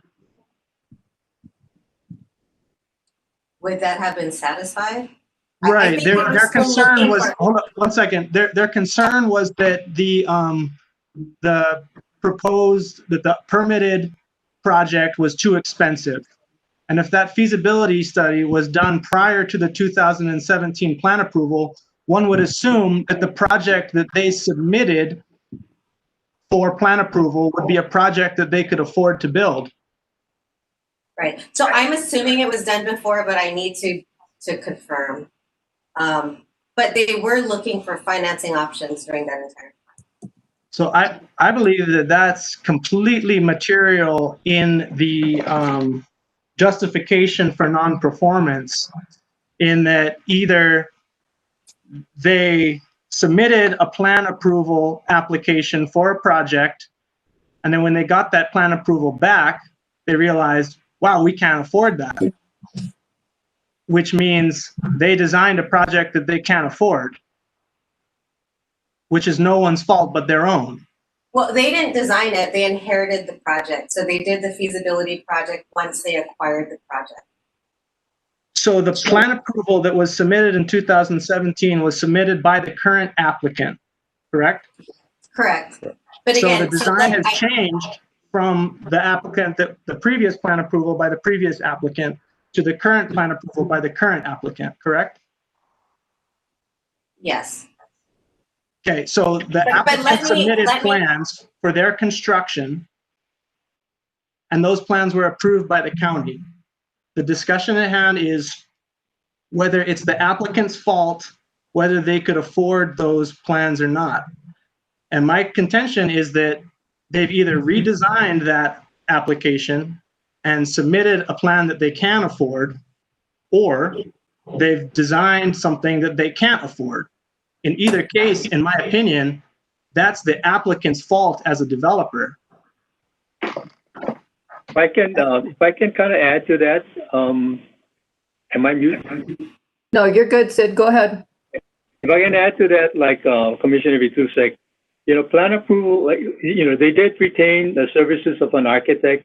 And so the architect basically just did the design, taking off of the existing foundational work or the original plans. And so they had omitted like a significant portion of the, the proposed retail area, but the basic configuration was the same. So usually what happens is that, plan approval just provides a broad design, and then your next phase is, like once that's done, your next phase is to really do the construction drawings pursuant to that broad design. And so, like, before they did the construction plans, they did some preliminary investigation in terms of what the cost implication would be between utilizing the existing improvements, the foundational work, or tearing down and starting it. And so I think, I'm just kind of, speculating right now, but it's probably during that phase when, after the plans were, from a design standpoint was accepted, the architect's starting to work in the specific numbers and kind of like deciding like, this preliminarily might cost you this much.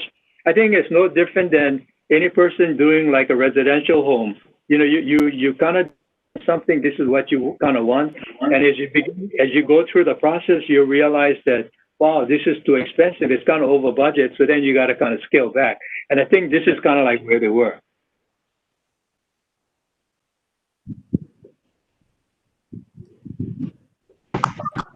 So I totally get that. I get the process that we're alluding to. We're very familiar with that, working in the development industry in Hawaii. I know very well that the plan approval that goes into it, you've already baked in a certain amount of requirements that then have to be detailed in the construction plans, but you've basically set your bar on what you need to construct in that plan approval. You can't alter that after you've gotten plan approval. So again, we don't have the developers here to be able to tell us one way or another, but either they designed a project that they can't afford, or they've designed a project that they now can afford, because this is their project that has plan approval on it, the current developer. I think. Go ahead, Kim. Jessica, I think you wanted to respond. Go ahead. Yeah, it's more just pursuant to this train of conversation regarding plan approval. The plan approval actually is currently expired. So it expired in 2019. So the applicant will have to resubmit plans, and maybe that will include a redesign, as Kimberly alluded to. But there will be another round of plan approval review and another final plan approval. So just so you know, the plan approval actually is expired right now. Mike? Sure. Yeah. Totally get that the plan approval is expired now, because my understanding is the SMA permit is also expired now. Is that correct? Yes. Officially, yes. But what we're discussing is the reasons for non-performance prior to the expiration. Along those lines, though, I would like to discuss the duration of time between the applicant's request for time extension, which came in prior to the expiration of the SMA permit, until now, when we're post expiration of the permit. What is the reason behind that? I can kind of begin, and I'm sure Kimberly and Evan could chime in, but the primary reason actually is related to making contact with SHPD regarding a comment that OP included in their agency comments.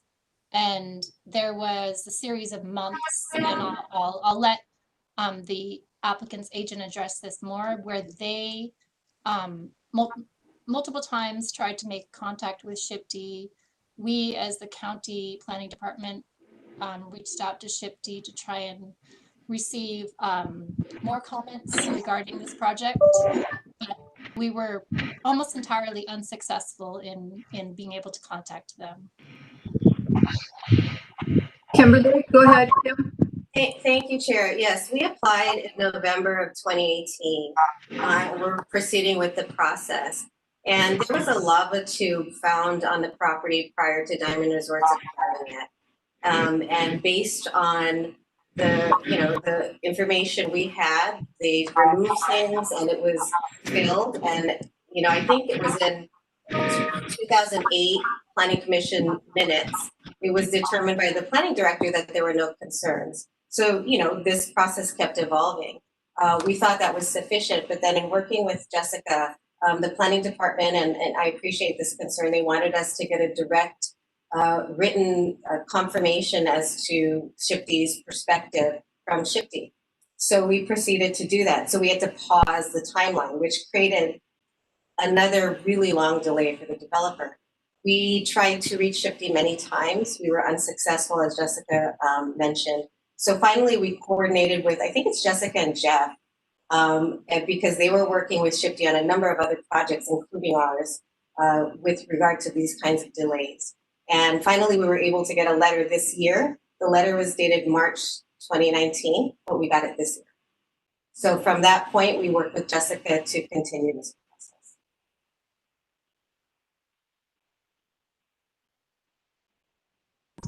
Does that satisfy you, Mike? Well, so my question is then, are we currently dealing with an expired expired SMA permit, or is this because there was delays resulting from government agencies, is this still valid SMA? It can be extended.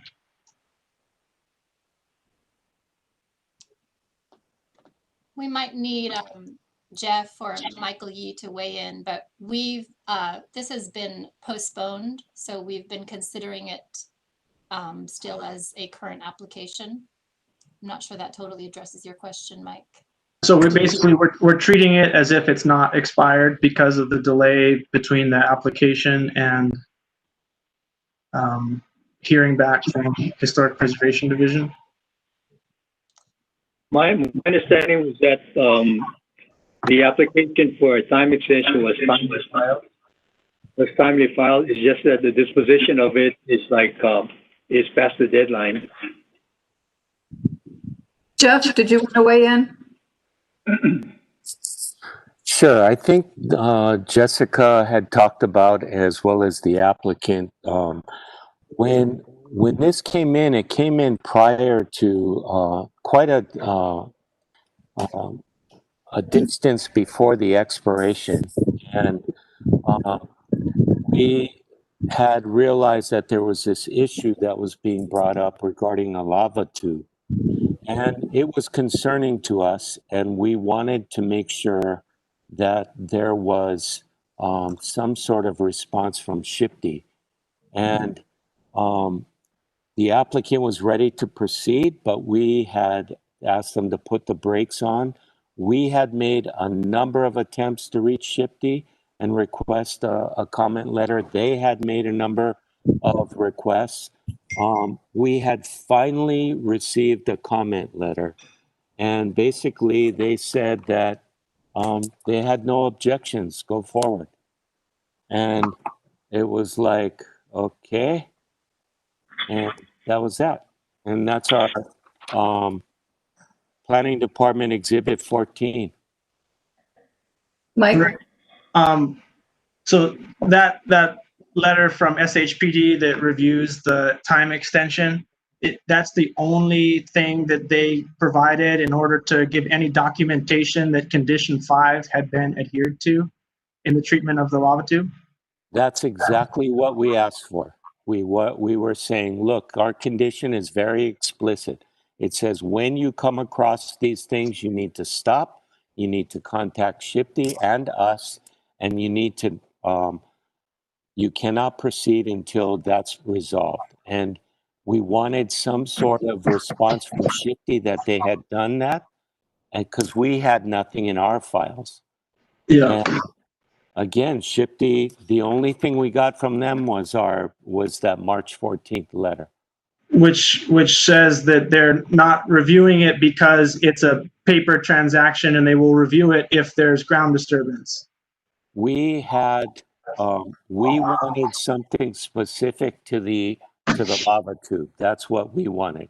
Yeah. And Mike, it we just- actually received that letter, in March of 2019, I believe it is, from Shipty. And we took the time, as Jeff said, we were concerned. We actually reached out to Shipty, and this was this series of contacts saying, are you sure this is your final assessment? We would like a little more elaboration. There was nothing. Wow, that's really too bad. Okay, well, I know go ahead. For my purposes, then I feel like we have to treat it as if the applicant's in time. Yeah. Thank you, Mike. I think I saw Max's hand up next. Go ahead, Max. Thank you, Madam Chair. I apologize. I think I might have stepped into the meeting a few minutes late there. I don't think this would fall into a code of ethics issue, but just out of clarity, I did meet with Bo Green with Diamond Resorts when they were at the Kailua Village presentation for their design, but have had no communications with him since. Just wanted to make that as a disclaimer. My issue, one, to echo Mr. Kusick, is, seemingly maybe a submission and a project plan that far exceeded their budget. For myself, seeing that original plan, it looked very high end for the area here in Ali'i Drive. And, obviously there's going to be something resubmitted. My hope with that design thought and process they were proposing could possibly create a renaissance of Ali'i Drive, to kind of bring it back to the luster of what it once was back in the 70s when it was a newer resort area. With all those things said, I would like to hear more about the site plan. It may be might be a little bit early for that, but my concern is looking at the site, the location, and the issues it's had now, to go through and most likely have to demolish what is existing, and then within that current plan of hopefully having a safe and hard barrier that would be lit and possibly with security proceeding into construction. I don't see, that's my only concern with this area, listening to the complaints and concerns, and then also looking at as a process through construction, looking at the elevations from street level to the top of existing concrete. It's 4 blocks away from where I currently am, and it's logistically difficult. So, besides the concern of submitting a